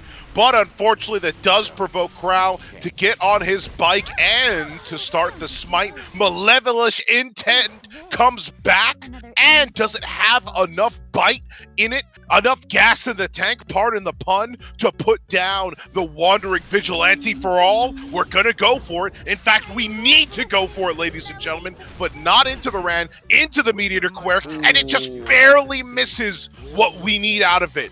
And that does spark the surrender out of King of Furries, giving it up to Rikazo. That was a very, very narrow 2-0. I mean, RNG went his way completely. And even then, I think King of Furries almost looked like he had a shot in there. And I think that was almost the right thing, going over to the right player, right? We saw so many RNG for Rikazo, and then King of Furries just hit twice on a blind debuff. Completely cosmetic there, just like anti-crit. Holy moly. What a set. Poodz finally arriving up, looking towards the camera, screaming with everything he has in his body. The day has come! Oh man, I wonder if Poodz has that much energy. Poodz is usually much more laid back. I mean, although for a laid back guy, I do think he was making a monster of a run yesterday, absolutely knocking out Shirian, which is, you know, by all rights a higher ranked tank down player. So he's looking a little bit scary today. Bellion, ML Landy banned out for him, but also Zeo and Aiden banned out for FP. So FP probably takes a very aggressive stance on this game. Now, what meta are we? Is this a Poodz special, or is the Spectenny first pick something that's coming back? What do we have on the report, Valk? What do we have on the report for that? Poodz, and I quote, specifically said, "I'm leaving up Lua and Nadalon Monk to practice against them." So this is like training our Poodz. This is a hyperbolic time chamber Poodz. But, you know, FP, we saw yesterday, he goes fast and he goes hard. There is no holding back with this man. So he's going to look to punch through. 2 aggressive enablers picked already. Attack buff doubled up on his side. Poodz defending with FCC as well as Angel of Light. That's not a lolly. I mean, one of them is, right? Well, regardless, Poodz is going to be going in. Obviously, he's got the barriers. We've got barriers galore, honestly, right now in this match, I might say. Obviously, coming out of Moon Bunny, coming out of Payra, coming out of FCC. So might see some of the players tech into a couple of units that deal with that. But alternatively, you also might see people tech into units that do very well having that extra source of protection. Might not mean you don't have to go full bruiser to rely on your DPS, as we've seen with a lot of people falling back to a nice comfort pick in the Lionheart Sirmia, you know, with being able to take a hit, dish a hit back, lifesteal all the way back up. All that stuff, all that good stuff. This is a really deadly combo. Actually, one of my favorites. Briar Witch Asaria, followed by Sylvan Sage Vivian picked up. Usually what you can do is speed tune these units to go real tight right after each other. So Briar Witch Asaria can burn Sylvan Sage's book, and then big AoE comes through just to crush the rest of those units. Oh, she can crush me. And speaking of crush, with the fist out comes out the Espa Karina. Obviously, a unit that I'm just going to call her Mrs. 56. I swear to God. Why 56? That's her win rate. Oh, that is a good one. I mean, you know, turns out, community secret, Karina has the highest win rate in the game, even after all this time, even after she's considered solved. I think after the last buff, after the last, like, the Smilegate notes that we had, she was also the highest win rate. And speaking of high win rate, when you imagine a devastating unit that checkmates your opponents and always comes through clutch with the win, you imagine Twisted Eidolon Kairon, a reliable unit in the meta for a long time now, who's established himself as sort of the king, the checkmaker, as some people like to call him. And he's going up against the Ida, giving us the advantage of that book, comboing with the Sylvan Sage Vivian if she has it. If not, she'll definitely be on Chatty. But obviously giving us the opportunity to play even more aggressive with the Payra, with the Moon Bunny on our team. I like the pick. Unfortunately, we do go for a heartfelt pick of banning out the Lolly. Some mental damage already being stacked up against left side player. I think this first turn is going to be decisive. Does Kairon does get stripped. You hate to see it. That is not what you want when you're playing this Twisted Eidolon Kairon. This is a very slow unit that's going to need his passive counter buff, and whenever you're confident you can take that off with the Payra, you're in the driver's seat. Karina also restricted and unbuffable, so not looking too good for Poodz. This first game's looking like an uphill climb. Look, I thought he just wasn't on Bastion. Or I see it now. I just thought he was like, oh, I guess he's not ER, but he's resisting to the best of his abilities now. I guess he got lazy earlier. I don't know. He didn't feel like it? Yeah, bro. We didn't have what we thought we had. Ida combo goes. We're already down 2 units. They're stunned out of here. Sage Vivian drops big tree incoming, and I wonder how much Poodz has left in the tank after this maneuver. I wonder if the Spectre Tenebra has anything left. No, she doesn't, as she quickly goes out towards the wind. We get the soul burn, so we get the stun on the Karina. No drop happening today. Finish off the FCC.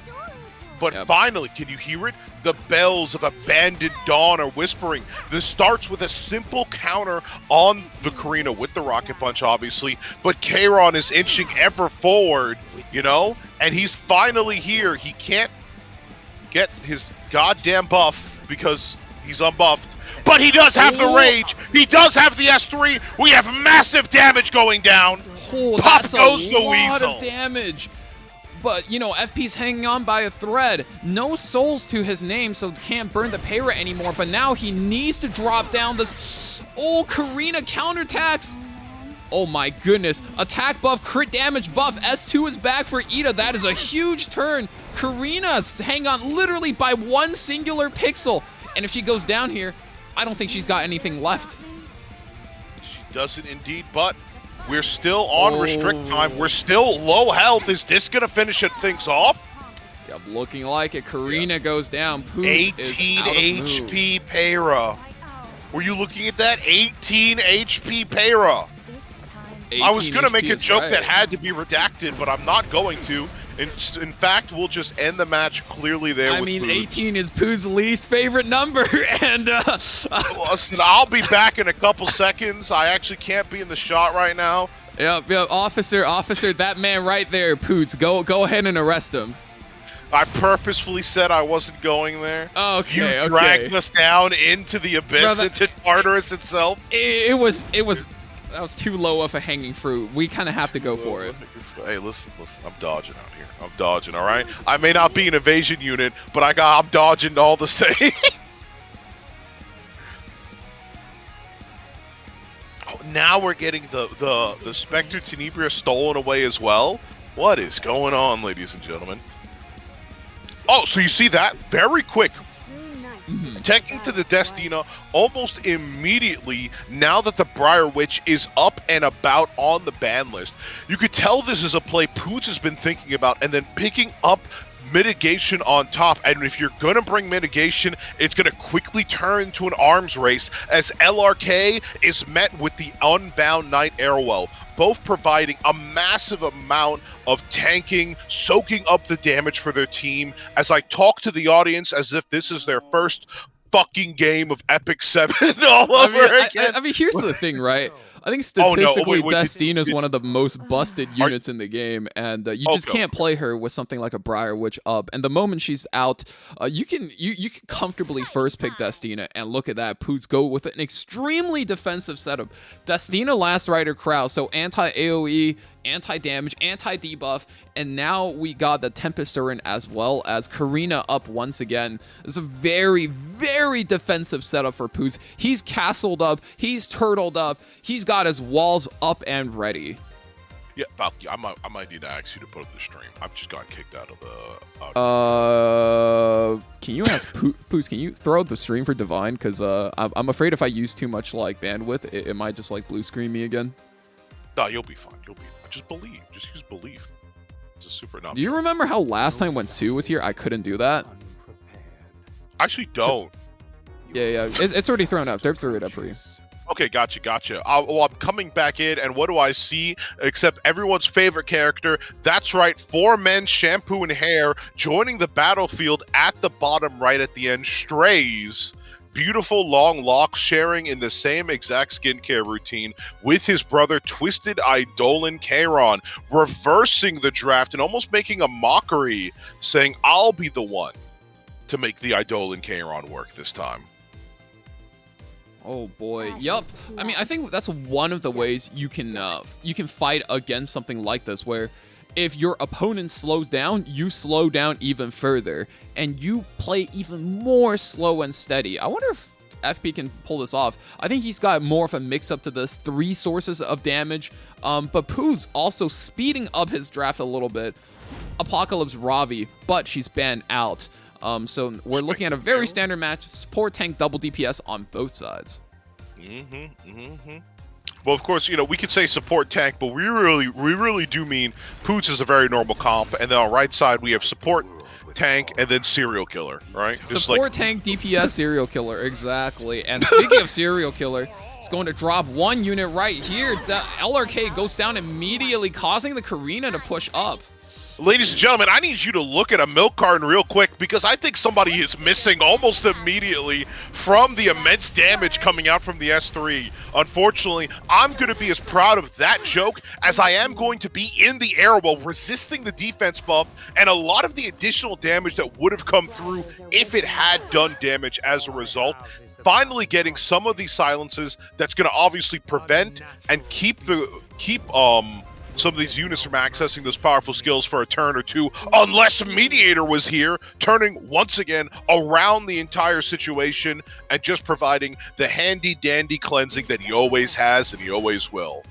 Destina going to opt for a self S2 just to do what we call the Destina shuffle, opting to probably lap herself and then revive the last Rider crowd to make a huge play on the revive. So now FP is on a timer, needs to burst down this Destina, and on top of that, needs to shield up that Spectre Tenebra just to keep her alive a little bit longer. Ooh, missing the stun. I think we need to do an effectiveness check on the Spectre Tenebria because we really wanted them. Yeah, we want to stun a Destina with Butterfly but we might get the stun here. We actually might. Buff. Oh no! ER is a real stat. Unfortunately, you hate to see actual mechanics in the game. As we get back to the Stray's turn, this is a little bit of the unfortunate thing. We are bringing back our friends, our compatriots, our comrades, but we're also bringing them back into what is most likely a big old Stray's S2. I mean, really clever play from FP, pushing up that Stray. Ooh! Procs a counterattack, but fortunately, invincibility plus immunity is going to keep him cool and Gab! dry. Just Gab. That's going to rip in Roar with some damage. Less than I'd hoped for. I feel a little bit stupid now for having hope. But nonetheless, we've got to get this towering wall that is the Arrowell down and out for the count. We don't care too much for the Destina now. She's already done what she's going to do. So we're either going to need to pick away at our back defense options when we can. We wanted to splash on her. That would have immediately done her in. But we're just a little bit unlucky. And Poodz hangs in for just a little bit longer. No more cooldowns on the Strays, meaning he now has to hit one a turn. Another gap for the T-Storm in one turn until that big ultimate goes in on the Strays, does a fair chunk of damage, but that's not going to be enough to win him the game. Punches T-Surin again, pushes up, and now I don't think this T-Surin is long for this world. Not at all. She's not going to survive against what's coming in. And speaking of which, we do get the S1. A little bit unfortunate in all honesty, because I believe this is it. With the soul burn here, the damage is going to be irresistible, and irresistible it is indeed, putting the Karina on her back with 1 HP as she hangs in and with bated breath finally falls to the tall wall. You know, wow, FP going so aggressive, taking that clean out of Poodz. You know, Poodz was making such a strong run too, but I don't think leaving up all of these aggressive units, and what was it? Like, he just got ran over right there. Going into the next match real fast, no more bracket chat. We're going right into the top 4. Best of 5, first of 3. Wow. We got... Stop it! Stop taking notes! What are you taking notes on? Oh, I said stop taking. People are doing noted, steal a credit card. I'm like, stop it! You can't do Twitch chat like that, man. You're giving it to them for free. I mean, Belly and Bandao, first pick Lua, actually. Navy Captain Landy once again knocked out alongside that Zeo. So Asia server style coming out for Rikazo. Midnight Gala Lily is coming in with the brandy. You know, I'm assuming that's brandy. I don't drink. I don't have fun. I don't go out. I don't do parties. I just play Epic 7. And if I just play Epic 7, then this is a unit I've seen a lot of. The Unbound Knight Arrowell. Actually going to be able to mitigate damage. I'm just going to say that every fucking time now. Every time Unbound Knight Arrowell gets picked, I'm just going to pretend it's the first time over and over again. Oh my goodness. No way. AOL coming out.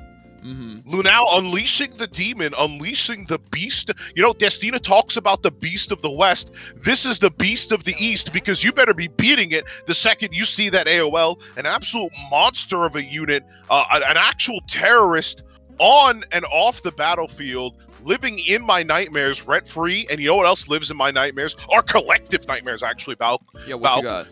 The Sid skin, absolutely ugly, absolutely horrid, absolutely distasteful as you would feel getting squeezed into an architect like a last pick there. We don't have the speed to contest. In fact, she's going to be going first and almost deleting for guaranteed a unit. I think that might have to be a ban out, but I really do like Rikazo's draft. I want to see here now and in the moment how Lunale responds. I mean, he has room for one more pick here, hovering that T-Ser and most likely locking her in. And, I mean, there's just so many layers of safety. You got the Arrowwell, you got the Destina revives, and on top of all of that, you have the AOL. So if you ever have to tank a full AoE, she is going to put up that skill nullifier. So very safe DPS coming out for Lunale. Rikazo needing to do quite a bit to punch through, but he does have that Lua on his side.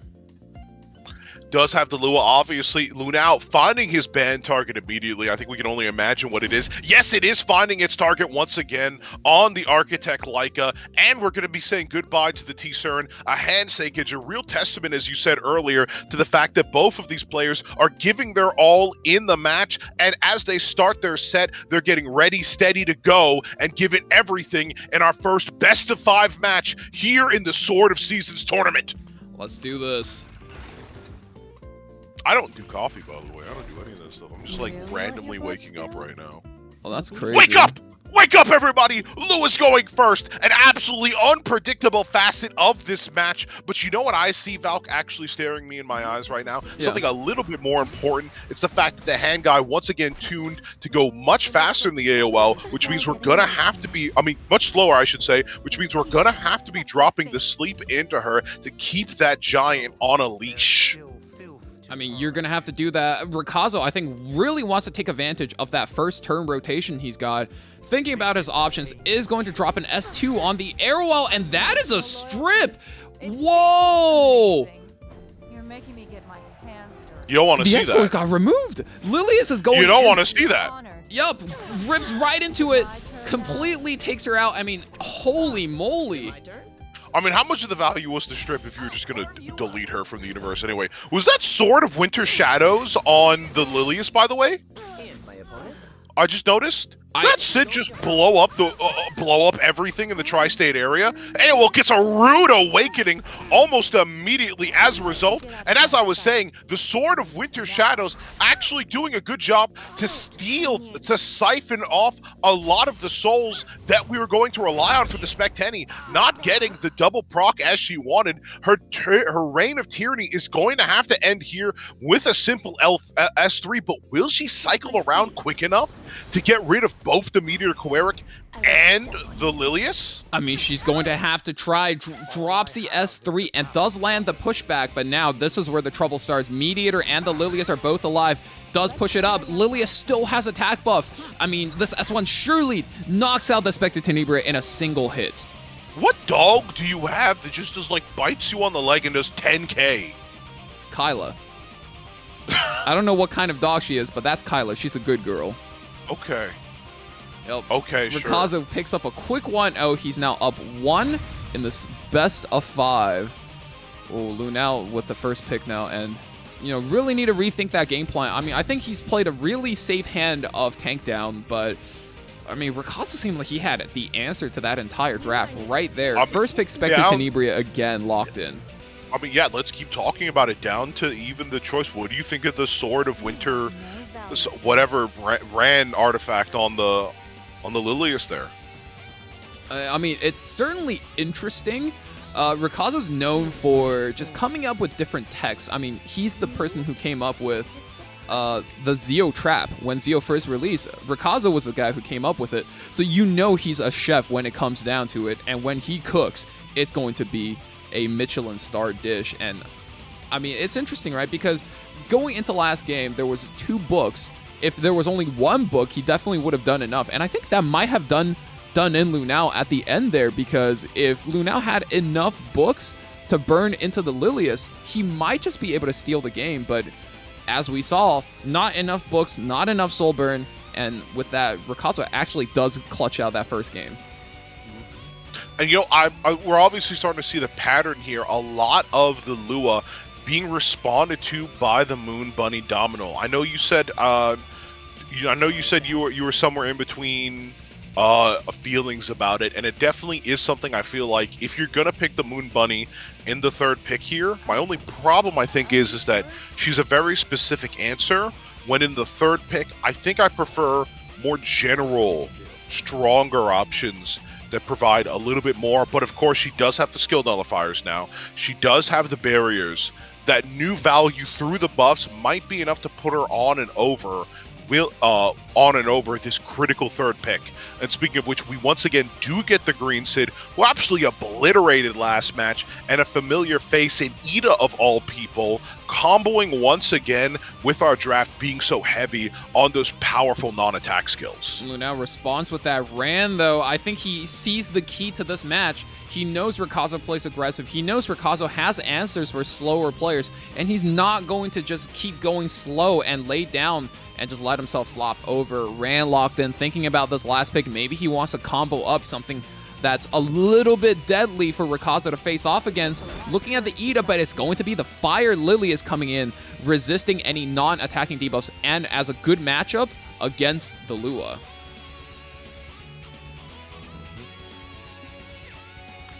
Yeah, now we're finishing off with, obviously, the Red Lilius, with the Benimaru, a lot of interesting characters. You're pulling out all stops. Maybe some people are even testing out what they want to do for Nakwal, especially since she's banned from today's events. But we do see, we are gone with the wind off the Spectre Tenebria, and we are saying goodbye to Sid as well, as we say hello to Genizad indeed. Hello, hey, how are what's you? Up? Hi, I can't join the room. Did you DM Derp for the password? I don't know Derp. Oh, he's the guy in this VC with us called I Have Room Password. Why don't you have the room password? I was getting stuff together, so I just usually leave it up to the guy who makes a room. Password. Oh, he sent me it. He does have room password. Yeah. Okay. Thank you, Derp. Wow, coming into the match and immediately Ran just knocks out a unit and drops Rikazo's overall team HP by half. Benimaru is active though. It throws back the... I don't even know what this move is called. It's the 10 Shadows technique, bro. The 10 Shadows technique? I mean, he knocks out the Bunny Dominion immediately, but there's still double Lilius up for Lunale. Now, we're dropping this in. We do get the sleep as always, and we're in an interesting position. I don't think I've seen carries like this. Obviously, Ran can do some work. Obviously, the double Lilius is something that still strikes me in my nightmares, even as I shudder to close my eyes. But I don't know if it's enough to pull back against something like the Benimaru. I can't believe Benimaru is actually doing well here. He got one kill so far, but I'm not sure if it's enough to win him the rest of this match. Well, see, that's the thing about Benimaru is even when you pick him in the right place, sometimes he does one thing and then he's completely useless anyways.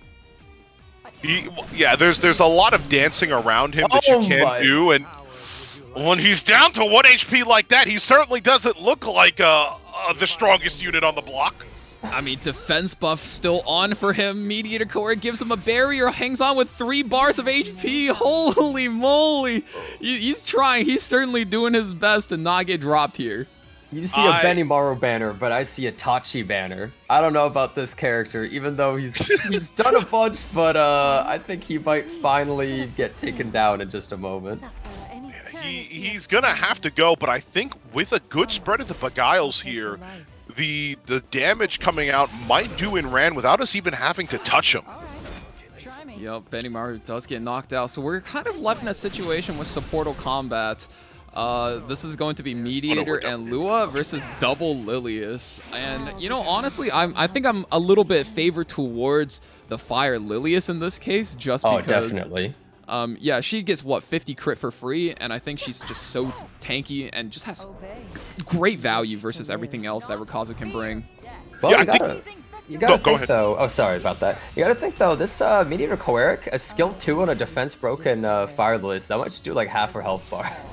I just think at the end of the day, the Lua is just too honest of a unit to really make an impact here. You know, she doesn't have the overwhelming the overwhelming destructive capabilities in the kit like Red Lilius does with the S3 here, borrowing some of that attack, clapping back, and doing the pushback as well. Now that's something I never thought I'd hear. Lua and Honest in the same sentence, but I think you might be right about that. Yeah, we just lie out here all the time. Yeah? We just lie on purpose. Just lie? Okay. Yeah. I mean, I think it's mostly that S1 value from the double Lilius, right? You know, Yeah. you drag one, you drag the other. So every time you end up in these supportal combat where you're spamming S1s at each other, you're getting double the value. Lua goes down, and Mediator. Soul burn too. The Too soul burn juicy. as well. It's like that annoying, like it's like when you were young and on the block there was that kid who always got his ass kicked, but he always hung out with his brother too. So it's just like, well, I can't 2v1. I can't 2v1. This is Lilius bringing her sister along for the ride. And unfortunately, as we always end up in, Mediator Quirk standing alone, wondering where his life fell apart, reflecting on his student debt, the massive amount, and basically buckling under the weight of being all alone. I mean, you have to think, he had to win this to pay off his student debt. This is actually, like, catastrophic for him. This tournament is an incredibly pivotal moment in his lifetime. In his lifetime. He's never the same after he lost Vivian. Never the same, right? Yeah. Still in that hole. Just mentally, physically, and financially. He's And got to speaking of try. I mean, our tournament right now is at a prize pool of $700, so it's no small amount. So he's going in. He's fighting for whatever he can. I'm shocked that Lua is still here, but Me there too, she buddy. is. Me You know, too. we live in a world where Sid and Tempest Cern are getting banned instead of Lua. Holy. So are all units available, by the way? No, not Narwhal. Yeah, Okay. Not Narwhal and not her artifact. Okay. Yeah, we were people... originally going to allow her artifact to be played, but then Divine's like, nah, you know somebody's about to fuck it up. So we're like, all right, let's just ban Knockwool and Elegiac. Yeah, may as well. Yeah, Somebody's gonna be like, she's banned, but not her artifact? You see, I was going by Smallgate rules. And I was gonna be like, well, that's where you messed up initially. I'm just gonna be honest with you. Moon Bunny, though? Holy. I haven't seen Moon Bunny versus Lua, but this could actually be kind of cool. I'm very interested in this because I never see Lua anyways. We've been getting a lot of Moon Bunny today. A lot of the new buff units have been coming out. I wish you had seen the sword play with Midnight Gala Sword Lilius. of Winter Shadow on Midnight Gala Lilius. You rip an S3 into somebody, you proc that passive, and then you steal their souls. Damn, it's actually worth it? I think it won made him the the match pivotal play. because it took enough souls off of the Spectenny to not be able to soul burn into her for the end game. Honestly, guys, I've been first picking Moon Bunny. I think this unit's crazy. I've been picking her all the time. She's like the new aggro unit. Yeah, it seems like we're kind of in a new world almost immediately. Players getting used to things, and I think that's a lot of the reason why we're seeing Lua let through. People are basically using this as a practice round for when Narwhal ruins their financial straits in almost every avenue. So Yes, Knockwall changes so much. Like if you just look at Rikazo's team, it's like already 2 units instantly get downed by Knockwall pretty much, right? The character is so powerful. I've been picking her and Moon Bunny together because Moon Bunny I feel like protects Knockwall from like almost all of her counters that are faster or anything that straight up counters her, not just like Aiden Karina. But then there's so many other options you pick. I think that character is ridiculous. I think it's one thing to, be one of us and playing Knockwall, but I think the real scary part about Knockwall starts at the end of the season when the Asia Whale starts pulling up with 310, 315 Knockwalls. And that's when people realize, oh, when you can get this unit to an unethical amount of speed, she can kind of destroy the game. There's a lot of debuffs out of Rikazo's side right here. yeah, I was going to compliment that. Speaking of unethical, all these debuffs come on through, and as a natural response, you do get the designer Lilibet. She's banned out almost immediately, and once again, we said unethical. The queen of unethical plays herself. Goes out. Lua's not going to be participating in the match. Maybe we'll save the practice for later as we get the match underway. 1 win apiece for each one of these gentlemen, so they are playing a best of 3s now with just much more stacking pre-bans. And I think going into a longer set of matches, it would almost always be Lunale favored, just because Rikazo likes to stay on the aggressive side, and when you have all of your aggressive units removed, you're going to need to fall back and fall back and fall back, and you know, for a standard player like Lunale, I think he just has more options in the bag. Yeah, definitely. And I'm just looking at this match. This looks pretty favored Lunale right now, in fact. That Briar Witch's area attack but bigger. Pretty scary right about now, but she's got to go for that stun immediately. And actually hits. Whoa. Man, am I allowed to point out, is it somewhat ironic to see the Fairy Tale Tenebria under the redirected provoke? Either way, that's not the only debuff we have to worry about. A splash of more incoming, and most importantly, we don't get the defense breaks everywhere we wanted, but we get it on the Apocalypse Ravi, and I think that's the target we most wanted to see vulnerable in this position to put away real quick. If the Bane Hammer comes down from Auden in just the right way, we might be wiping clean all our fears of the War God terrorizing the bracket. Dual attack on that Meteor, I would say fairly impactful. Gives himself this turn where he can now press S3, reset all the damage the Briar Witch has done, barring the HP. So giving himself a really good chance to fight back, especially if he can get that Pirate Captain Flan going. I don't know, I'm still looking at 3 dark units, and you know how Auden feels when she sees those characters. Yeah. Those characters. Those certain characters anyway, we get counterattack here. Oh my god, so much damage. Just barely survives. That Mediator just so close, taking all that damage from the Pirate Captain Flan. Oh, it actually hits and kills. Oh, I don't know if he wanted that. He might have wanted his Greeted for the A-Ravi to revive with. That might not have been the play he A-Ravi wanted can't to make. revive anyway. We've still got the Guided Light Briar Witch Issaria in play, which puts her in a devastating position, but we're going to roll S3 anyway. We're going to believe. Not enough damage, and that's the power of Proof of Valor on the Lilius. I mean, 30% damage blocked out. If it wasn't there, that was a kill for sure.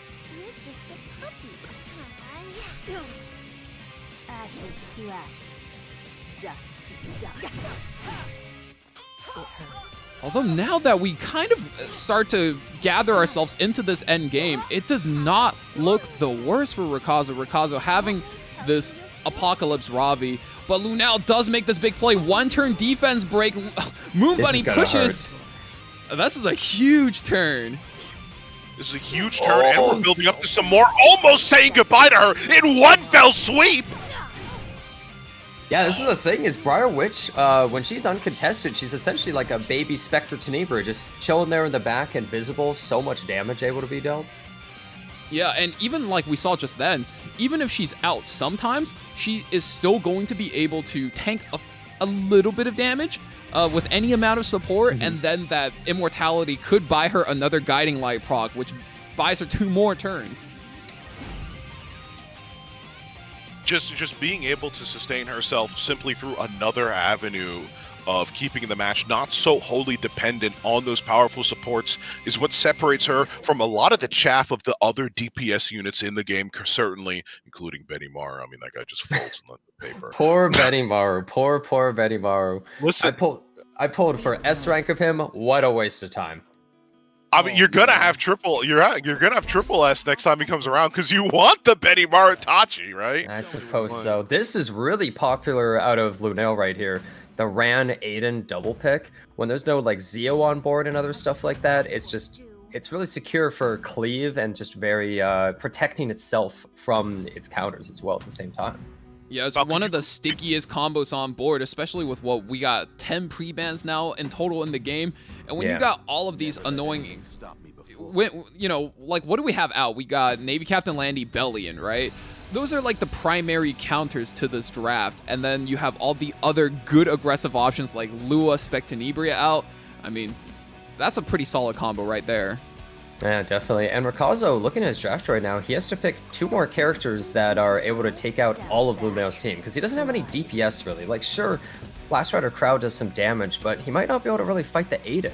And so now he has to pick 2 DPS. He's forced to, no choice. And what are characters that are able to survive the possible aggression from Lunale, but also kill Aiden and A-Ravi? Yeah, especially when we've seen some of them being used much more effectively on our opponent's side than even on our side, obviously. Puts us down in the dumps for DPS picks, but we're going to have to pick them nonetheless with 30 seconds left on the clock. Now, we've got a lot of recently banned units out of the pool, Genizad. I wanted to hear, you've already talked about the Moon Bunny, but have your opinions on any of the others changed recently? We haven't seen Rin just yet, but yeah. I think that ML Ken is definitely much more of a character now. I think they did a really good job actually making him usable, able to fight ML Landy and some of those characters.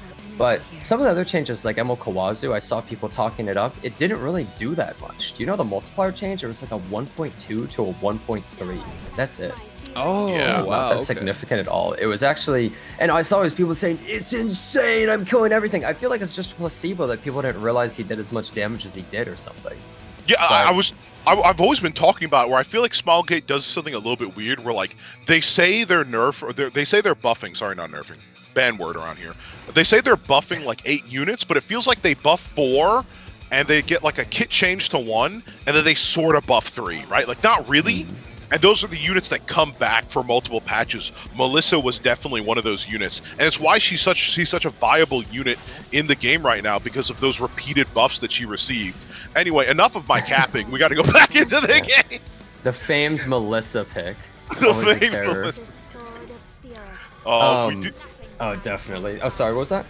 No, I was going to say, we're seeing the action out of the Spirit Eye Celine, which is not something we've seen yet in the tourney, so I love to see that. I really do love the variations in the places we're going, and Spirit Eye Celine, I think, is also a nice answer to that problem you were putting forward of what's going to be Rikazo's dilemma in this match, which is getting enough of this soul DPS going to tear through the match. Yeah, the thing is, it's really hard to think of a character that's able to deal with Apocalypse Ravi and Aiden while also surviving Angel of Light. There's not many characters able to do that, but I mean, her passive is perfect for that. She's actually able to easily 1v1 Apocalypse Ravi, doesn't really care about Rand, doesn't really care about Angel of Light. Aiden's really the only problem, but doesn't that always happen in every match, as Aiden is generally the problem, and you just have to hit at some point? At some point, you're going to have to pray. We are Gamba players at the end of the day. A big turn coming up, but when you got these slow units and you have Angel of Light, not many options you have on the table for LRK. LRK just opting to S1 there, and S3 surely to provoke that big turn on Angel of Light. 4 skill nullifiers, nobody wants to deal with that. Yeah, such a pain in the ass. You said the nerf word wasn't allowed, but this Angel of Light character, aren't we all tired of her? Can we get something else going on? Maybe a replacement, possibly? Just saying. Well, yeah. I will say this. I think that for the first time, I can't believe I'm saying this, Smilegate may have actually done a very good job with this balance patch in making it so I don't think ML Lilius is as much of a threat now. Jenna, I'm sorry. I know you're new to the kind of vibe we're going for here, but I'm usually the one who lies. That's kind of my shtick around here. And if you take that away from me, I think they if actually you take that away from me, I don't have much left, Jenna. I'm not a diverse man. I don't have much left. You're not leaving me with much. Time. I know. I'm messing with you. But no, They finally, for the first time ever. Yeah, I will say they did. I think we got in this patch a lot of units that I think the game needed. Right, I think Bunny Dominion is a unit. Is a buff that we needed very much for the game to at least be a little bit more fair.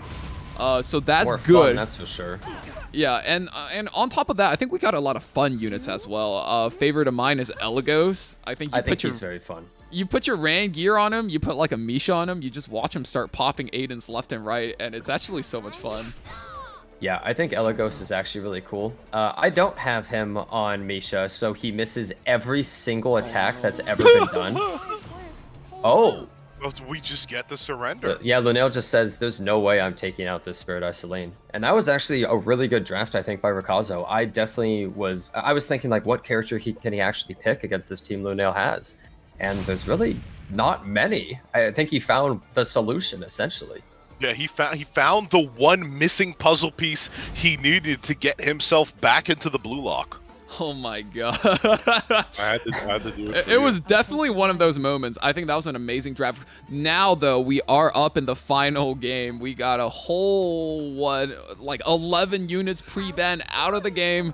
And, oh boy, Conqueror Lily is still in it after 11 pre-bans. Moon Bunny Dominion picked in for Rikazo as that first pick. Oh. Yeah, first picking that Moon Yummy right there. I think that ML Landy is finally, with having stuff like Summer Luluka and now Moon Bunny and all those things, there's just enough options against her that she's not as threatening. So many things can punish her, such as like Lionheart too. Just so much DPS and supports now that I wonder if she's going to remain as like the first pick extraordinaire character that everyone likes to go for, or things changing. Buck, why don't you do us a favor there and click actually on the ban list so we can see the entirety of the context we're going up into this final match with, including once again I mean, we're out Carrot Band, which somehow made it on. Carrot. Carrot. Midnight Gala Lilius too. I think Midnight Gala Lilius being out is actually fairly deadly. Lionheart Sermia is still in, but whoa, that's an Urban Shadow shoe picked up. That's the first time we've seen Shu as well. What do you think, Jenna? I'm actually hype. I think this character is super fun. I think she destroys Apocalypse Robbie. I think that Apocalypse Robbie has been really falling off. I think a lot of you guys have probably seen a lot less of her recently, and I think characters like ML Shu coming in too. It's just like, if you pick an Apocalypse Robbie, she's so easily taken out. Yeah, we've crushed. We've seen a fall of the Apocalypse Ravi, and somehow also at the same time, a sort of a rise back of the Spectre Tenebria coming back into the first, second, third picks of the draft. I think a large part of that is it's starting to get a little bit easier to protect and hold out your options, even against, like, the damage isn't as overwhelming, and I think, you know, now that people have sort of settled into having an answer to Landy, you know, banning is always a great one, I prefer. We're starting to get some more of those units that we've wasted massive amounts of our gear farming on, which reminds me, ladies and gentlemen, once again, gear check, get your hunts going again once again. Now I'm holding all my leaves the next time that Leafy event comes around. I'm not using a single one until they bring that event back. I was talking with Tristan Wolf the other day, I was like, is it optimal to not play for the year for the next event? For the next summer event? Unironically might be, just because of how good that event is, because it puts you up ahead not only on like red gear, right, which is what you want, but also it puts you so far up ahead on gold, because since it's a side story, you're farming penguins and you're farming stigma, right? And when you're selling those penguins, you just get so much gold. I went from 0 gold to like 70 gold in excess.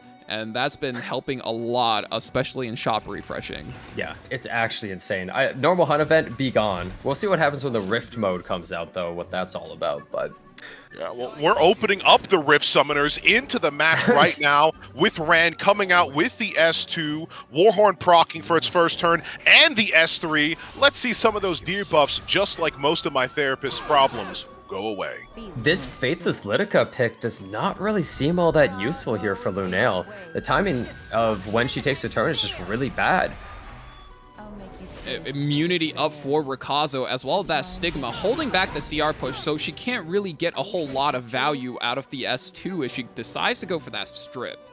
I think this Shu is about to kind of go crazy. I mean, just as you start stacking that injury, the Apocalypse Robbie becomes so crippled, she's just never going to be able to do anything. I don't know. Now, we've got to get these skill nullifiers up and fast. We want to be able to protect ourselves in at least some meaningful way, and that does do the trick for now, as we start biting back and putting this Briar Witch out of commission real quick. Yeah, I was going to say, taken out, right? Meat Eater snaps her into the immortality, and then the strips kicks in, so doesn't even really get an additional turn and get that S3 online. Speaking of... Oh, no, go ahead. No, I was just agreeing with them. You can go. Oh, I was just going to say, speaking of which, we got the S3 coming out from Crow, once again crashing another bike and raising those premiums slowly, but he's not too worried as we drag in the A-Ravi for the follow-up attack, but also might be getting rid of that prime real estate target for the revive now that the Briar Witch is out of play. My biggest fear here is that this team might end up not having the bite it needs if these injuries come through from the Shu, and it starts already. Yeah, I mean, it's a lot of injury that she'll be able to stack on, but look how little she did at the beginning. Oh!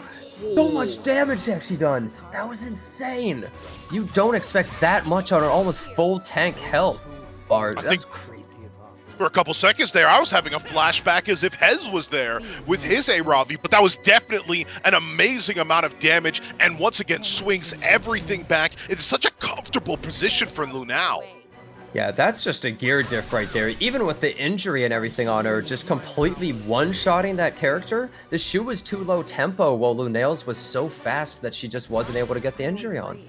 Yeah, Lunale taking the game right there. While I do think Urban Shadow Shu has an okay matchup against Aravi, when you play the Aravi that fast in a high-tempo draft with the Conqueror, with the Mediator, with a Faithful Zlitica, she just can't keep up. She just doesn't do enough things within the allotted time span. Quick bracket check brings us in. Lunale knocks out Rikazo and moving himself into the finals, but don't feel too bad for Rikazo now. He will be going home with about $70 to his name, which, hey, during Gear Pack Week, we'll take those. And then on the bottom side, I mean, both of these boys are in the money. We got Mac as well as Facepump, so...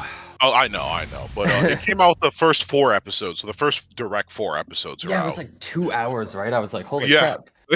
they definitely can. It's like basically they just started with the movie, right? Like that's enough runtime for the movie. Anything else you plan to watch this season? Discount Fire Force is out. Wait, what's that one?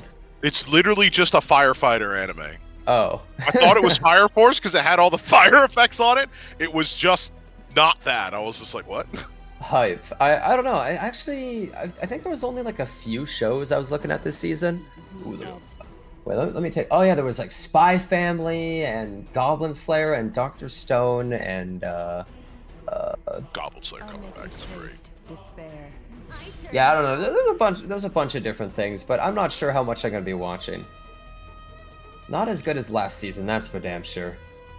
Yeah, I mean, we are still getting some of the leftovers. Like Zom 100 was pushed back so much it's still going on for 3 more episodes. Yeah, I don't even know what's going on with that one.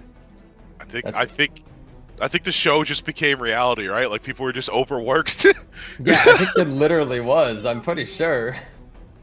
What a damn shame. One of the light novel shows I was actually enjoying. I think it's just like a dad who's just like, oh, my daughter's an S rank adventurer, and she's like, oh, I heard pulling about me back. that one, Yeah. nice comfy, but yeah. Yeah, I don't know. I don't watch as many comfy shows, but not anime exactly, but you heard about the new Castlevania show that just came out. Oh yes, yeah. Castlevania, absolutely. That one's gonna be hype. God, I love the voice actors. I love the animation. I love how much Castlevania made me go like, we could have been doing this the whole time. Yeah. Everyone in the West, we could have been doing this. What were we doing? Good shows. I've loved the previous seasons. I thought they were really good. So this one looks actually insane. I'm pretty hyped. I'm gonna watch it after my subathon at some point. Death coming out, you little shit. Yeah. Everything. I've also wanted to see this arc because they've done such interesting stuff, obviously. And set up some of the characters. Obviously, I won't spoil too much, but like some the place they've left some characters, those tied with death, obviously, but also some others from the last season. I'd like to see if they make an impact back in this one. But we've talked it. Yeah. But we've come to the end of the draft here, and once again, we're seeing all these interesting options. Lone Crescent Bologna has, through the will of Winter Wish, kind of become the community's #1 answer to the Landy, so that presents itself. Dark Corvus makes an appearance with his tanky brother of the LRK, mitigating a lot of the offensive AoE elements coming out. Of course, Ambitious Tywin freed from the coffers a little bit, due to some of the lesser relevance of some characters. We do see LRK going. We do see ML Bologna going, which means I'm factoring this match as really a showdown in the classic sense between Navy Captain Landy and Lionheart Sirmia as we get into the action once again. This is the problem I want to highlight about this match. We have Dark Corvus, a unit who's extremely reliant on souls, going up against an ambitious Tywin, who's helping defend against a very heavy debuff team. I think this game is going to be a full ambitious Tywin show. Let's, Navy Captain Landy has something to say about this game. Yeah, I'm really getting... Oh, no, sorry, go ahead. I was just going to say, it's true that I think that the Souls is impactful, but it probably will still kill the Sirmia in one go, which I think is very important. And as soon as the skill 3 comes out from either the Ambitious Tywin or the Lionheart Sirmia, that skill nulls, if it happens at the wrong time, might be really, really impactful here for Facepump. Like, he might actually be totally safe. I don't know, we'll have to see. We see the early grab out onto the Dark Corvus, hoping to get away the anti-crit, obviously, and provide less tanky factors to that obviously massive boy sitting there in the back, menacingly so. And I think it's very huge. The Conqueror Lilius was actually able to redirect, provoke the Lilies, and it takes so much tempo away out of Mac's team. A-Taiwan does rip the S3 here, landing one defense break on the Navy Captain Landy, so that is going to be a really long cooldown that he's now waiting for. Yeah, no soul burn. Very unfortunate for him, actually. He couldn't wait. Now, the Navy Captain Landy protected by a couple elements here, obviously. One is the skill nullifier, but two is also the idea that even though the debuff is 2 turns, she could just randomly decide she wants to push herself up through a couple of dual attacks and just, you know, cycle them off almost immediately. I'm not a big fan of Captain Landy. We're going to start learning that real quick. But Yeah. we're going to have to see how this goes. Ooh, the provoke lands. Yeah, one thing that can happen also is Ambitious Tyrant could get into an infinite loop against Dark Corvus of constantly provoking him because he constantly is landing a provoke on Ambitious Tyrant, just procs the enrage every time. So it's possible he might just get controlled despite being a character that's supposed to never be controlled.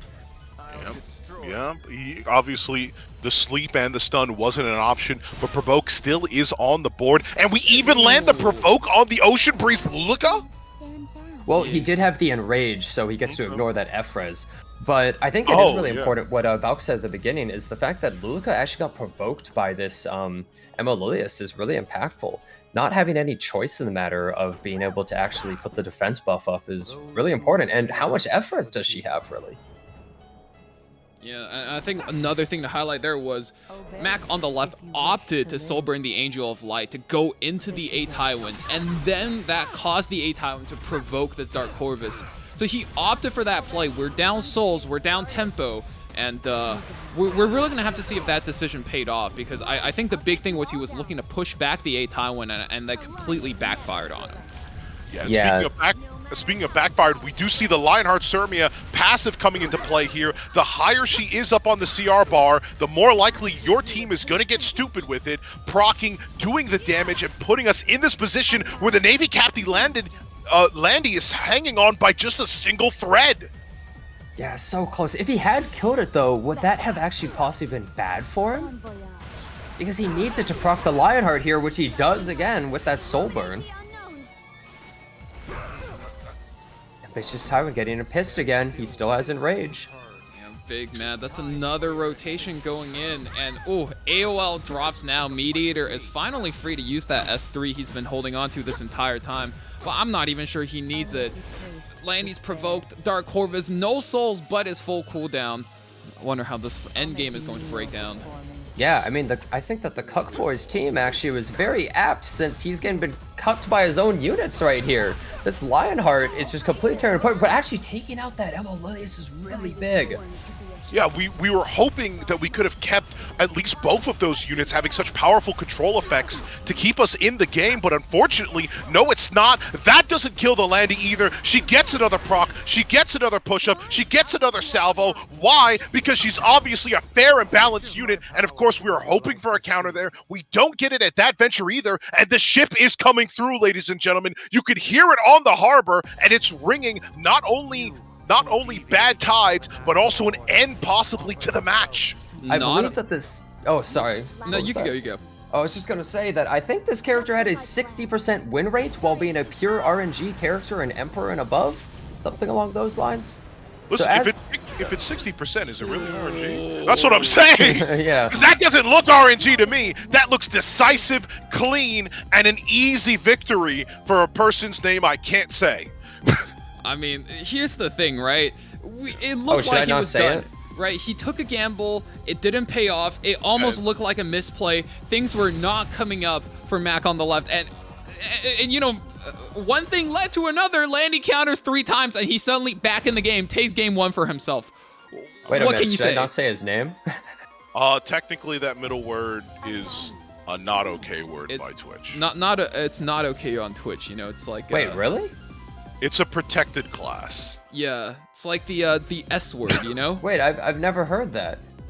It came in with the Okay, the well, S word. if it's like simp, you are allowed to say the word, but you cannot like say it in a derogatory way towards somebody else. Is how Twitch sees it. Okay. You can say simp, like you can say the word, just as long as you're not saying like these fucking simps, you know? Yeah. like Oh man. I mean, look at that. This time, not letting the Navy Captain Landy go over, first picking it, and if you let the Navy Captain, if you let Landy go over, you're going to be going overboard. That's what I'm telling you. Also, I need. There's another thing I needed to clear with you, Jen. That's why I'm glad we brought you on here today. What do you mean I sound like the gotcha bot? I didn't say that. Oh wait, no, did I? J- Wait, no, I think I did. You sound, yeah, you do kind of sound like the gotcha bot that I have. Everyone always be like, wait a second, is that Divine? People would say that when I first set it up. I've been listening to it. I guess the classic ear thing where like you hear yourself differently than other people hear you. I don't. Everyone hears themselves very, very differently. Yeah. I'll put it this way, Divine. If you were Divine Darkness every day, you sound a lot more like the gotcha bot. If I was Divine Darkness every day. Well, I am feeling that darkness swelling up inside of me. Why? Because we have Navy Captain Landy, because we have AOL, because we just have so much degeneracy on the team that you might as well just, draft control at this point. Really embrace the hatred. So I actually really like Mr. TheCuckBoi here's team. I've been drafting this a lot in preseason. Moon Bunny first pick, the Gala Lilius. I usually round the draft off with the ML Leica. I think that it just brings so much aggression and safety, and you even get an extra soul, extra 20 souls from the Angel of Light, which sometimes I would pick just because nobody wants to actually fight that unit, right? Yeah, I can say the same thing about a lot of units. A lot of times you look at the pre-bans, you just read into, you're like, huh, looks like this is my first pick to want to play into no Aidens. Yeah. I think it might be possible, though, that he didn't want to show it so early because look at the Assassin Sid. You don't have to expect it, but it's pretty dangerous. I mean, yeah, if you want something dead, you hire a famed serial killer. That seems to be the most logical option. And as speaking of logical, we're getting another famed pick from the last match. Our good boy, Dark Corvus. I don't know why I want to say Crozet. I want to say Crozet. I wanted a good version of Crozet so bad. I want to say Dark Crozet there. Unfortunately, we do say goodbye to him and the Sid as well, as Jenna picks up the terrifying picture of me once again. They just took that. I don't know why. Everyone else they framed at the event, they took like normal photos of, and they just took a photo of me that made me look like a serial killer. It looks like a despair picture, like something horrible just happened. I was saying to everybody, I look like a character that hasn't been unlocked yet. But like in the story mode, it's because he's the bad guy. Like it's terrible. Hidden character right there. I was like, this is like close enough to character assassination. Like I think if this photo became known for me, I'm a bad guy. Like, I'll send you the other one that came up actually. Oh, 31,000 damage out of that Gala Lilius. I think Gala Lilius is actually a strangely fair one-shotter. Yeah, I think the main thing with her that I've noticed now that I played her a little bit more is in the beginning, right? People were expecting Hwayoung 2.0, and I think Hwayoung 2.0 would not be fair for. That's Soul Burn! You can't do that versus Buddy Dom! He fell for it! Oh, they always do it. Everyone forgets that it's not just these openers that get extra turns. A Soul Burn, an RNL, any of those things procs the Moon Bunny. Ladies and gentlemen, do a little bit of your research before you head out onto the tournament. Just a nice little thing I thought I'd put out there. Got to keep your head in the game, always. Before you fall victim to some bullshit. No salvo. That's looking this meteor to Quirk. That skill 2 is probably enough, and it is. Yeah, that is rough. What were we talking about before that Soulburn came through? Divine Darkness, but who needs to do their research? Who needs research when you just win anyways? You just win anyways.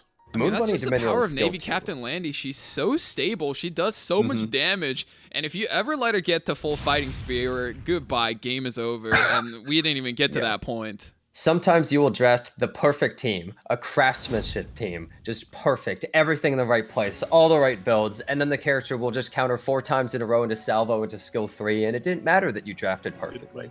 Was that a boys reference there? No? Everything was perfect. It was perfect. Oh yeah. We're talking about Gala Lilius, right? And I think the thing with Gala Lilius is that if you treat her like instead of like a Hwayoung 2.0, she's like an Operator Sigrid 2.0. I think you'll have a lot easier time using her because you nuke one unit real hard, attack buff and CR your team, right? Operator Sigrid obviously the opposite. You nuke a unit, attack buff and push back the enemy's team, but I feel like the way they're used is very similar. Well, I think what's really important too is just she's protected from a lot of the dangerous first turn characters that can just kill all sorts of other DPS because of her passive. So that's why I like picking her with someone like Moon Bunny, even though the attack buff is redundant, it makes it so that like a lot of the characters that can deal with Goblins can't be picked, and you just feel like you have this aggressive option. I also like to fit the knock wall in there. I've been picking her a ton. Okay. Yeah, but I think Knockwall is insane, and if you think about it, a lot of people were thinking, oh, first pick Knockwall, but I don't think that's the right way to look at her. Think of her more as a Strays ML Leica type character, where somebody drafts a certain way, and a lot of the time, if they're not drafting fast or have a direct counter to her, you can just pick her 4th or 5th, and they're dead. It's a force ban every time. I think the mistake that the community and by extension myself made when we first saw Knockwall was like, uh-oh, this is Lua 2.0, this is Lua Plus when we're still pre-banning Lua. But I think the more apt comparison, now that I've also had a little bit more time to play the unit, is that she's a Flitica 2.0. And, you know, we have Knockwall pre-banned in the tournament. And in that case, we have seen Flitica a handful of times, and she's been doing a fair amount of damage to a lot of the slower players here in this tournament. I think that's a little surprising because I found that there was not a lot of Faithless Flitica picked on the ladder more recently, and also in the World Cup, the very little Flitica with how people have been playing recently.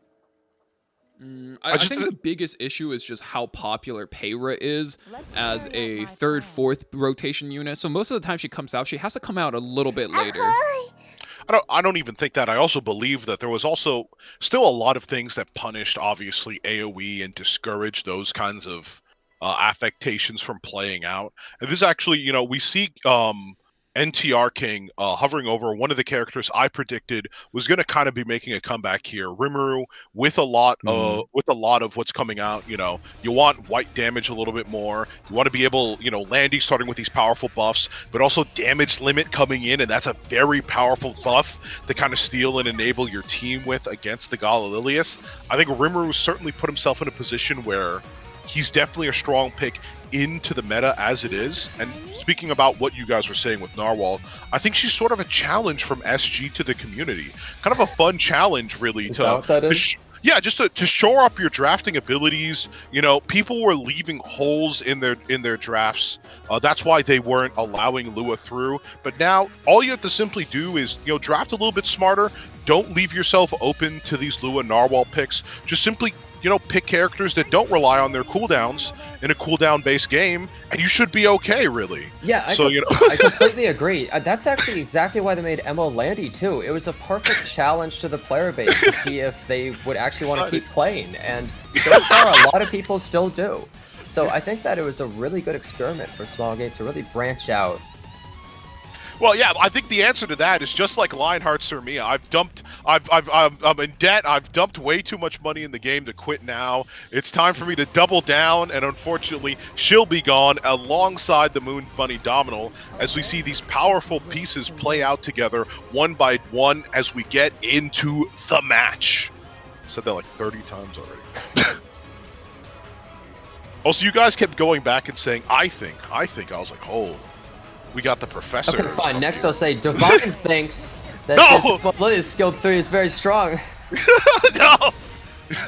You're gonna ruin my image, my non-existent image. I mean, look, man. No. You have Divine Darkness, right? You the only image you have is like you're the villain. Man, I'm the only one who has their ML. I'm one of the few units that has their ML before they come out with Divine Darkness. But all joking aside, we've got a proc designer Lilibet here, putting out the silence. Actually, was she proc? I have no idea. Man just said, I hit there, and just immediately goes for that. This Lilius is not looking so hot here. This is actually the big problem, is how do you deal with Rimuru? You can't one-shot him even if you had your cooldowns off, and he's going to steal your buff, your insanely powerful damage limit buff, and then he's just going to instantly take somebody out for free. That's like a 200% value right there.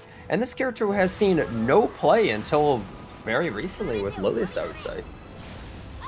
And if you, man, he liked that damage buff, that damage limit buff so much, he double dipped there. And now we've got the defense breaks as well. Yeah, he just said, I'll take it again. You know what? I loved it so much, give me it a second time. And now Lethe versus the world versus, I mean, essentially 3 DPS, I would say. Ooh, I think I saw the line there, because usually you hold on to the Lethe, hoping... You hold on to the Lethe Soul Burn so that you don't get counterattacked, but we actually want it to be counterattacked and hopefully salvoed so that the AOL would trigger and provide us an extra level of mitigation and protection so that she lives long enough to do her job. I like the line of thinking, but we just weren't lucky. So yeah. I think they're also just like, I have to get rid of this defense break, it's way too much. And then the Landy just countered twice into her, and it was like, well, you know, I think I've taken a little bit too much damage. See ya. Adios. Adios, mis amigos. Yeah, moving right on to that 4th game. I mean, right now, this is like, they're just trading 1 apiece. But, I mean, looking like we're going to go down to, what, game 5, just like Rikazo versus Lunale. I mean, Oh, sorry. Yeah, so you're going up against the #1 legend currently, obviously a contested spot with NTR King standing well and above all of his contemporaries. You're gonna have to form Victor and flush in a draft that means that your royally selected units leave no room at the table for your opponent to bluff or make their way through. As I get deeper and deeper to this miss and ill-gotten poker metaphor, Genizad, please save me. Just say something. Hi, everybody. Hey, how's it going, guys? How's it going, guys? Oh, I think Mac picks up a pretty comfortable opening with the Conqueror Lilius, Mediator Korg. I mean, we've seen this plenty of times, but Facebump on the other side does reply with the Airwell. He's looking real comfy with his blankie up, his blanket 4 protecting him, keeping him warm, and we are eyeballing it. Ooh, instead of Ocean Breeze Luluka, we go for that Destina. I think there is... Oh, I just wanted to say, there is nothing more comfy, going along with what you were saying, there's nothing more comfy than picking ML Landy and then just putting your feet up on the table and just hanging out and waiting to see if you win or not. Yeah, I mean, it's, you know, as we say, it's a game plan of all times. A Runka coming out, I think that's a pretty threatening unit, and we are looking like we're hovering a Midnight Gala Lilius there.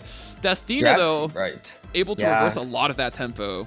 I mean, you're right. She's so threatening. I remember when Jinte just went crazy with the unit. It was so impressive in the World Cup. Absolutely. All these memories come flooding in. Actually, oh, hold on. Emergency's coming in. My car is just run out of gas. I've got to go light it just up a little bit. You know, get the. Are you okay? Get the tank. No, I'm joking. We're just gaslighting the hell out of people. Speaking of gaslighting, the queen of gaslighting, the queen of nightmares, my ex-girlfriend, Spectre Tenebria, comes out, just remembering all those terrible times, as the match plays out with her, you know, forming a nice pick, I think here. Not a lot of reach into her just yet. And I hope I wait. Listen, I've had some bad times, okay? Yeah? Listen.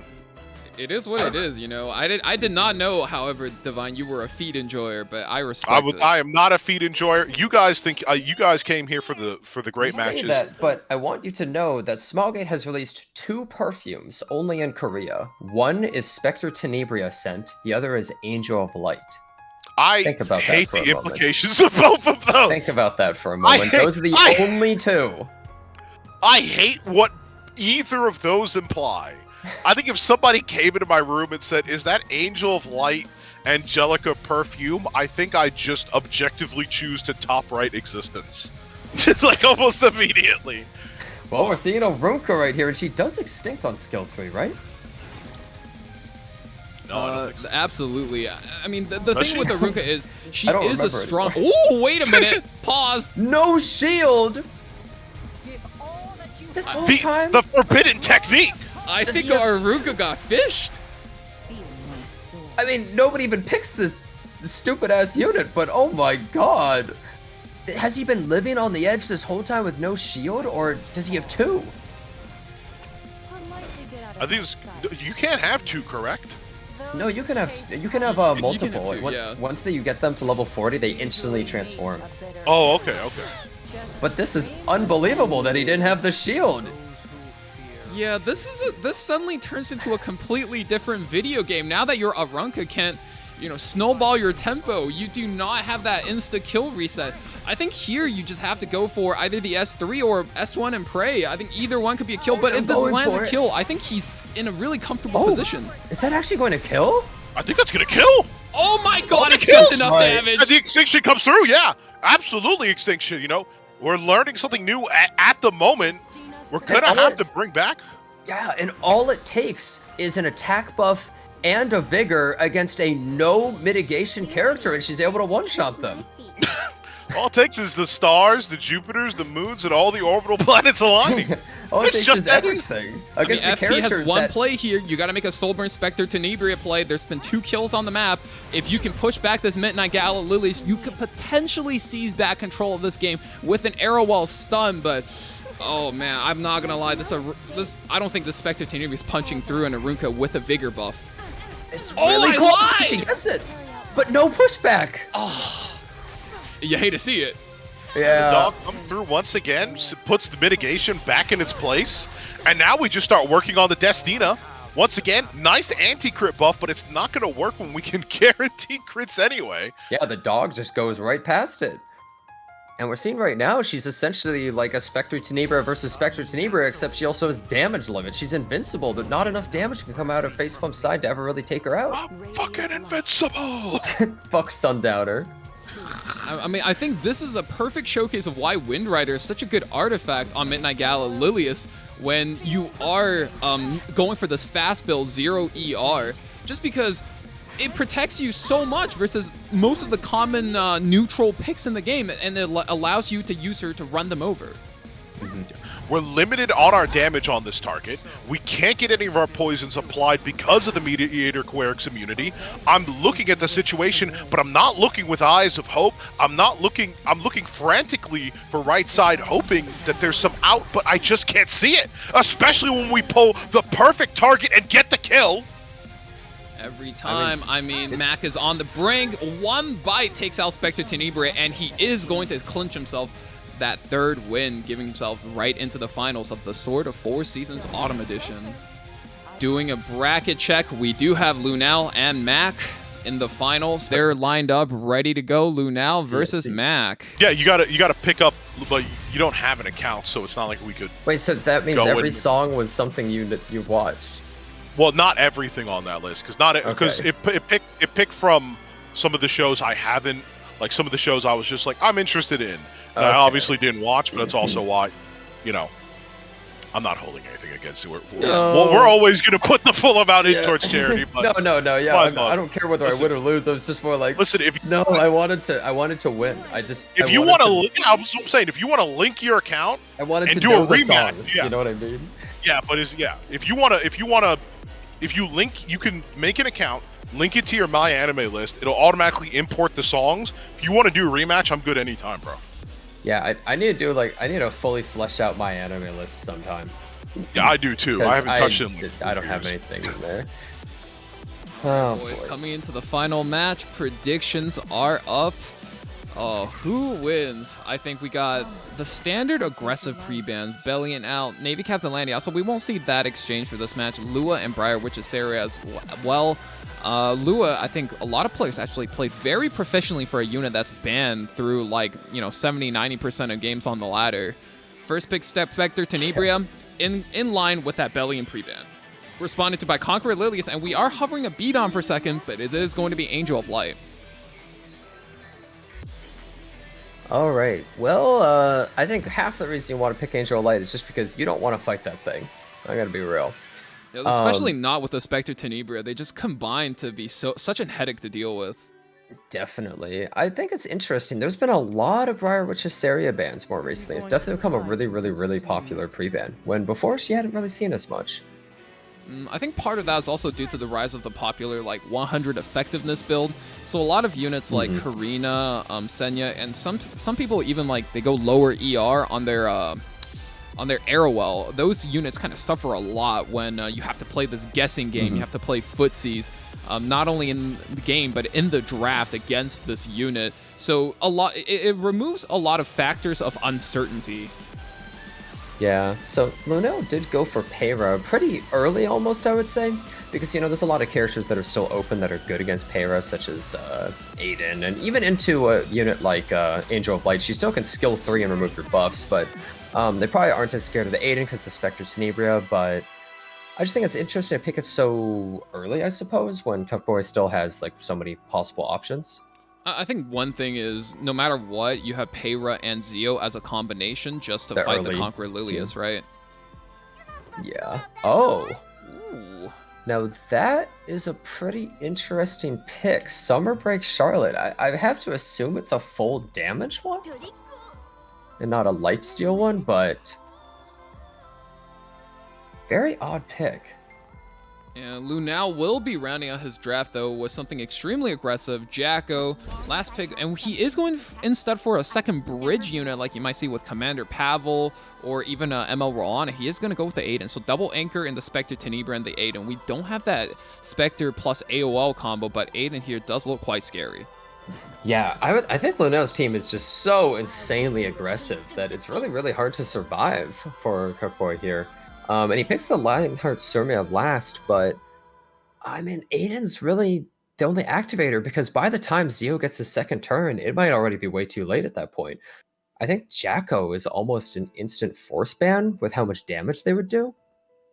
Not only the damage, but the synergy she provides to her team as well. Yeah. Zeo coming in as quickly as I can, back from getting my food, and back into the match as the match starts quickly underway with obviously the ban that Jenna highlighted, with his general tactician view, able to see exactly how everyone else wants to play the game, and Lionheart Surmia not making it to the table, which I think is interesting because of what that's going to mean for the rest of the games going forward. But we got to focus on this one for now as we head into it.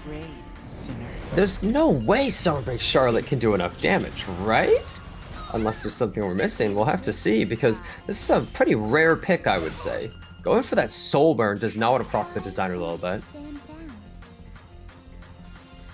Yeah, being very calculated, playing one debuff at a time, but this is going to give the Angel of Light a turn, though. S3 does come out, 848. You hate to see it. That means no skills coming out for the next rotation. Lots of damage does drop on get that turn, though. Ripping the skill 3 is also going to give you the skill null. You're going to lose designer a little bit unless she's on some sort of lifesteal artifact right here, but so much damage to Spectre as well.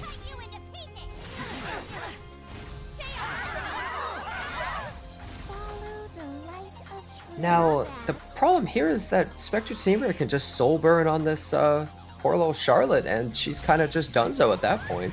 Yeah, if the damage doesn't do her in, she's going to be stunned, and that's not going to be fun for the team, right? And, I mean, Lunale makes the option to all-in this Conqueror Lilius right here. I actually understand why he's doing that, because she's about to take the turn, so realistically stunning her, she'll be able to dual attack immediately after and bounce back. So I actually think it makes a pretty good amount of sense right there. Big S1 hits the Aiden, cannot be counterattacked, and you have another one coming up right here. I think he was setting up for the defense break, and another hit comes right through. This Summer Charlotte actually completely popping off. I was completely wrong. She's doing a much better job than I ever would have really expected into Lunale's draft. Yeah, but her major instigator in some terms, her partner in crime, Conqueror Lilius, going down, still with the protection of the skill nullifier, is standing hale, healthy, and ready to bring back the game. Ooh, burns the AOL for the silence, no pushback, so Zeo is going to steal the turn. We're going to start putting in damage into this Summer Break Charlotte. No attack buff's going to keep her a bit healthy there, but oof, she's not looking too long for this world. Going to drop an S3 into the Zeo. That's a pretty hefty nuke coming in with only the Aiden left standing for Lunale. Yeah, she be surfing though, and we got another dual attack right here. Perfect timing. Comes in, that's a miss. Really, the thing is, this is a lifesteal Charlotte. She really doesn't do that much damage. Aiden going for the skill 3. Are you gonna be able to survive it? No! Not at all. It clears the damage easily, and with that, all of NTR King's answers. I'd have to say, I don't see this playing out too well for him from this position, especially with the heal on the S1. I think it's doing just about as much damage as the AOL does, and we see that, and we do indeed concede the match from that position. Yeah, I think it really just came down to, I was surprised that the Charlotte did as well as she did. I think she was more impressive than we could have expected, but at the same time, Lunale's team was just so aggressive, and she just didn't really have that much protection, and she got completely crushed in the end. Well. I think one big thing was something we highlighted earlier in the tournament. I mean, Aiden just has such a strong counter to so many units. Summer Break Charlotte, when you have that enhanced S1 in the AoE, you actually can't be counterattacked. I think pretty good pick logically versus that Aiden, but only ended up hitting once out of the couple attacks she threw out. So that will be a big pain point playing against that Aiden. Yeah, and now we see the Spectre Tenebria first pick. I think you were saying earlier that it was becoming more popular again, and we're seeing a lot of trading back and forth for this character right now out of first pick. I'll show you Oh, true vessel. looks like we're getting a World Cup situation here where people like to trade the same units back and forth. They're obviously insanely powerful, but now we see a Moon Bunny along with it, opting for that instead of the ML Lilius. What do you think about that? I think he sets up for a very interesting style of aggro. He does put himself in a situation where he could be Zeo trapped, but Lunale's a really smart player, so I'm sure he'll have answers. Mac needs to think about what his game plan is. Does he go into the Zeo Moon Bunny aggro? Okay, opts out of the Zeo trap. He does have Spectre Tenebria first pick. So he is going to be face tanking it with units like Karina, maybe some other knights on the table as well. Yeah, maybe like Senya, other things like that. You have to play so defensive because Lunale has the first turn. You have to just accept that. There's nothing you can do about it. Both those characters 100% guaranteed. I actually do think the Summer Lilica is a very good pick here. I think Moon Bunny doesn't have a ton of weaknesses, but I definitely think she is one of the ones she's weaknesses to. Doesn't have an extra turn, punishes you for using Moon Bunny's skill 3, strips your buffs, and gives defense buff. Perfect versus aggression. I think it's a really good pick. And I'm already loving how the match is already seeming to change here before my eyes. You know, we talked about the Spectre Tenebria, but she's really such a valuable option. I was hinting at it earlier with the Lionheart Ceremia banned out from the pre-bans of that last match, and with another major factor of AoE damage, both actually two from the Navy Captain Landy and the Belian, a lot safer than she would be in most normal circumstances. Yeah, definitely. And we see Pirate Captain Flan because there's not really a good, reliable cleanse on the right side here. Summer Lilica is great as a cleanser, but she only does it once, and then after, she's not really doing anything at all. Could be a really big problem, actually, for him, opting for the Designer Logo to get some extra aggression against Lunale's kind of, like, fairly squishy team here. Yeah, Lunale looking like he's hit a full pivot, going to go into a full control mode right here. You know, he's got that first turn guarantee. He doesn't have to worry about being debuffed on his own, at least not from the turn 1 perspective, but there is the turn 2 debuff units like the Edward and the Designer Lilibet that can cleanse themselves and come back and land back a little bit of debuffs and a little bit of damage for themselves. Ooh, we do see that Stray's last pick. If anyone was looking at that Epic 7 stats website, I believe he has an incredibly high ban rate when picked at the very end. An incredibly high ban rate indeed. You know, as I like to call him, 4 men, hair care and shampoo. It's just a dangerous unit to have around. He will be seeing the ban as you just highlighted, and we're going to be opting out of the Designer Lilibet, but keeping in the Edward Elric. Now, Edward, his win rate is debatably bad, and he is one of the premier DPS units against debuffs, but he doesn't really seem to do all that well. Is he just going to get overloaded by debuffs when the Pirate Captain in Solitario? You know, he throws back a couple provokes, and suddenly he could be back into the game. I say that knowing that we had a match earlier where Ed provoked and then died as a fucking result. Yeah, that's certainly a possibility. Equivalent exchange. You get provoked, I die. Equivalent exchange. I fuck around, I find out. Oh boy, Solitaria takes a turn. Huge unit here, going to hold back all the focus from Ocean Breeze Lilica. No trucks here, and stuns out that Karina for the first turn. Well, going for the Soulburn does get the Lilica, and I assume just goes to the Karina as well? Well, as you know, ER is really, at the end of the day, not a real stat. And now we're getting back to... It's useless. But we finally get the equivalent exchange here. It's going to keep the bomb, but it's going to get that provoke we keep talking Yeah, about. I think that's a pretty big that they just provoked right there, I'd say. As well as the silence on the Zeo after he uses S3. Was it? Wait, so by using skill 3 though, he is going to actually get stunned here. Oh, never mind. She does take the turn. She's much faster. Excuse me. So much damage being done by Edward. Is he actually getting a win? I think Lunale may have picked a little bit too much in the way of debuffers here. Listen, Ed is a champ, and you know what? And once again, you keep highlighting it. Equivalent exchange for every game he throws, every game he's going to show up and make a definitive presence and remind you why he's on the top of Mal's top-rated anime list. Yes. Easy win, Yes, of NTR course. King.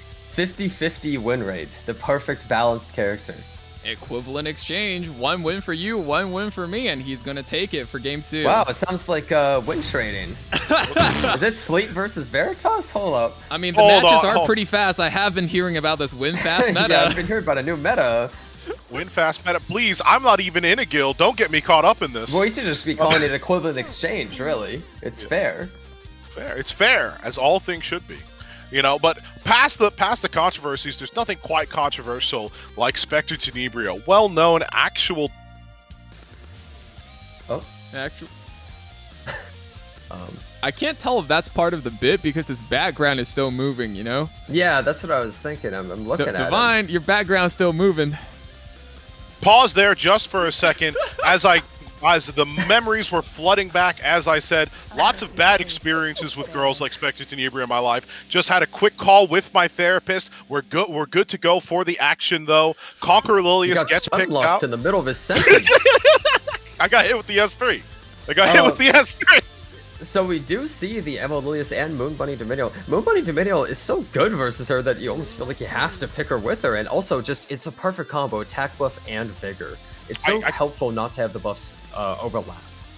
I can't agree more. Absolutely, Genizet. I'm glad you came on here today, especially to highlight how much Moon Bunny has kind of been the surprise queen of the ball coming out, and in every single way, just splendiferously, I might add. Wow. Adding a touch of paint to an otherwise black and white meta. Wow, man, took the thesaurus out during his therapist lesson. Very, But right here, I think at this point, you have to go full aggro. Like, look at his draft. Obviously, the first 2 picks, posturing for high aggression. Look at Lunale's team. You can't survive against that. You can't go in a slower match. You have to immediately essentially cleave him to have any shot at winning this match. Maybe aggressive characters. I don't think that you would pick someone like Green Lilius, but you need characters in the vein of like an ML Laika or something. Oh, he does opt for debuffs instead. A little surprising to me. There is no Mediator Queric, though, on Lunale's side. There's no Meteor Queric. Obviously, Destina can do her part, do her job, but is it going to be enough, as you said? Not a consistent set of cleansers. You're going to want to opt into another strong option, and strong options aboard. Architect Laika is definitely the girl, the gal, I might say, to add on to the team. A lot of damage, but most importantly, she can single out a target while providing, in a lot of cases, enough AoE to also squish the Spectre Tenebria, especially when we're not bringing mitigation. Picking that Ran is very interesting. So you would almost think it says, well, he has to ban Moon Bunny because he wants to skill 2, skill 3, kill that Laika. But even if he doesn't, he just goes to skill 3, putting on that Stigma debuff might be enough to make it so that Laika can't actually deal with them. It depends how much damage it does to the Spectre, though, with just a raw skill 3. And now that we're seeing all the fast cleaving, high damage options, we finally settle into the Karina. Yeah. Fast win. I can't keep forgetting. Yeah, I might as well just sign up boys. for Veritas Gotta at this win point. fast.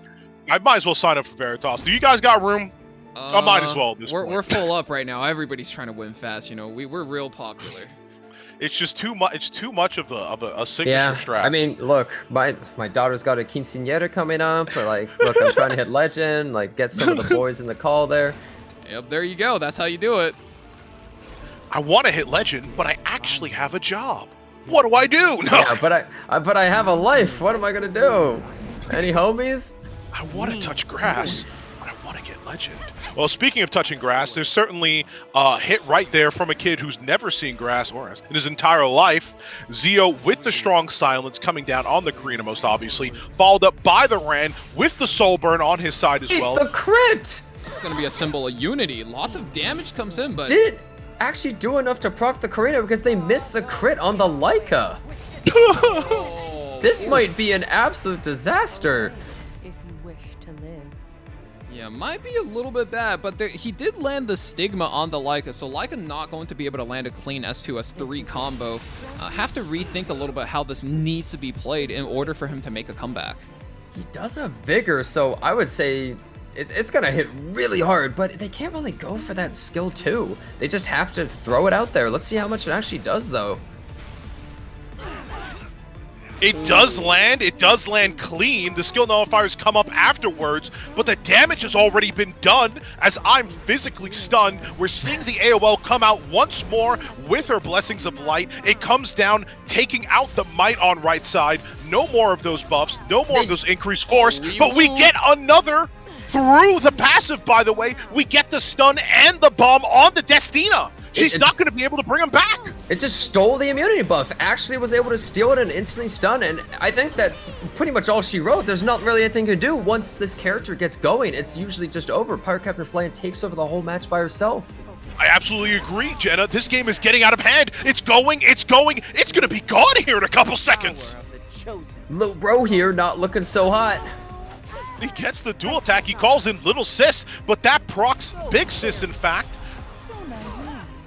Damage is clean, but it's not enough. And even with the silence, I'd have to say... Ooh, lots of damage coming in on that Karina Goodbye, take. yeah. And Lunale is looking closer and closer to that bomb timer ticking down. 1 turn left, so on the next turn, these units are out of here. Another bomb comes in. Ahoy, CR push comes through. Pop, not quite out yet, but oh, Destina's out. Being out of the turn is not a good look. Let's not beat around the bush here. The moment she stunned that Destina, it was over. Pirate Captain Flan, one-man army, just completely takes out everything by herself. Just infinite stuns. There's nothing you can do. That was absolutely insane. You know, we keep making the joke ER is not a real stat, but it definitely does not matter in front of this Pirate Captain Flan. She's stealing turns, she's stealing buffs, she's stealing hearts if you ask Valk, and she might be stealing a win here in a couple seconds if she keeps being as reliable as she is. Only one more win and NTR King reigns supreme above Lunale. I mean, that's the thing with Destina these days. You're trying to survive so much BS that's in the game. You have to drop a stat somewhere, and the first stat everybody looks to cut, right? Especially just like you said, ER isn't a real stat, so everybody starts cutting ER, which gives room to units like Pirate Captain Flan and lets them absolutely take over the match, especially when you don't think she should be able to, like versus that Destina. Yeah, it turns out, all Soul Weavers not really looking so hot for the most part in the cleanse department. That's why Meteor Queric's just so favored. If you haven't chosen your Moonlight Blessing, maybe Meteor Queric's a little bit better to go for with the advent of Moon Bunny kind of taking down ML down a peg.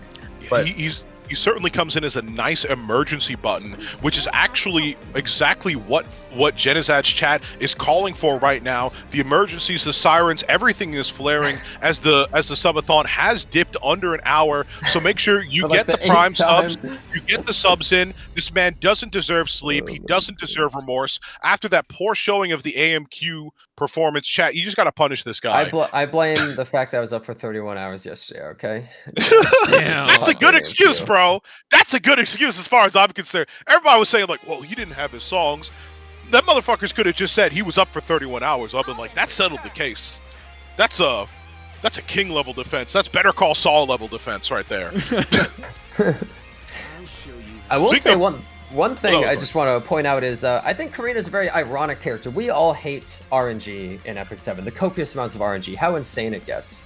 Karina is actually one of the only RNG-free anti-cleave options in the entire game, and she's probably the most hated one in the entire game. She's too consistently frustrating. She's too consistently frustrating. I think it's because a lot of it is that she doesn't, like, there's certainly a lot of times where opponents try to pivot, and you can show cleave and try to pivot out, but Karina not only shuts down cleave, but she does well enough in standard that it still feels like a thorn in your side for the most part, and I think that's where that point of frustration comes from. And speaking of points of frustration, Lunale obviously feeling frustrated about the Pirate Captain performance. How is he going to shut that down? You just pick her yourself. Yeah, there's a very surprising amount of Pirate Captain Flan here, just showing how inferior cleanses are to debuffs. Because she's just taking care of the whole match by herself. And when you see a slow draft, like what you see on the right side, just very bulky, very slow, like it can't keep up with the tempo of this ambitious Tywin or this Pirate Captain Flan. You're just gonna get debuffed over and over.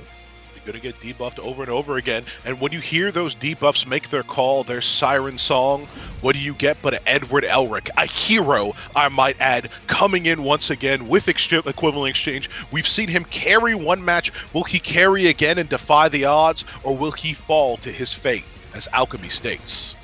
I think Edward Elric in this case, generally he's very good versus Pirate Captain Flan, but against like Tywin, I think it's kind of a 50-50 matchup, and it really depends on turn orders and what gets landed, right? Yeah, it very much depends on that, but also you can possibly just put so many debuffs on him from like Ambitious Tywin plus the stacking of Pirate Captain Flan that maybe it would work, and he's not very good versus Aiden here. Might run into a little bit of trouble. Ultimately, the issue, I think the game plan here for Mac is you want to use the Karina, splash into the Aiden, tick her with extra damage, knock the Aiden out first, and hopefully Edward can clutch out the rest of the match for you. Aiden actually getting hit. What was that though, Divine? I was going to say, this is actually something I like about the Ocean Breeze Lulika.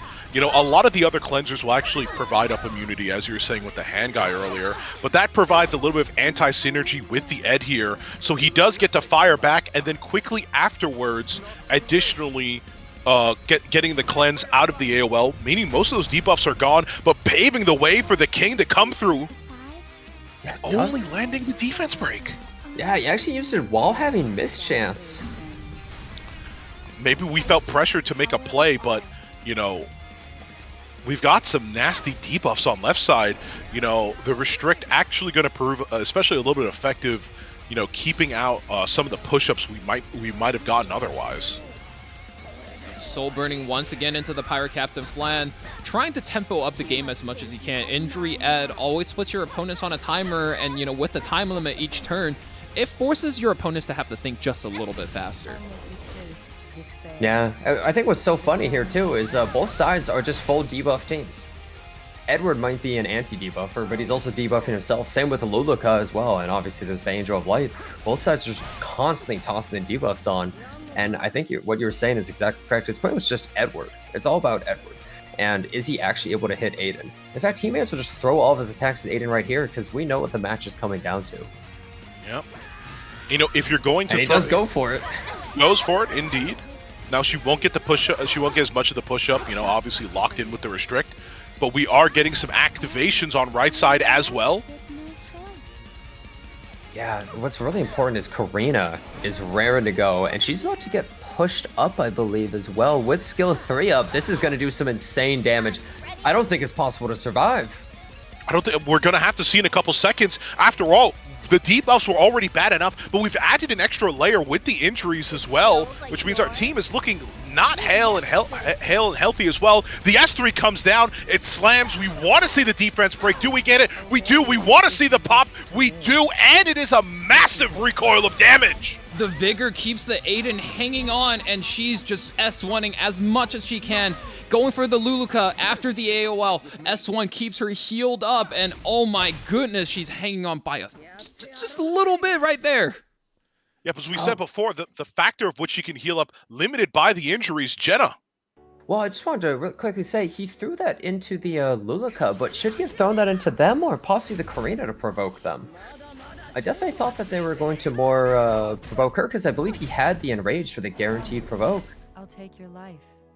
Yeah, we were looking to shut down the cleanser a little bit. Maybe we just see that as being the key, the glue that holds this team together. But just like you, I'm afraid of the additional damage here. Yeah. The miss didn't matter too much. Yeah, she's just popped out and gone. Over. Yeah, that is game 3 going over to Mac, taking the champion throne from Lunale in the Sword of 4 Seasons winter. He truly is the CuckBoi. He truly is NTR King, reigning over his opponents today. Oh my god. I mean, swinging over right now, $700 prize pool.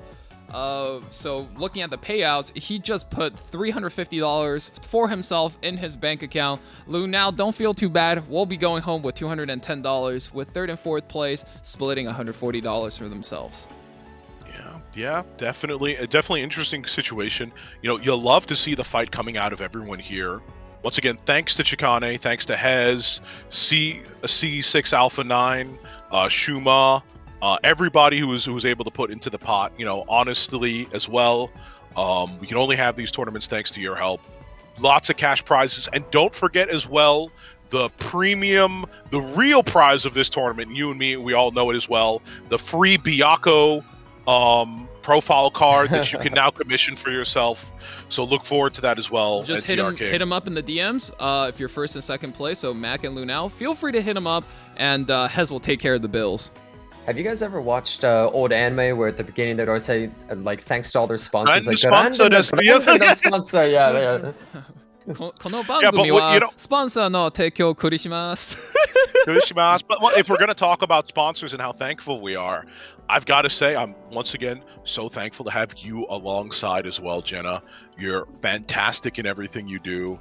You're one of my favorite people in the spaces, and as somebody who's talked to you personally, you're just an amazing human being, and I'm glad to be along for the ride.